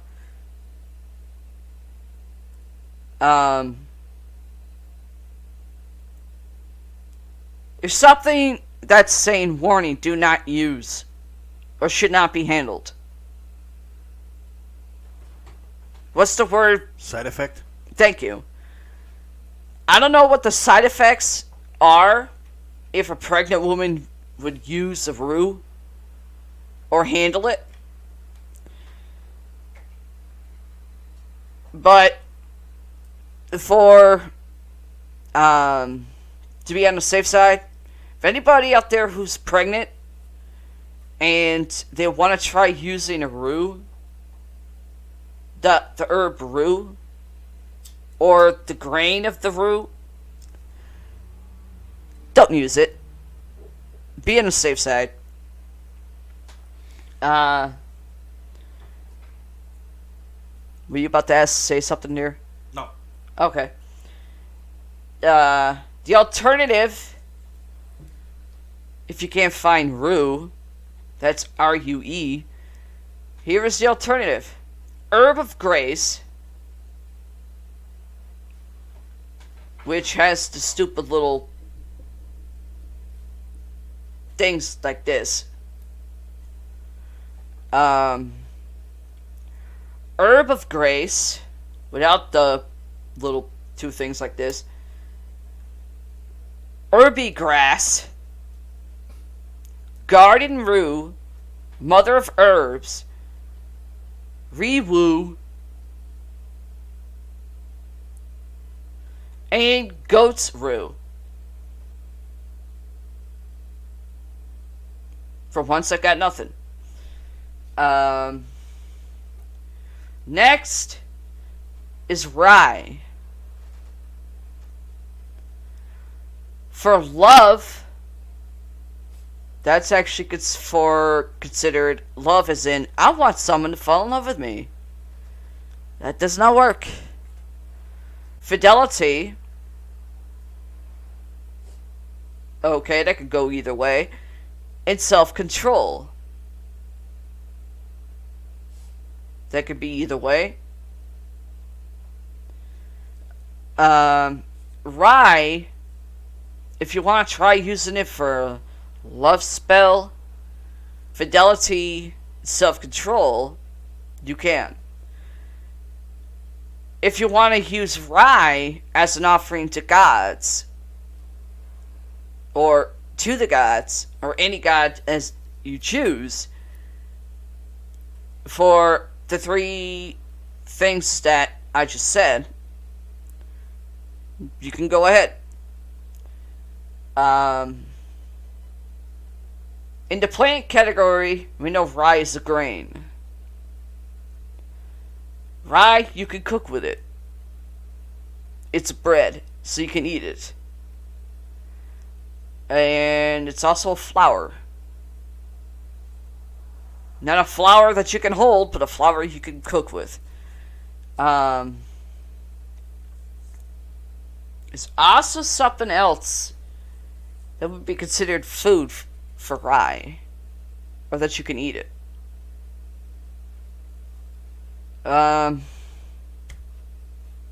Trying to think.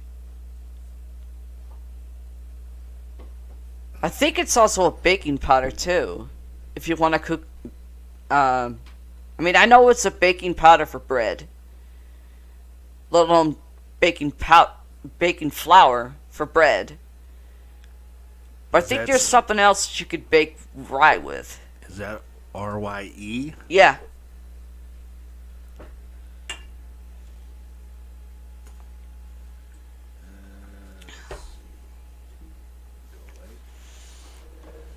Ow. I'm fine. For like the past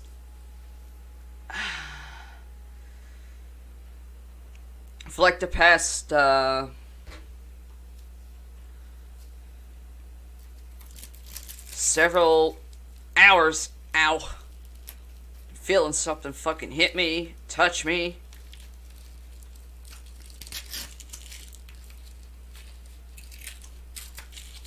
Rye is also a state, or I'm sorry, a city. Yeah, I know, but I'm thinking food. What else in food can you use rye in besides baking flour? Cereal. Okay, cereal.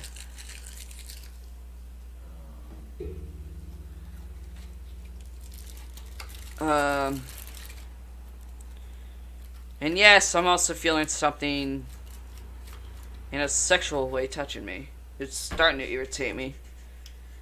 Okay. And I just heard that. Now, it wasn't Paramike just breathing heavy.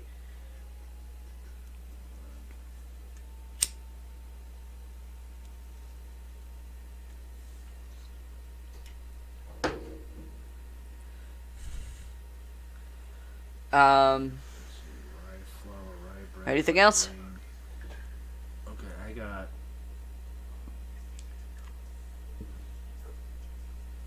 The hell? Oh. Sorry about that. Huh? Sorry about that. The video started up on me. Oh. Let's see, there's rye flour. Yeah. There's rye bread. Yeah, I know that. That's what I said. Whole grain from Germany. Huh? It's a whole grain from Germany. Yeah. Let's see, rye grain used in baking goods. Yeah. There's rye berries. Yep. Rye whiskey. Rye beer. Yep.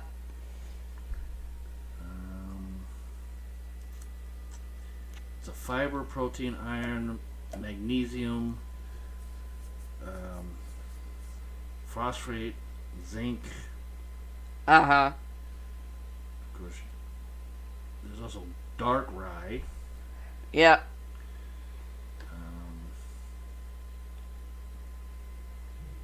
Basically, all the master chefs use it when they cook.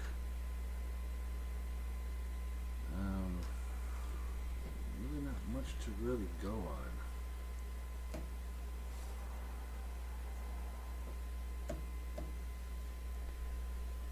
Basically, you could use rye for almost anything. Okay. You know, you could find it in flour, you could find it in bread, you could find it in beer, you could find Yeah. it in whiskey, vodkas, you know, whatever rye can be thought of to use for. There's like Yeah. so many different ways. People You can eat use it in many ways. You can drink it. Basically. It's made for shit. Yeah. Next, now we start with the S's. Sunflower. It's actually a flower. Sunflower. So I know that. It's a grain. Huh? S-U-N? Hmm? Is it spelling S-U-N? S-A-F-F-L. Oh, okay. O-W-E-R. Sunflower. Oh, okay. It sounded like you said sunflower. I was like, No. S-U-N? Okay, that's a flower I'd never heard of. Mix with jinx. Incense. To cause destruction to an enemy. Not recommended. Yeah, if you believe in the threefold law. My family, we don't. You fuck with us, you're getting fucked right back. Which is the words my brother Richie would say all the time. You fuck with my family, I'll fuck with you right back.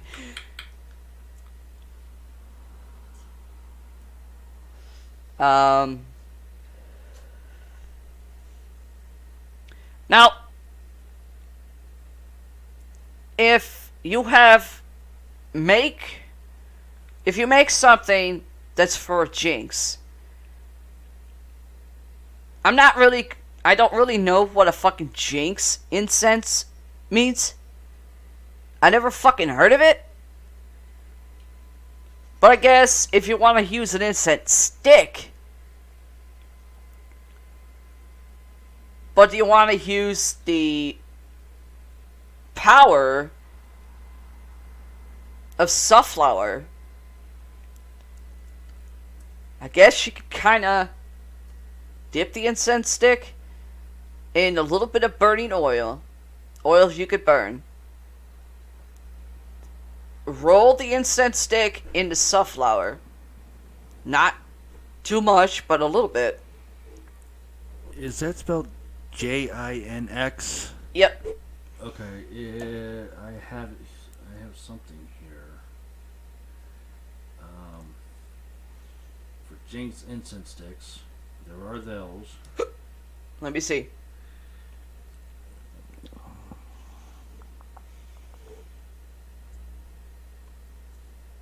I want to share it. There we go.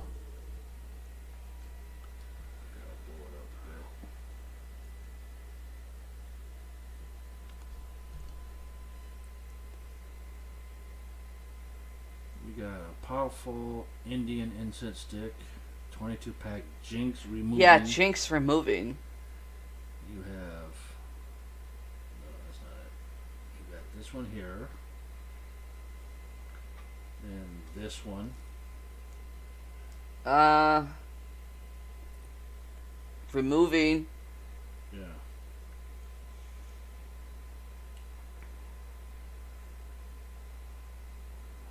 Remove powder.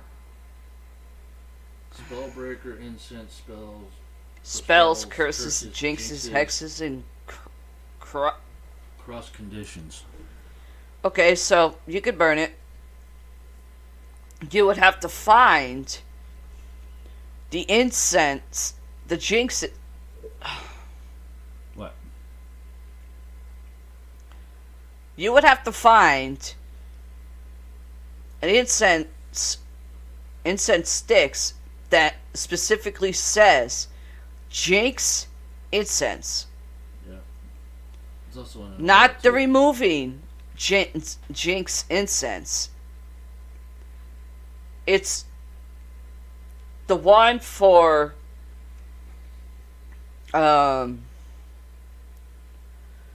which we just mentioned. For spells, hexes, curses. Yeah. There's also Jinx oils. You got Purpose Cleaner. Jinx removing herbal essence. oil blend. Seven Sisters Oil Jinx Killer. It's a Jinx remover.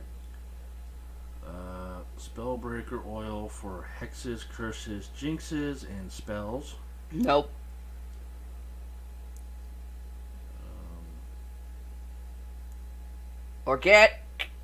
Organic, not an oil or an incense stick.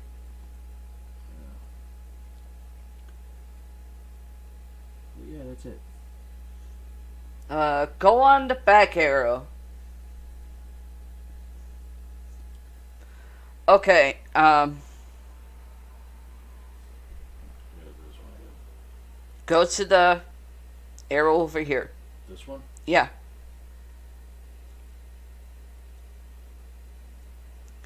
Hold on. Don't go anywhere. The other three are Um, remove.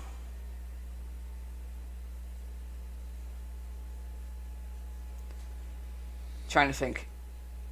Which one did I just fucking see? Oh, Spellbreaker incense for spells, curses, jinx. yeah, that's the one that I showed you earlier. Okay, keep your cursor on that one. Jinx, mix with Jinx incense, sunflower, to cause destruction to an enemy. That's not removing a Jinx to cause destruction. That's causing it, not removing it.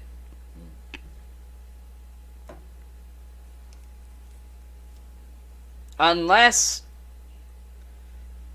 you want to try using the Jinx incense stick and mix it with the sunflower to cause destruction to an enemy, you can go ahead. It's not recommended, but you want to go ahead and use it, go ahead. Rub on the inside of the knees to attract exciting sexual encounters.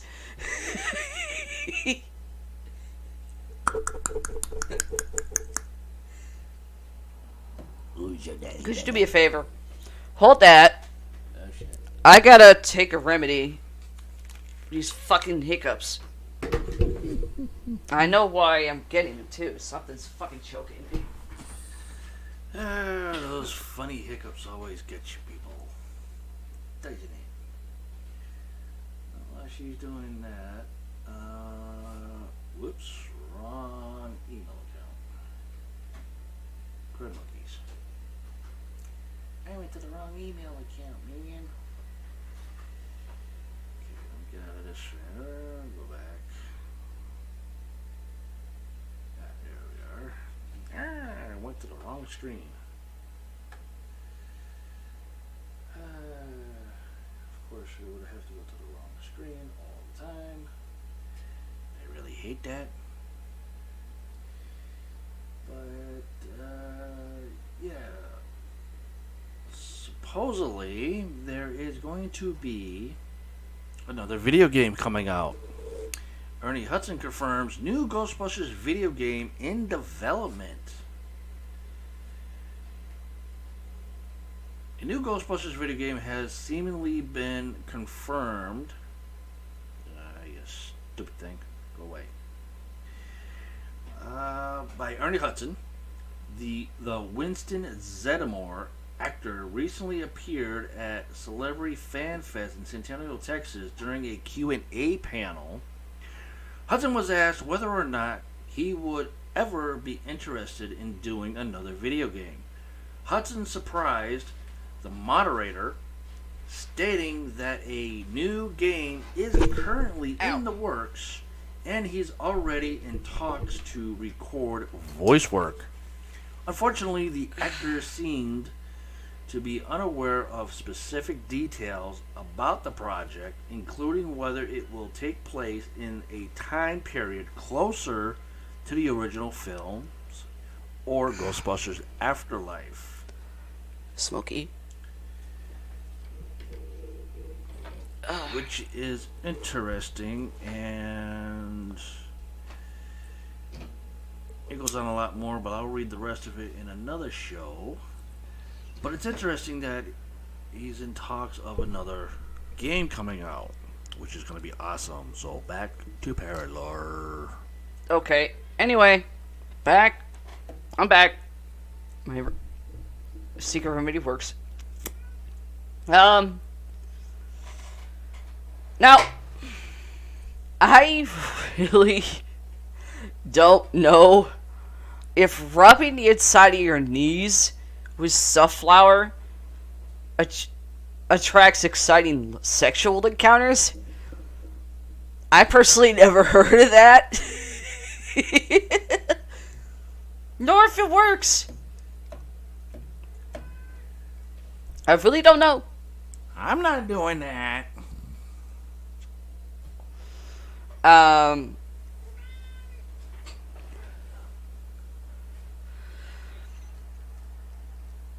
But that's pretty much the witchcraft categories for safflower. Not really much to go on.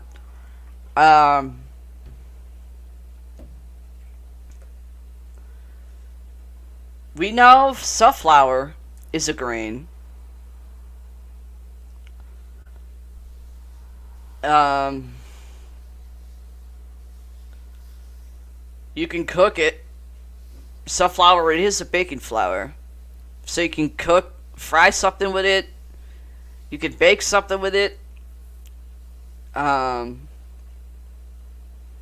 It's also in some beer mixtures. More like ales or something like that.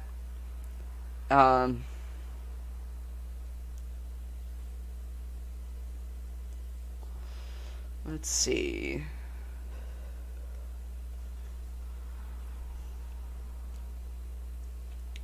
Saffron.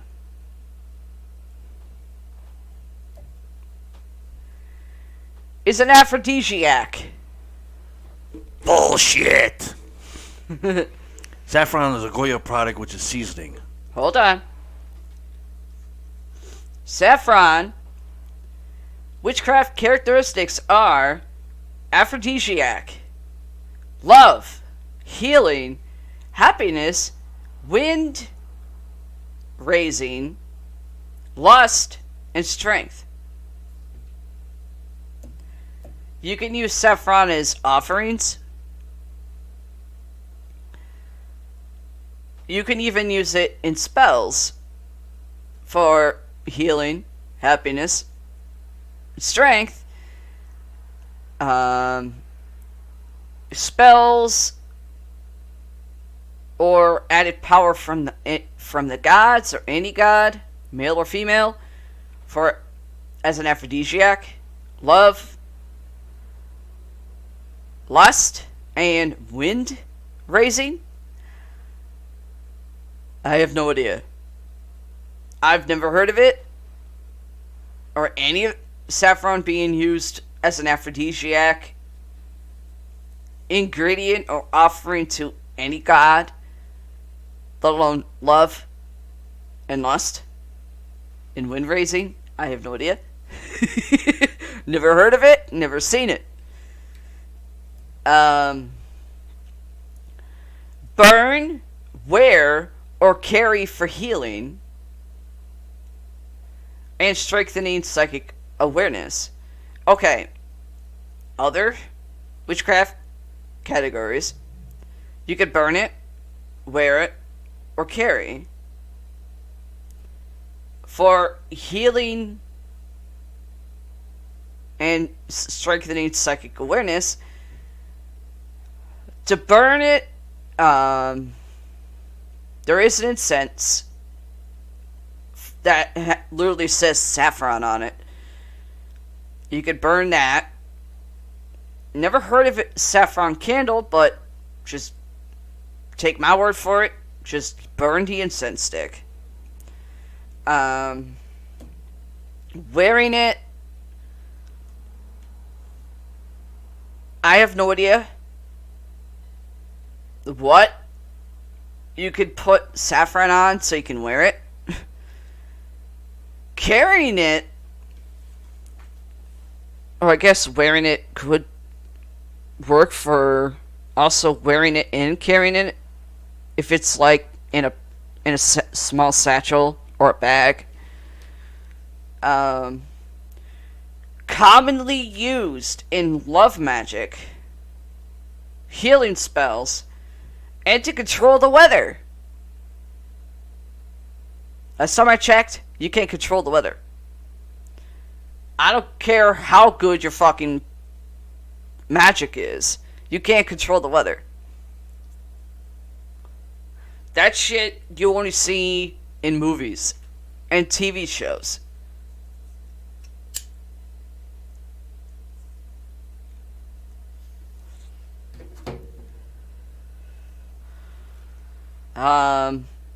Yes, it is used in healing spells. As an offering, as well as an ingredient. Wash hands with water and saffron, or keep saffron satchels in your home to bring happiness. So yeah, due to the fact saffron is an herb,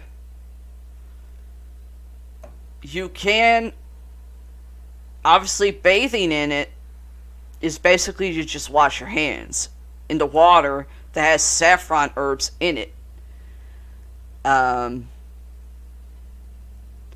Saffron satchels means you have a satchel that you put saffron herbs in it, and you carry it around. You can wear it on you,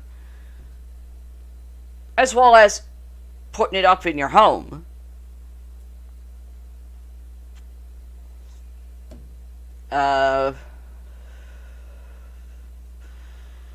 The saffron is a cooking herb.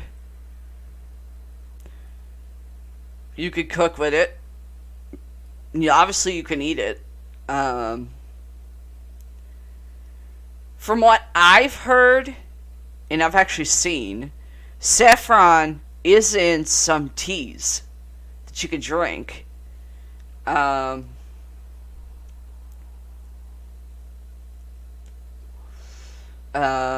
Trying to think here.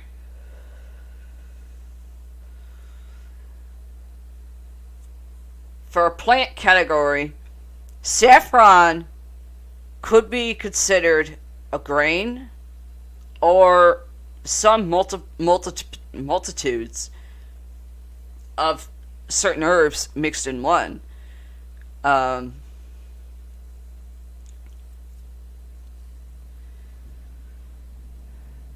The alternative for saffron, if you can't actually find saffron, but you want the alternative for it, are kumkama,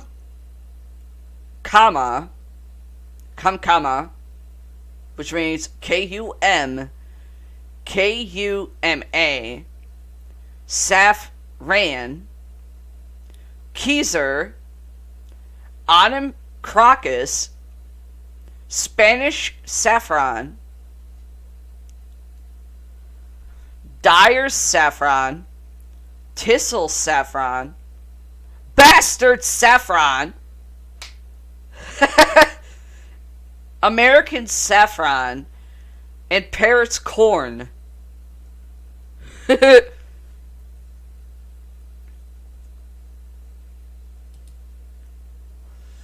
Okay, I'm starting to get hungry.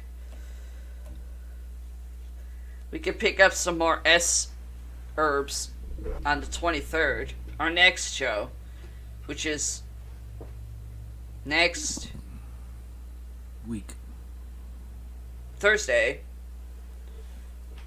Yeah, because the 24th is a Friday. Oh yeah, that's right. So our next show, the 23rd, will be Christmas Thursday. is Saturday. Huh? Christmas is Saturday. Christmas, Yuletide. Yeah, I forgot about that. Yep. That's what we can do. We'll be doing our next episode next Thursday, the 23rd. I got a couple other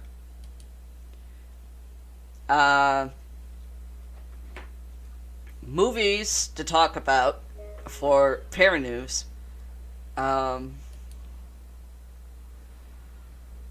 And I still got herbs I gotta do.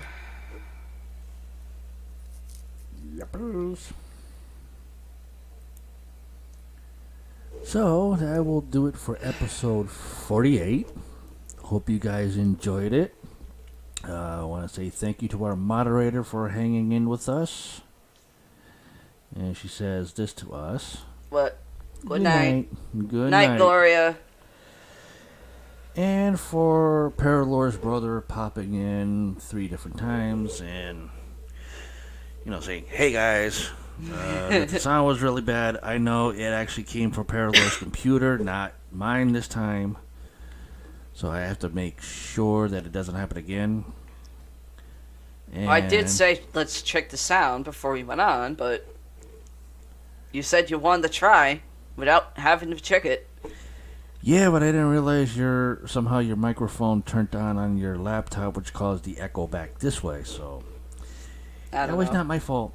That's your the other system. reason why I'm stopping, one, I'm hungry. I'm starting to get hungry.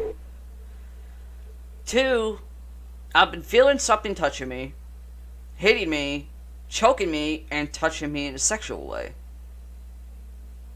And talking to me. Well, the talking part I know I couldn't hear. Listen to it back. I know the talking part I couldn't hear. Oh, I could hear it. With the headsets on or without the headsets on, but I had you blown up fully on the screen when you were just like a solo layout. Yeah. And I was watching around you in the back and everything, and it's like, I'm not seeing anything. Oh, I could feel it. But, well, I'll download the video, probably in 2 days. Yeah. I'm going to need a couple days to Relax. because the last one, I couldn't even focus on it. Yeah, like I said, she still has 2 hours and I think 29 minutes left, something like that, of episode 47 to go through.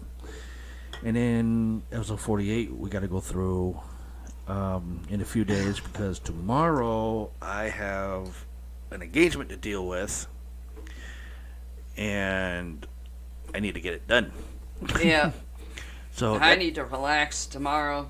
Hopefully Sunday I'll be able to go through this one because I know I was feeling something. I know I was hearing something in my headset. Yep. So trust me, just because some people can't see what I'm feeling doesn't mean it's not there. Right. So that and your eyes that helps you kind of see that side hasn't kicked in since your tumor. True. Except for my ears. I know. All right, that does it for us for episode 48. 49 will be on the 23rd at the same time. Next Thursday. Now, we might try a different time. Hopefully, Richie can join us on camera with us. Yeah. I have to see Hopefully. what his work schedule is for that day. Yep, hopefully. So stay tuned. I might have to change the opening for 48, though. Not 48, 49. 49. Yeah. Due to the fact that Saturday's Christmas, I didn't think of it right away. I just created a new opening for 49, so yeah. I might change it. So, good night, good evening, good afternoon, whatever time it is your side. I'm Paramike. She is. I'm Paralor. And we say good night. Bye. Why is this thing not working? I have no idea.